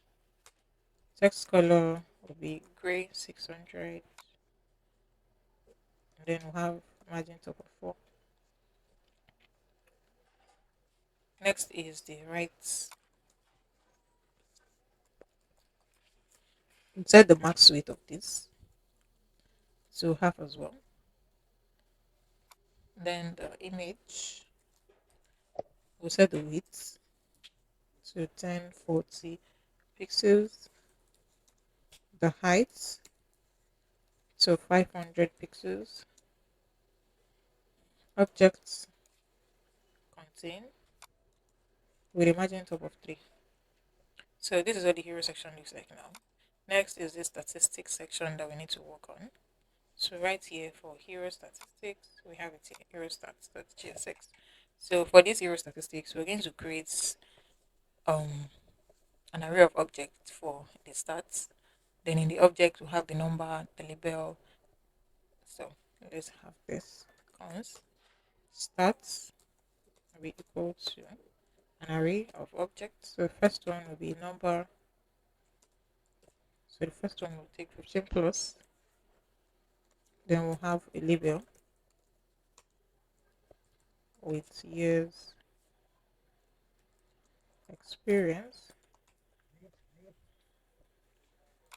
Okay, and the other ones would be the second number, label, number, label, number, label. So we're going to map over this to display it. Okay, so we'll start with a div tag. Inside that div tag, we're going to map over the start array to display each of them. So start, then we'll pass the index to uniquely identify each. Open our brackets. So inside this, we'll have a div tag. And then we'll pass the key to uniquely identify. We'll use the index number. So the index number of this is an array of objects, right? The index number of this is 0. Index number of this is 1. Index number of this is 2. Index number of this object is 3. So that is how it's going to identify each of them, because this is an array, and in array we count from 0. Count starts from 0. So index number of this is 0, 1, 2, 3. That's how we're identifying each of these objects. So the key here is objects. Okay, since we have that now, then inside this we're now going to display an h2 tag, and the h2 tag is going to display the number first. So we'll have start dot number. After the h2 tag, we're going to have a p tag that is going to display the label, start dot label. Okay, so what we did here was to create an array of objects to store this data. So for each object, we have two different properties, the number and then the label, and they have their contents, right? So right here, we're mapping over, let me reduce this. We're mapping over this array of objects. This starts to display the contents that we have. These are the contents. This are the contents. So we're mapping over the start array to display each of the contents. Then we pass the start and the index to uniquely identify each of them. And like I said, we're identifying by the index number, and the index for array count starts from 0. So this is index 0, this is index 1, this is index 2, this is index 3. That is how we want to display each of them. We're going to display the first one, which is 0, second one, which is 1, third, 0, 1, 2, 3. Okay, so then we created this div tag to work on the UI, and we pass the key as index.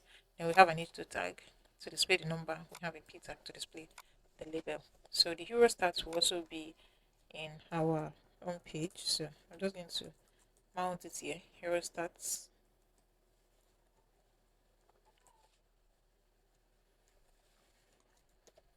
Then I'm going to import it. Import hero stats from components. Okay, so now we can now style this directly.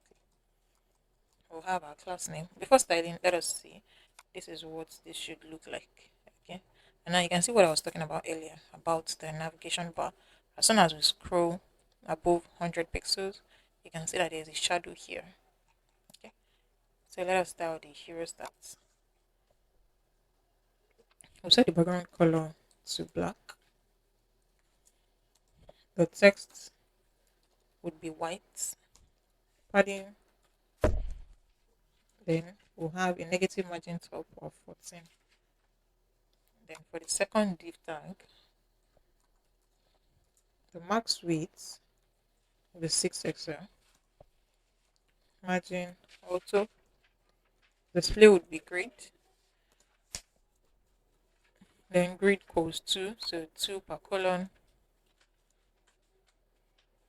And then we'll have a gap of 4. All text should be at the center. Then for this div tag that we have here, display will be flex direction, colon, items, center. Then we have an h2 tag here. Text would be 4 XL. The font, we'll set it to bold. And the text color is going to be red. Then we have this p tag. So for this p tag, we'll set the margin top to 2. And the text size will be large. So this is what we should have at the end of the day. Okay, so the grid system. Okay, grid should be equals to, okay, on medium screen, grid equals 4. Okay, so you can see. So this is exactly as we have it here as well. So now we need to do this, our product display, which is the dishes display. We need to work on this now. So before actually doing that, we need to work on the shop context first. So shop context basically is the next thing that we need to work on. So I want you to think of shop context as your app global store that keeps your app organized and centralized. So in this kind of project where we have product list, product deals page, cards page, product card, and each of these need access to the same data, which is this data right here. Each of these need access to this data, keeping all the data, the cart data and the product data in a centralized place will make it easy for all the components to have access to it and update easily without having to pass the data down as prop each time. So we're going to have all of our product data, cart functionality, functions, state variable, everything relating to products and carts that we're going to need in other parts of this application would be in shop context. So that's basically why we need the context API. So let's start with that. So first in our shop context, we're going to start by creating a context for sharing products and cart data across components. So because we want to share product and cart data, we'll start with exports, then consts. We'll create our shop context. And it's going to be equals to the shop. The S would be capital letter. Would be equals to create context.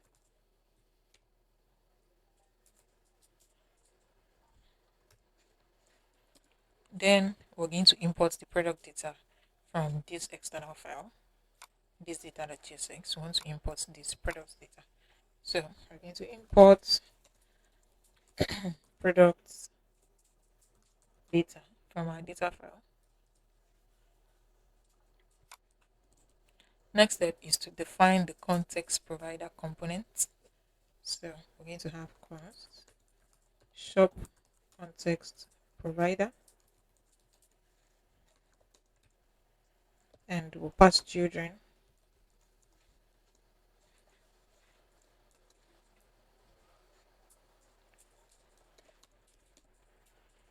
Okay, so once this is done, we now need to export the provider component. So we're going to export default shop context provider. Once we have that, next is to provide the state and function as a context value. So this is where we're going to return shop context dot provider, and we're going to pass children. We'll render any child component inside the provider. So we're just going to have children right here. Inside this shop context dot provider, we're going to be providing the states and functions as context value.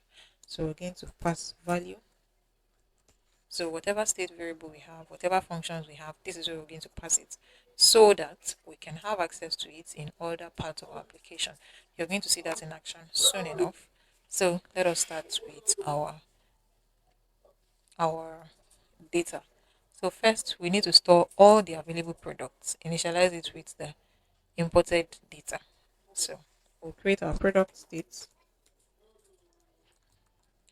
and then set products, that is our setup function, be equals to, we initialize it with product data. Okay, so we've created our product state and we're initializing it to what we have here, product data. You can see that as soon as we hover on this now, everything that we have in the product data is already showing here. The ID, the name, description, price, image, category, date, everything is showing right here.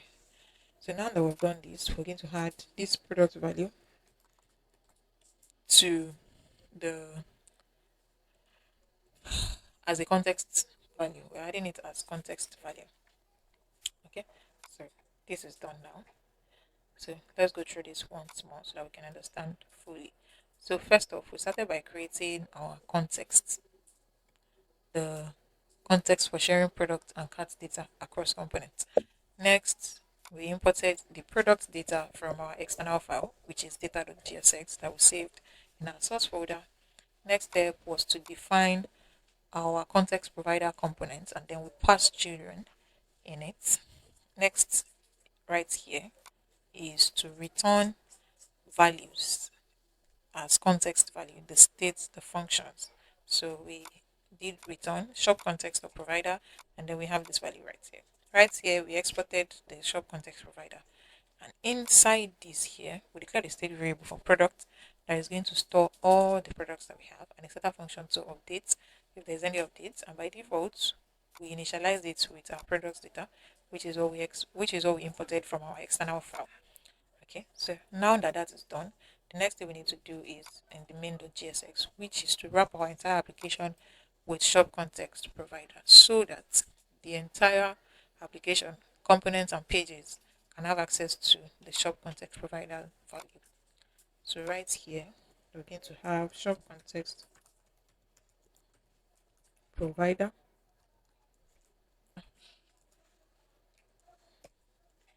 We'll cut this, Control X, and then we'll paste it in between. Okay, so we're just going to format the document so that it's going to look okay.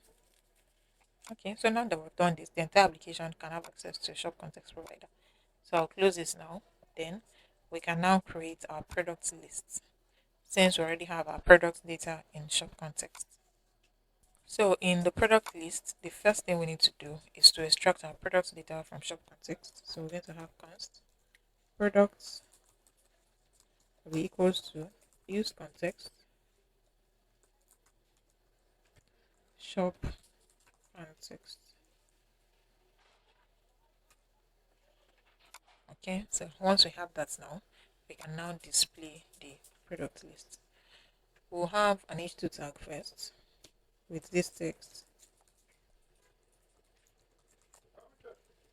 and then we're going to have a div tag. Inside this div tag, we're going to map over these products to display each of the products. So we're going to have products dot map, open our brackets, we'll pass products,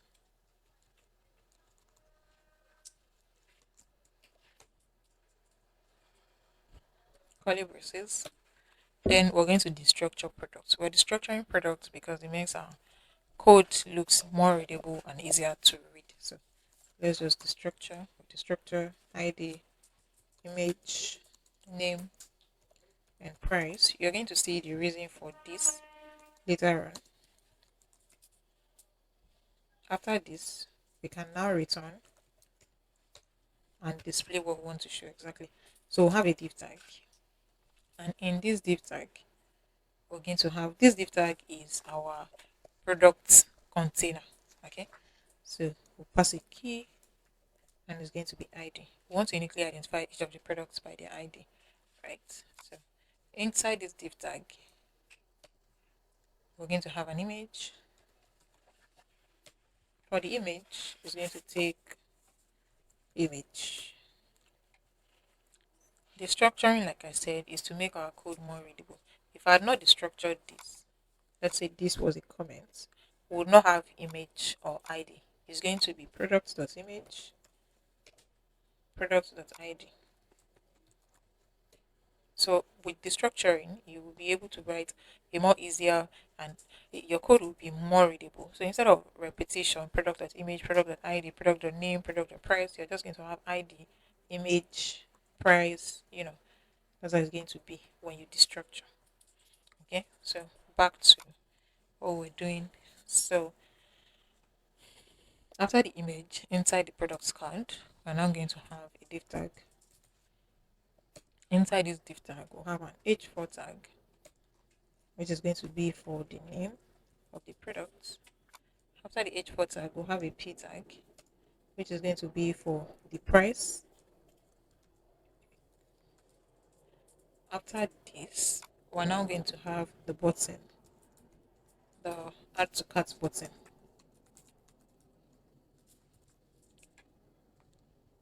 Okay, so this is what we have now in product list. Now I'm going to mount it right here. If we check here now, you can see each of these products have been displayed. We have the image, the name, the price, and then the button. So let's go over the code once more to understand what we just did here. So this is the code, right? The first thing we need was to extract the product state from our shop context, the value from this context value that we have here. We extracted this product, right? And this product, we already declared the value here as a state variable, and then we initialize it with product data. That means every single thing that we have in product data is already stored in products. Then we're now doing this return statement. This is the container right here for our product list. We have an h2 tag. This is the header. Then we have this product list container, like the grid container. This is it right here. This is where we're displaying each of the products card. This is the container for this. This is more like a wrapper for this products list. Inside this div tag, we're mapping over the products that were extracted from shop context to display each of them as a card, and that is a card right here. Before the card, with the structured product so that our code will be more readable and to avoid repetition. Then inside this card, we have an image to uniquely identify the objects in our product, which is the same thing that we have in data.jsx.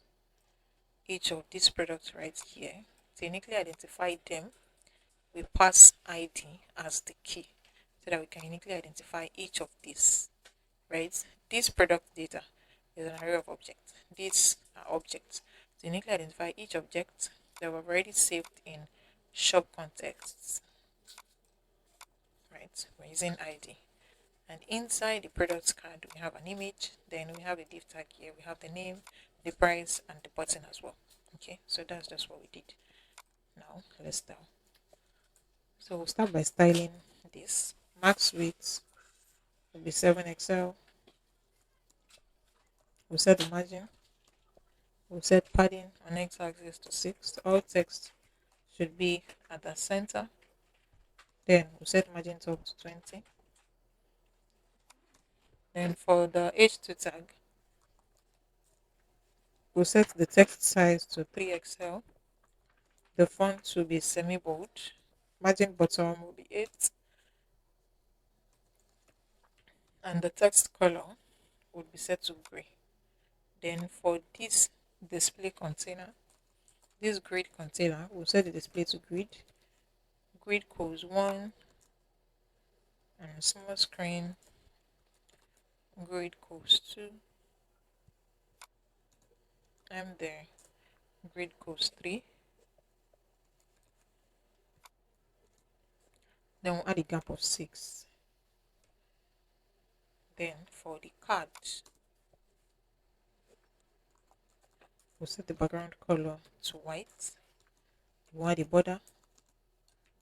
Border color would be gray, 200. Border radius will be large on all sizes. We'll add a padding of 4. Shadow, just a small shadow. And then we'll add transition, transform. And then we'll add a duration of 200.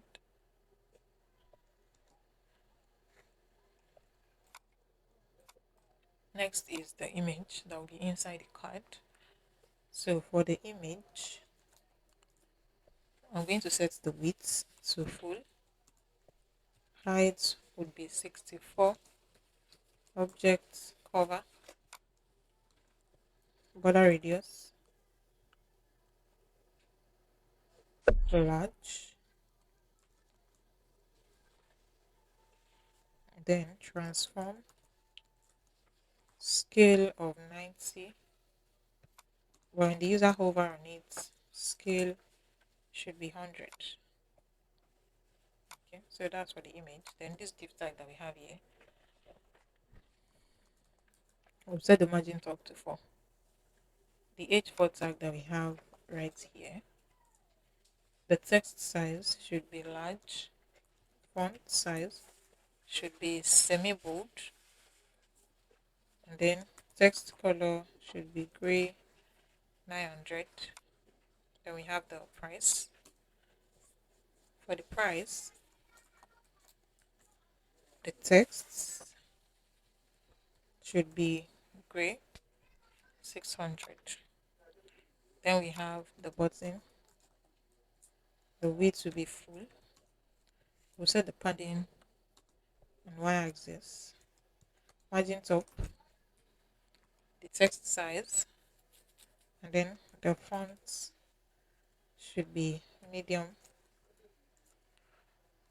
Text color should be white. We'll set the background color to red. And then border radius on the, and when the user hover on the button, the background color should be red as well, but it should be 600. We'll add transition so that it will be smooth. Then we'll add duration, 300. So this is what this should look like now. Okay, so the image is not, so let's see. Okay, so we have just 3 items being displayed here. While here we have 4 items. So right here, we're going to add a large screen, grid cause 4. And you can see that this is looking okay now. It looks exactly like what we have here. Okay.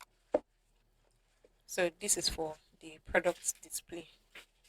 And the next thing we need to work on now is to ensure that once the user clicks on this button right here, we're able to add to cart. Okay, so we need to work on the cart functionality, and we're going to be doing that in our shop context.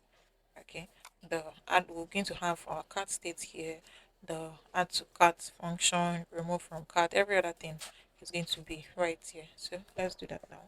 Context so that other components can have access to the cart state and update the cart state without having to pass it down as props. So we're going to have our cart right here in shop context.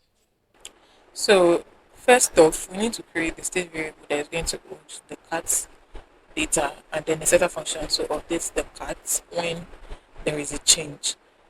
And by default, we're going to initialize the cart data with an empty array. So we're going to have const cart setter function set cart be equals to use state. We're going to initialize it with an empty array.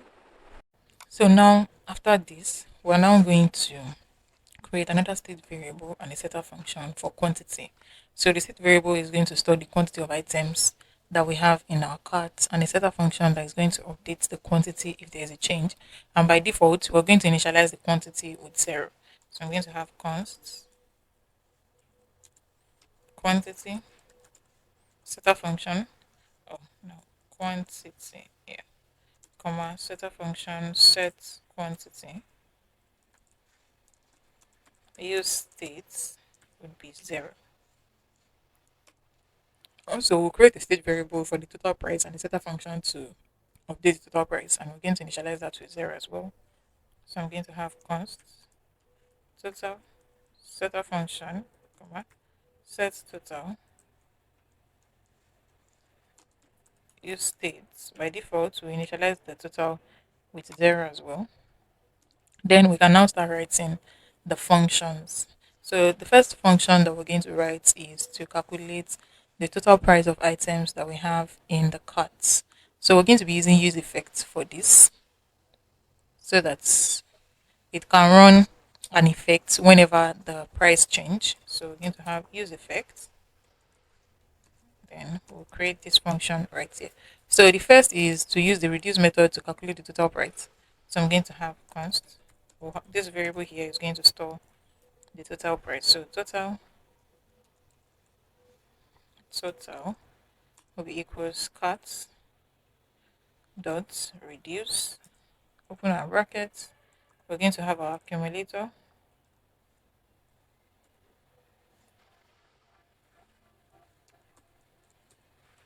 comma, current item.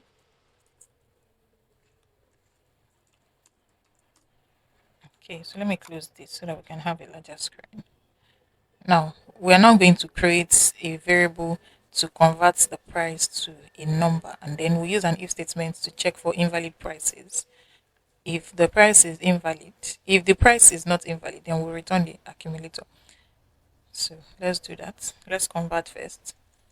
And price as a number is going to store the conversion. So price as number will be equal to, we want to convert to a floating point number. We want to convert the current item price. So we're going to have current item dot price. Okay. Then skip invalid prices if the price is not a number. So if price as a number is not a number, we're just going to return accumulator.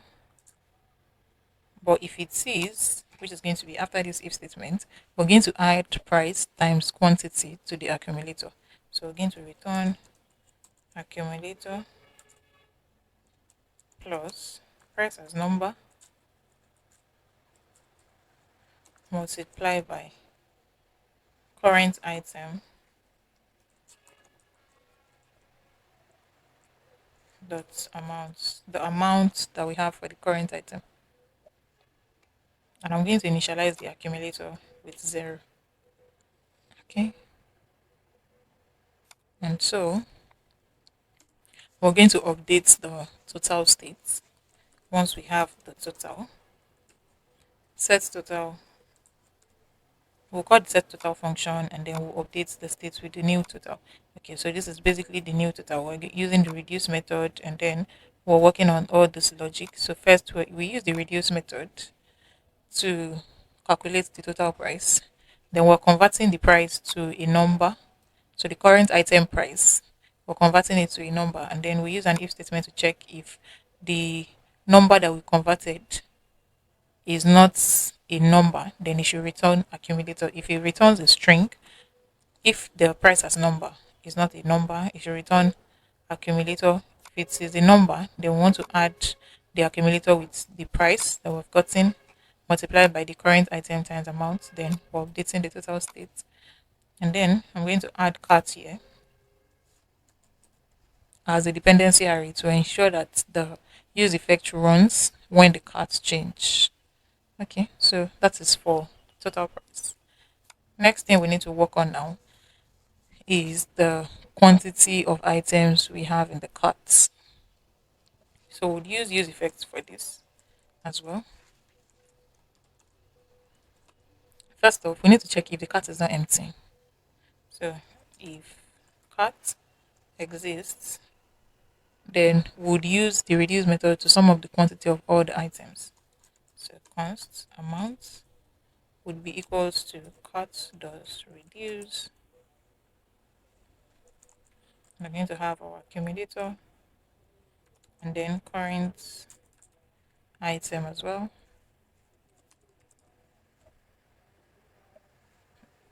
Then we'll return accumulator plus current item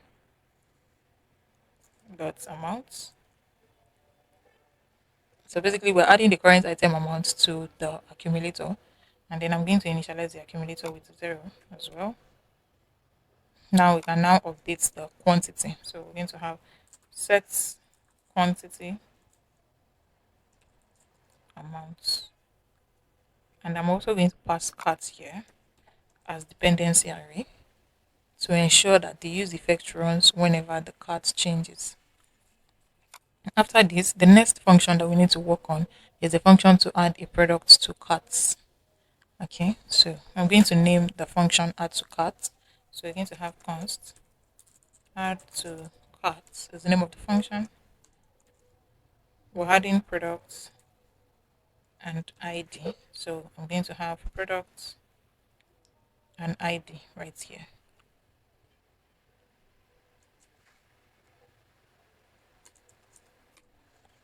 Okay, so first we need to create a new item with the initial quantity of 1. So I'm going to have const new item will be equal to spread the products, comma, we initialize the quantity with 1. Next step is to find if the product is already in the cart. So we're going to have const, and we'll save that in cart item in this variable. So we use find method cart.find item.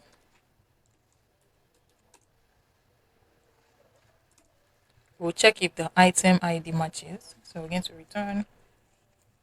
We want to find if the product already exists in the cart, just to return it. So this is what we're using to check if the product already exists in the cart. If it does exist in the cart, if the product is already in the cart, we'll map over the cart to update the quantity of the existing item. So we're going to check if cart item, that means if the product exists in the cart, which is this right here. Okay. If the product exists in the cart, let's map over it. So const new cart would be, we'll spread the cart dot map pass item. Then we'll check if the current item ID matches the product ID, then increase the quantity. So if item dot ID equals ID,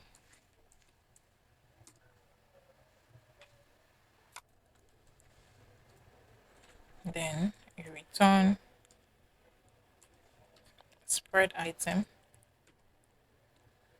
comma, amount. We'll update the amount with cat item dot amount. And if the product ID, if the item ID does not match with the product ID, we're just going to return the item. So I'm just going to use an else statement here else return item. Okay, then we're now going to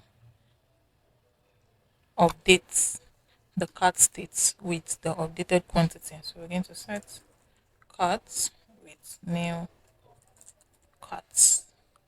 Okay, so basically what we did here, or better still, the first line of code here is to create a new item with the initial quantity of 1.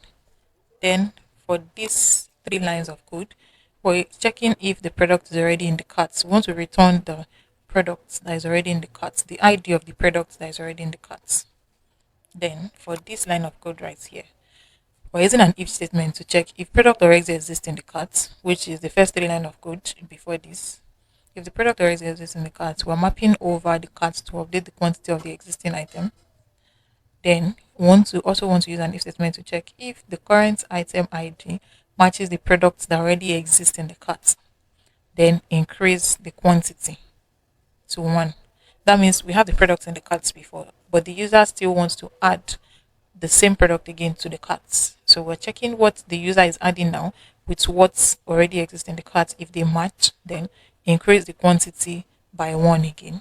Otherwise, return the item as it is. That means add the product newly to the cart because it does not exist in the cart, right? And then if the two conditions are met, if either it exists in the cart, we re-add it to the cart. That means we increase the quantity by 1, or it does not exist in the cart, then we add it newly to the cart. We are updating the cart states with the new cart. Okay, so then we also need to check if the product is not in the cart at all. We want to add it newly to the cart. So we're going to use an else statement where this if ends. Set cart. We want to update our cart states with the new cart, new item. And then we'll display a toast notification. Toast from React Toastify dot success product added to cart. Okay, so let's see. React Toasty file has been imported, but in our app.gsx, we're yet to use the toast container. So right here, I'm going to have toast container from React Toastify, and I'm going to close this right here. Okay, so back to our code.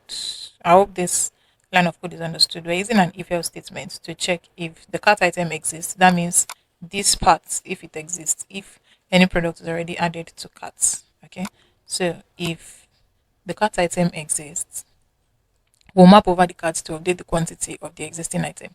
And we're using an if statement to check if the current item ID matches the product ID, the existing product and the cart. If the new item that the user wants to add, if it matches, then we're increasing the quantity. If it doesn't, then we want to return the item as it is and update the new cart. And if the cart is not, if the item is not in the cart at all, then we are adding it newly to the cart. So this is our add to cart function. So the next function now, after this add to cart, is going to be the function to clear the entire cart items. So I'm going to name the function clear cart. So I'm going to have const clear cart. Okay, so to delete the entire cart, we just need to set the cart state to an empty array. So I'll use the set cart function. Then I'll set it to an empty array. And also I'll display toast notification. Toast the success cart empty. Okay. Then the next function now is to write a function to remove a specific product from the cart. I'm going to name the function remove from cart. So const remove from cart will be equals to, first we need to filter out the products with the specified ID. So we need to get the products. We need to get the ID of the products that we want to remove from our cart. So we're going to have const new cart will be equals to cart dot filter item. Now we'll keep only items whose ID doesn't match, and we'll remove the item that their ID match. So we're going to return item that the ID does not match. So item.id that is not equals to the ID of the one that we want to remove. That's the only product that we're going to be keeping. Then we're going to update the cart state. So set carts with the new carts in this function. Also, we'll display a toast notification. Okay, set carts set. We'll display a toast notification. Toast dot success products removed successfully. Okay, so this is a function to remove products from carts. Then the next function that we need to work on now is to increase the quantity of a specific product in the cart. So I'm going to name the function increase amounts or increase products. So let's just name it increase quantity. And we're increasing specifically by ID. The first step here is to find the product in the cart by its ID. So we're going to have const cart item will be equals to carts dot find method. We want to find the item, so we're going to pass in item. We want to find the item dot ID that matches with the ID of the one that we want to increase. When we find it, we're now going to call the add to cart function and reuse the logic to increase the quantity. So we're just going to have add to cart. We'll call the cart item where we're storing the ID, and then we'll pass the ID as well. Okay, so this is the function to increase the quantity of a specific item in the cart. Now let's write the function to decrease the quantity of a specific item in the cart. I'm going to name the function decrease quantity. And we're decreasing specifically by ID, so I'm going to pass ID right there as well. So first off, we need to find the product in the cart by its ID.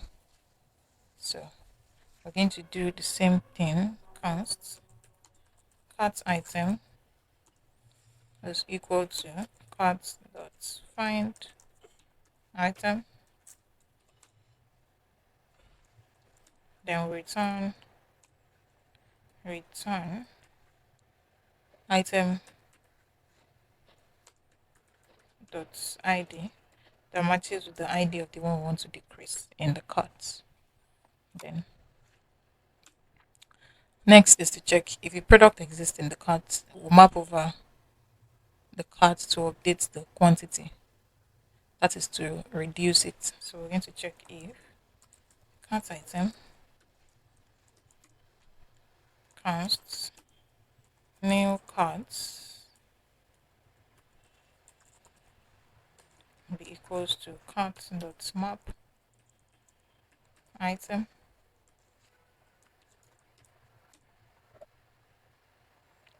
If the current item ID matches the product ID, then we'll decrease the quantity by 1. So we'll do if item.id equals ID, then return item, then we'll decrease the amount, cart item dot amount, we'll decrease the amount by 1.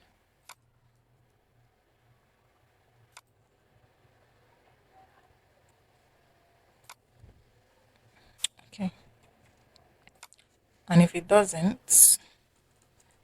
not match,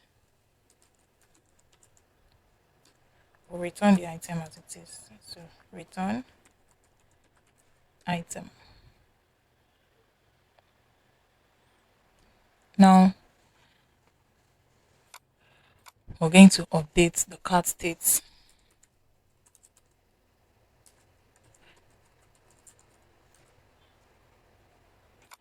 Okay, if the product quantity, so we use an else statement here, else.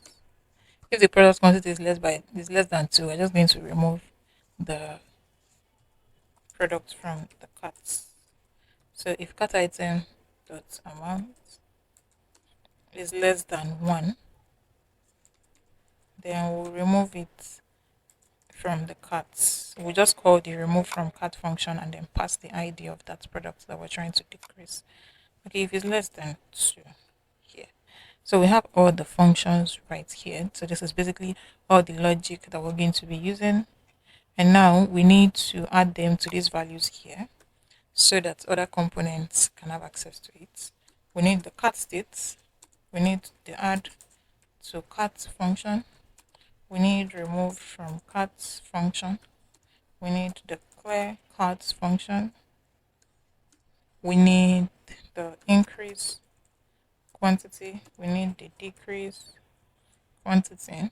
We need quantity itself. And also we need total states. Okay, so we have all the functions right here. Now that we're done with this now, the first thing we're going to do here is to use the quantity states that we have here in the navigation bar, in the sense that once an item is added to the cart, we want it to show on the icon that an item has been added. So right here after the cart icon, which is this icon, we're going to have, we use a ternary operator. We're going to check. Before checking, we need to extract the quantity state from our shop context, right? So after this nav bar right here, we need to get the quantity of items that will be in the cart to display on the cart icon that we have in our navigation bar. So we're going to have const quantity will be equals to use context shop context. Okay, and then right here inside this curly braces, we are now going to use ternary operator to check. What we want to check exactly is if the quantity of the item is greater than 0, then we want to display the quantity. If not, it should display nothing. Okay, so we're going to do quantity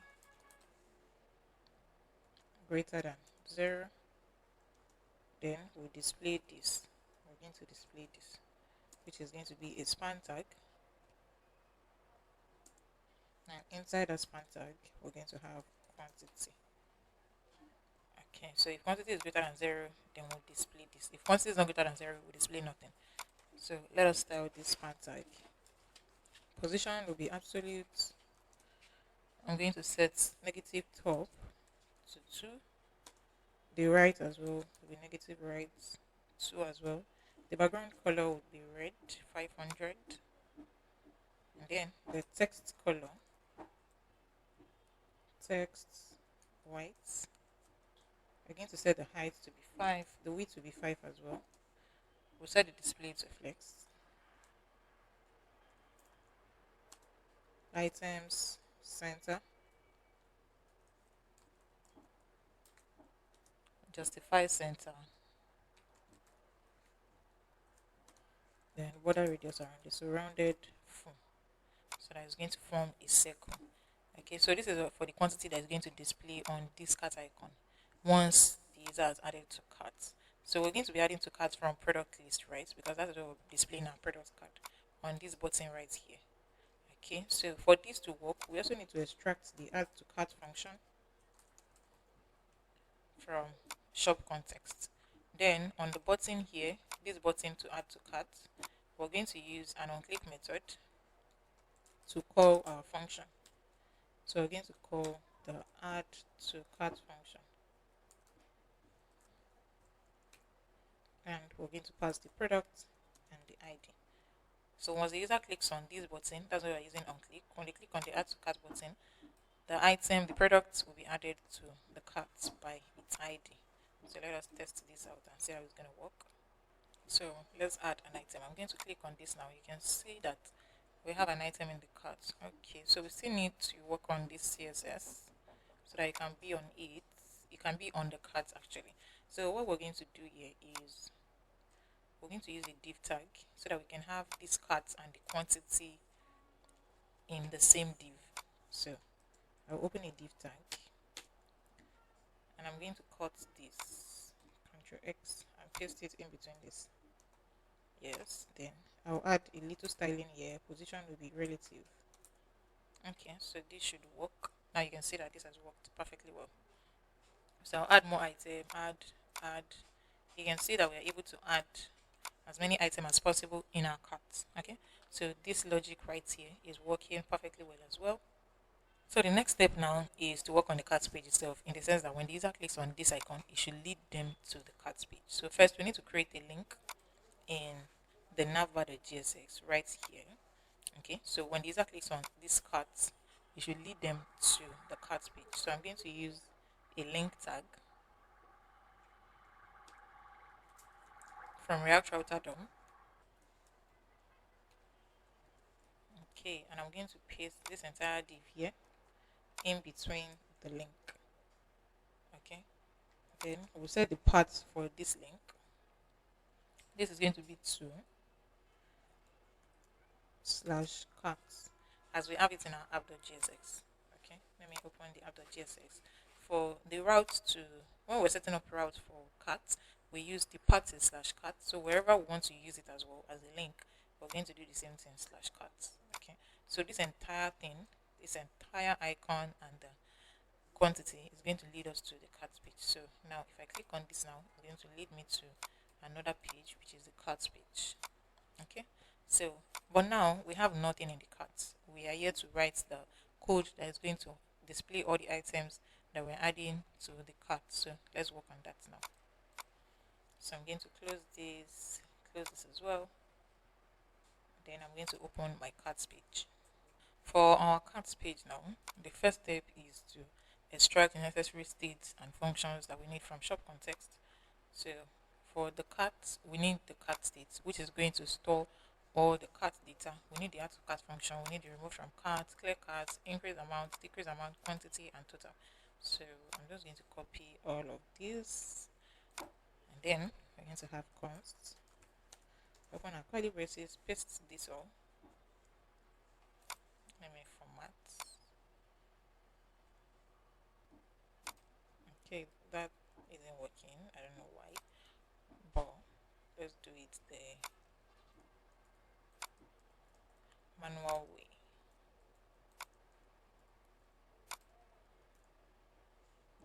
Okay, so everything will be equals to use context. We're extracting it from shop context.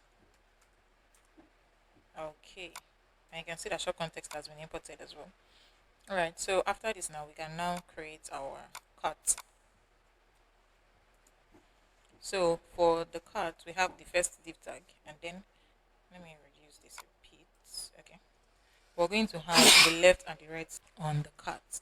So we're going to have the left section. We'll have a div tag inside our left section, and then we'll have the right section for the cart summary.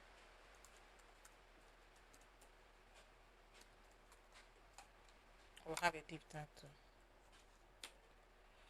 We'll start with the left section. In the left section, we're going to have the header, and then we're going to have the sub header. So the header, inside this header, we'll have a div tag. Inside the div tag, we'll have two h1 tags and an icon, trash icon. So I'm just going to type in trash because I've installed React icon. React is going to suggest list of icons that will match this keyword. It might take some time while you're doing this for React to suggest, so you can just chill a bit. So this is the second icon that I want to use. Now the h1 tag, the first one will take shopping item, shopping cart I mean, and the second one will take the quantity.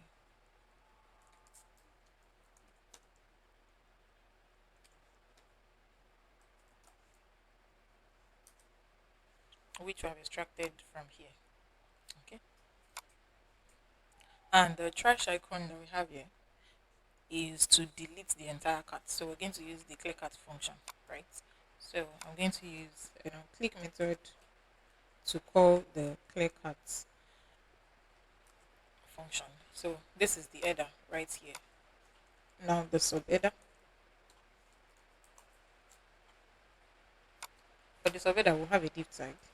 Inside the div tag, we're going to have four span tags.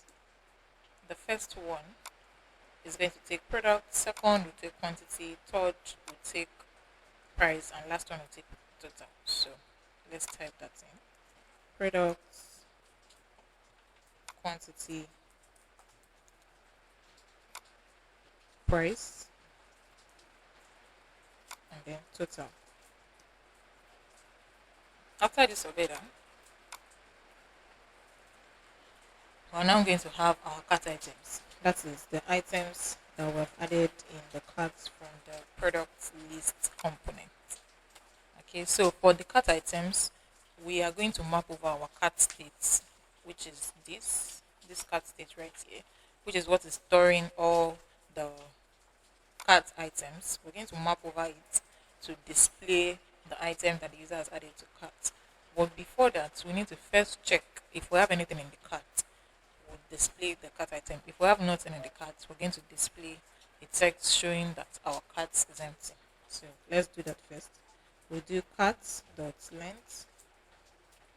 If it's greater than 0, that means if there's something, then you should do this. If there's nothing, you should do this.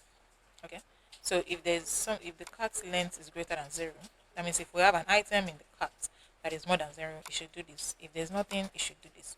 So if there's nothing, you should display a text showing that we have no item in the cart. So we'll have a p tag that will display your cart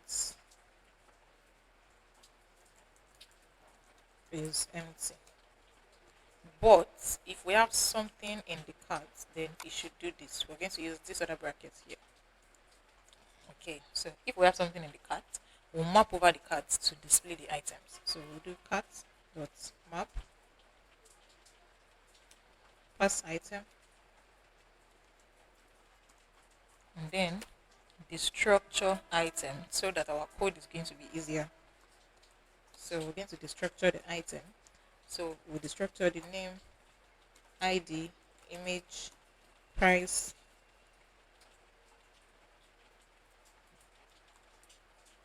we'll have amounts. Okay, everything will be equal to what item. So we just destructured item now, so that our code will make more sense when somebody comes and then check out the code. Okay, so we've destructured the cart, and now we need to display the items. So after this, we're going to have a return statement. Open our bracket, then we'll start displaying the cart items. So we'll have a div tag. For this div tag, this is for each cart item, right? And then to uniquely identify each of the cart item, we use the ID. So inside the cart item, we're now going to be having every other thing. So first, we'll have a div tag. And this div tag will be for the image, the title, and then the icon.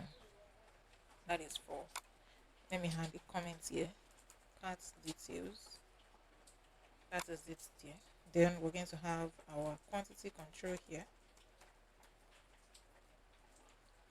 That will take another div tag. After quantity control, we're now going to have our price and total. So price, then we'll have total. So let's start with the cart details. That is the details of the item that we want to display in our cart. So inside this, we'll have an image. So we'll use the image tag. And for this image tag, the source will be this image that we destructured here. The image of the item that we're adding to cart. Then we're going to have another div tag after the image, which is basically going to take the name of the item that we've added to cart, and also a button. And the button is basically going to take the trash icon. So I'm just going to type in trash. React is going to suggest list of icon that matches this. So I'm using this icon right here. So we're using this trash icon, and then there'll be text to remove this specific item that is in the cart. Okay. Now, for this icon to work, we need to use a function, and the function is remove from cart function. Okay, so I would use an click method to call remove from cart, and then we'll pass ID. We're removing from cart based on ID. That's why we're passing ID. Okay. Now we're done with cart details. Next is the quantity control. For our quantity control, we're going to have two buttons and a span tag. So buttons, two different buttons. In between the two buttons, we'll have a span tag to display the quantity of items that we have in the cart. And that is going to take amount. This amount right here that will be structured here as well. Now for the first button will be to remove, that means to decrease quantity of item that we have in cart. Okay, so we're going to be using this remove icon. I'm just going to type it in directly. So you might give it like 2 to 3 seconds and it's going to show, so you can select it and click on it. We're using this remove icon for this first button. The second button will be for increments. So we're going to be using the add icon. Just give it about 2 to 3 seconds, and then React is going to pop out the icon that matches it.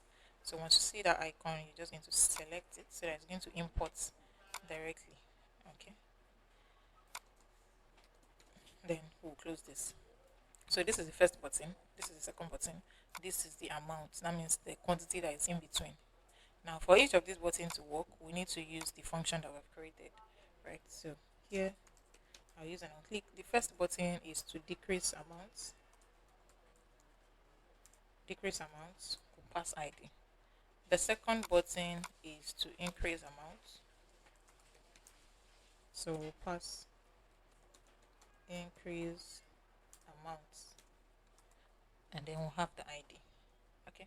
So we're done with this. Now for the price, we're going to use a P tag. We'll have a dollar sign. Then we'll pass price. Then for the total, we'll use a P tag as well. Pass dollar sign. The total is going to be price multiplied by amount. Okay, that means the price of the item multiplied by the quantity of the item is going to give us total. So this is the left section that we've just worked on. Now to the right section, which is the cart summary. So first we need a title, so it will be in an H2 tag, cart summary. After this title, we're going to have 3 div tags. Inside the first div tag, we'll have 2 span tags.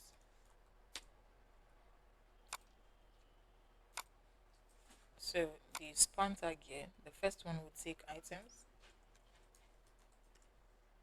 and the second span tag would take quantity. The second div tag will have 2 span tags as well. The first span tag will take subtotal, okay, and then the second span tag will take total. Then for the third one, let me add spacing in between each of them. Okay. For the third one, we're going to have shipping fee. We'll have span tags as well. First one will take shipping fee, and this is going to be free in this case. And then we'll have one more div tag. So I need to take 2 span tags as well. First we'll take total cost.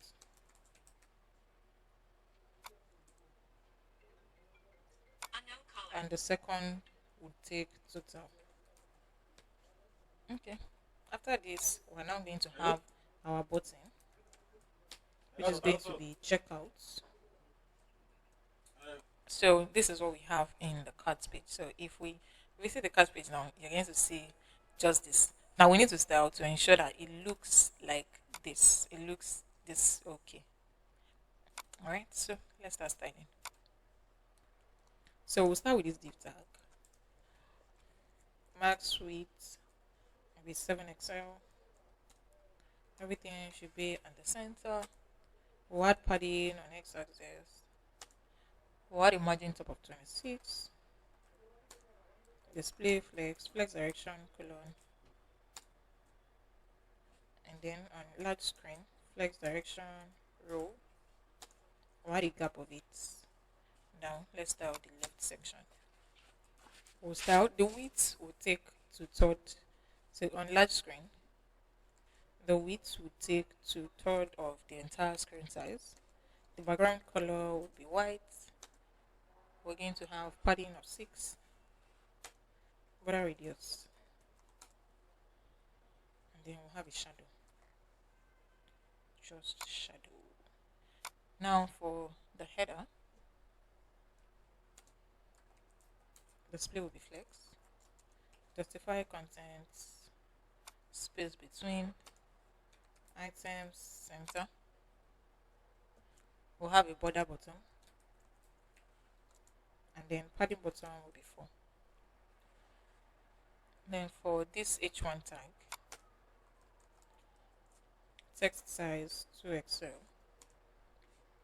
font will be semi bold.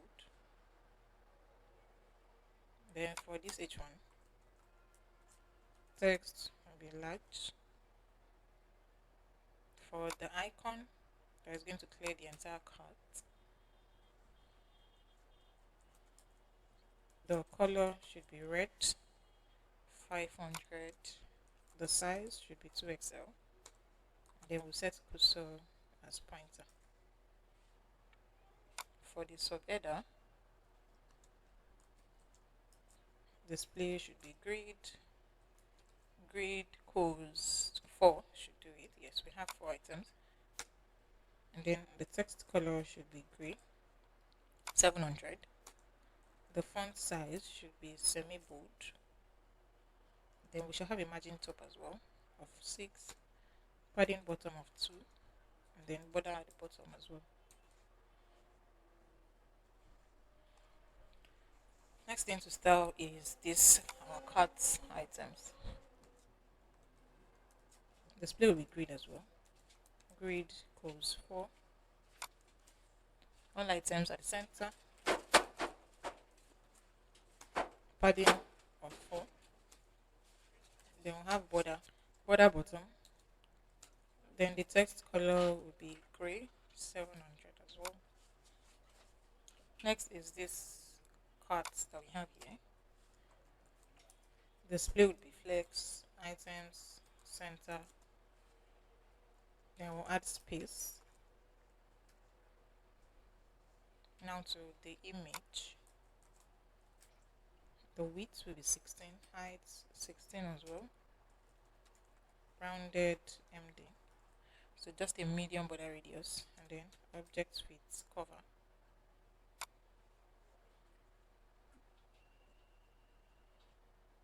Then for this H3 tag that we have here, the font should be semi bold. Then for the button, text color should be red. The text size will be small.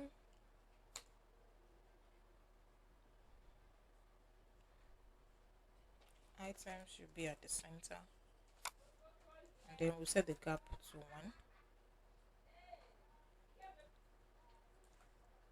And then margin top will be 2.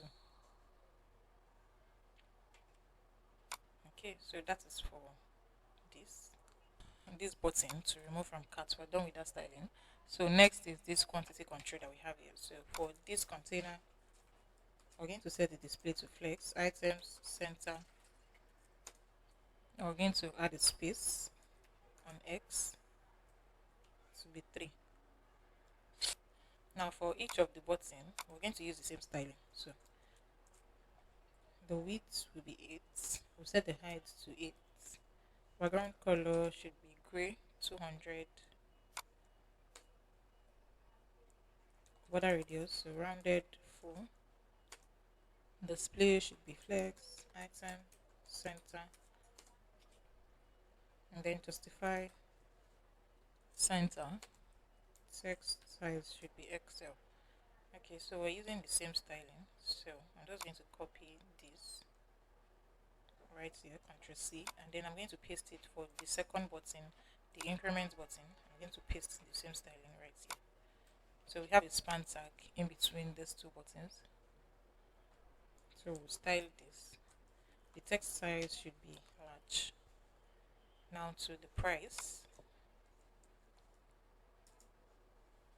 Text size large. Fonts medium.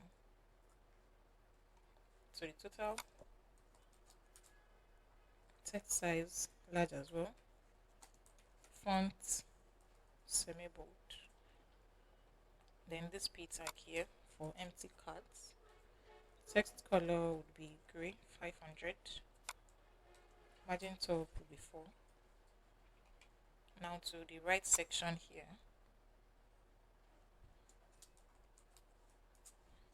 On a large screen, the width will be 1/3 of the screen size. The background color would be gray, 100. Padding of 6. Rounded LG, and then shadow.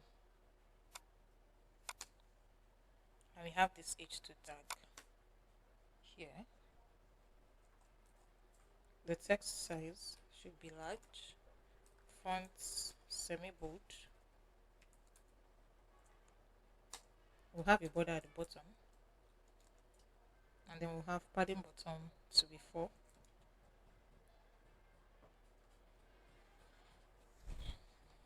Then we have the first div tag. Display here will be flex, justify between, margin top of 4. Then the span tag that we have here, the text color would be gray, 700. And then the second span tag, the fonts will be medium.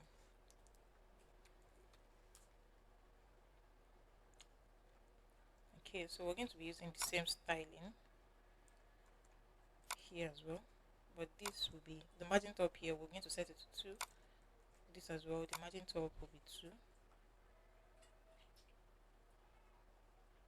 We have another span tag here. The margin top would be 2 here.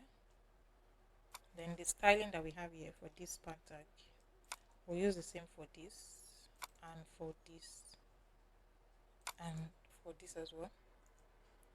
And the styling that we have here, we'll use the same for this and for this and for this. Okay,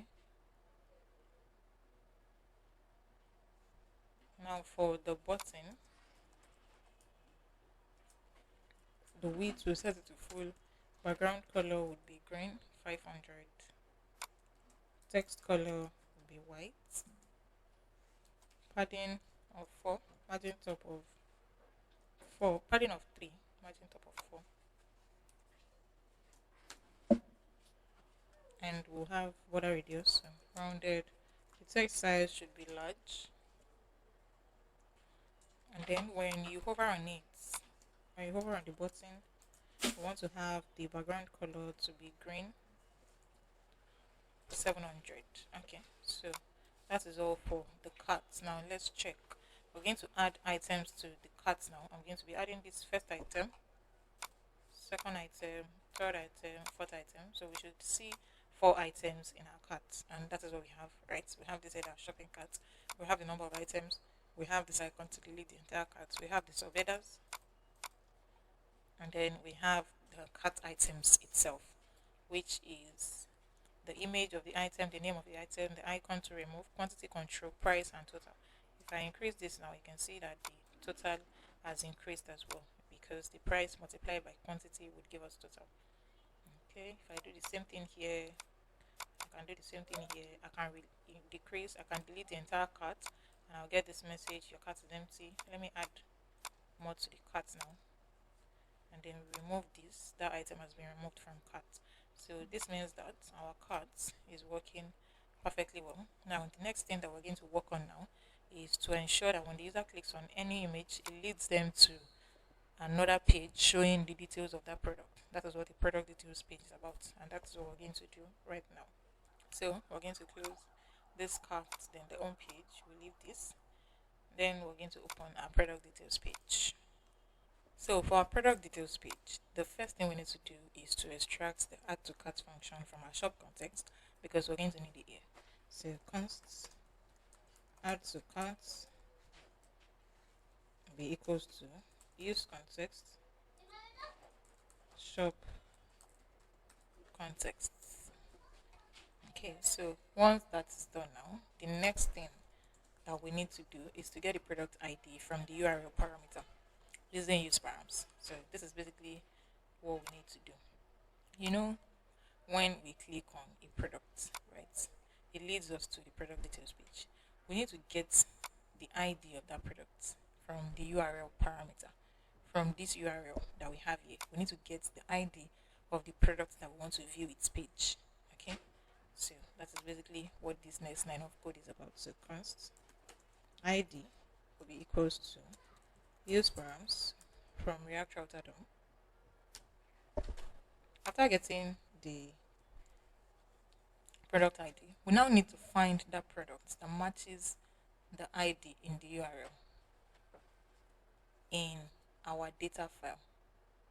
We need to find the product, the ID that we have here that we're getting from our URL.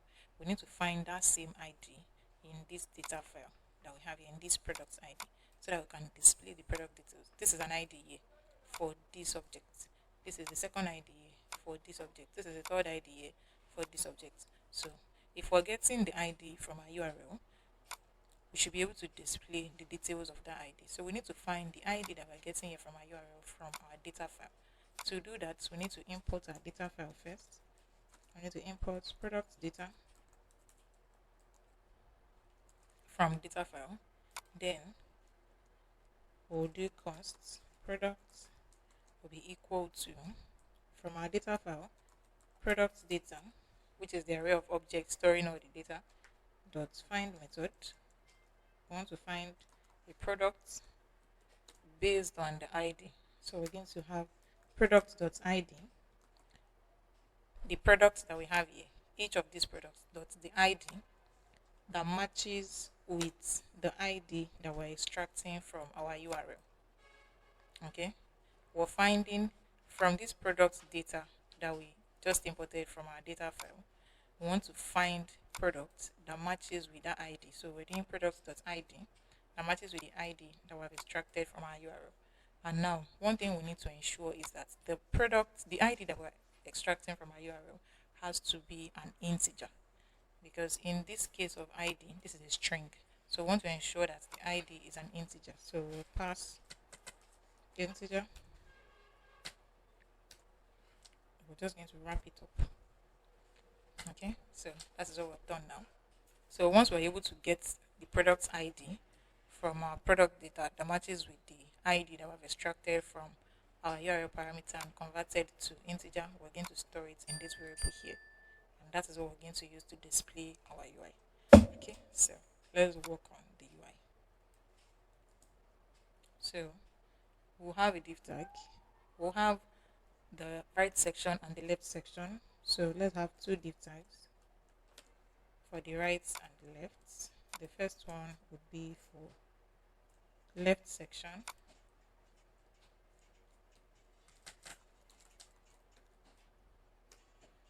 and the second one would be for right section.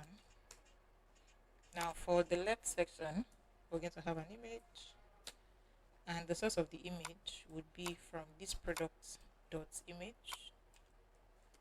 So we're going to have product dot image.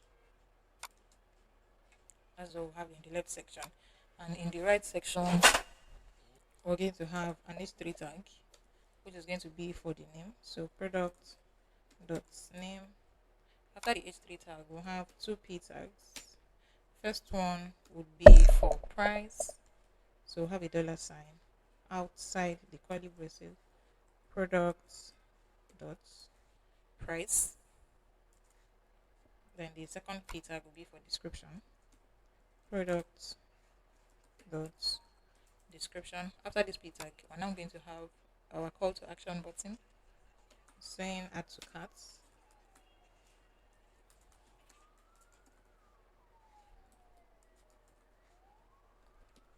And for this button now, we're going to call our add to cart function that was extracted from shop context. So we use an on-click method to call the add to cart function.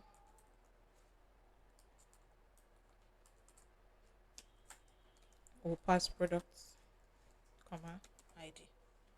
Okay, so this is for the left and right section in our product details. Now let's test this out. If I click on this image, it is not taking me anywhere because we're here to establish a link in our product card that is going to lead us to any product details. So we'll open up product lists. Okay. We want to ensure that once we click on the image, it leads us to the page, right? So right here, I'm going to use a link tag from React Router DOM.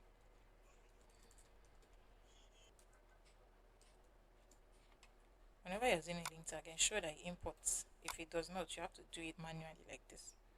Okay, so I'm going to cut this image that we have here, Ctrl X. I'll paste it in between the link tag since that is where we want to establish a link. And now we're going to set the path for our link. So this will have two. We'll open the curly braces.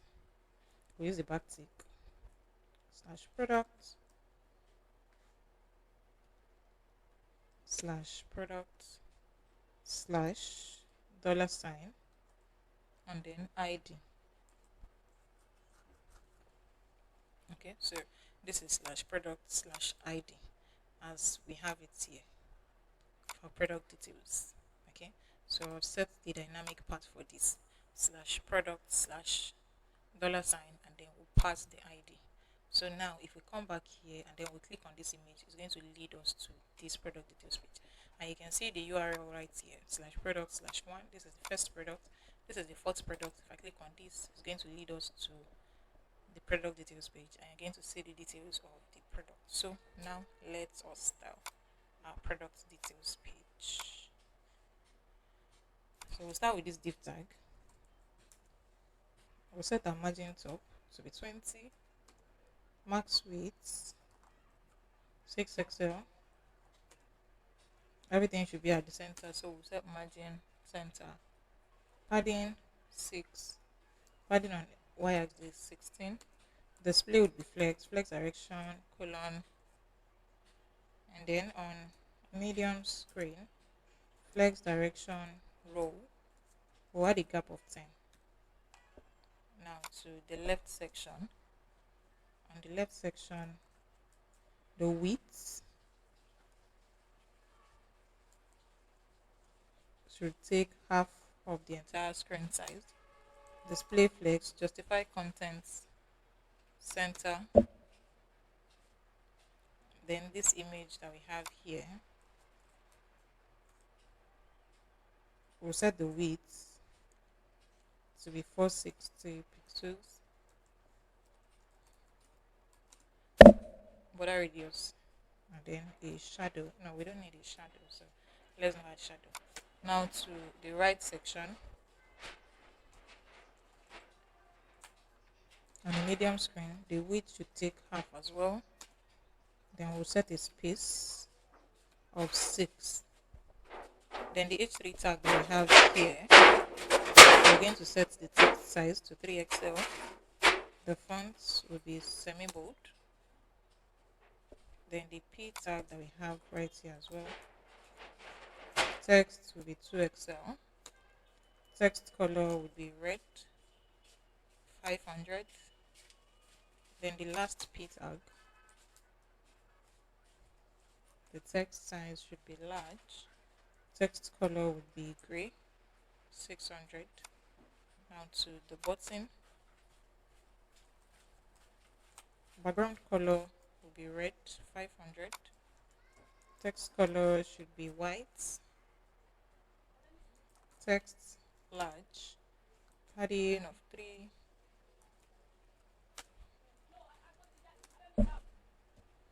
Then the border radius should be large. And then we'll have a little shadow. So shadow MD. So let's see what we have now. Okay, you can see this is what we have now. So this is our product details page. This is what the product details is going to look like for every of the products. Now the next thing we need to work on now is the footer, which is the last thing that we're going to work on. So I'm going to open the footer component. So for our footer, we're going to have two div tags. The first one here would take an h2 tag for the brand name.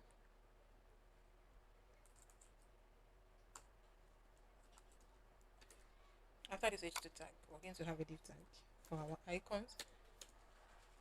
So we'll use the Facebook icon. I'm just going to type in Facebook. React is going to suggest list of icons that would match the keyword Facebook. So I'll use the first icon.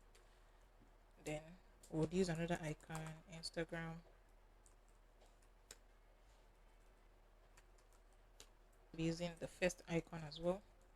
After this icon, I'm going to be using the Twitter, formerly known as Twitter, X icon. So we'll use this icon. Then the second div tag will have a p tag for the copyright section. So this is what the footer looks like now. Very simple. So let us start. So it's going to look exactly like this. We'll start with this div tag. Class name. The background color would be black. All text color should be white. We'll add a padding bottom of 12. Then for the second div tag, display would be flex. Justify space between item center. We'll add a padding on both sides. Then we'll have border bottom, and then the border color would be gray, 600. Then flex wrap. Then we have an h2 tag. Text size will be 2XL. Fonts will be bold.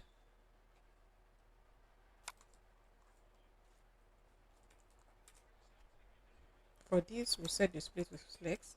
Then we'll add space on the x-axis. Now for each of these icons that we have, I'm going to style all of them at once. So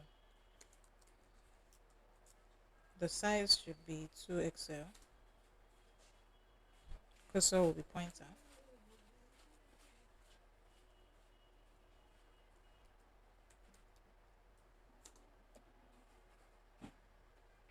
Then lastly, for this copyright section, text will be at the center. Then we'll have a padding of 4. And the p tag here, the text color would be gray, 400. Okay, let's see what this looks like. Okay, it's not exactly like this, so we still need to add something here. Display flex. Okay, there's a typo error here. Alright, so this is what this tutorial looks like at the end of the day. If you learned one or two from this tutorial, please do well to subscribe, drop a comment, like, share. See you on the next one. Thank you for watching. Bye.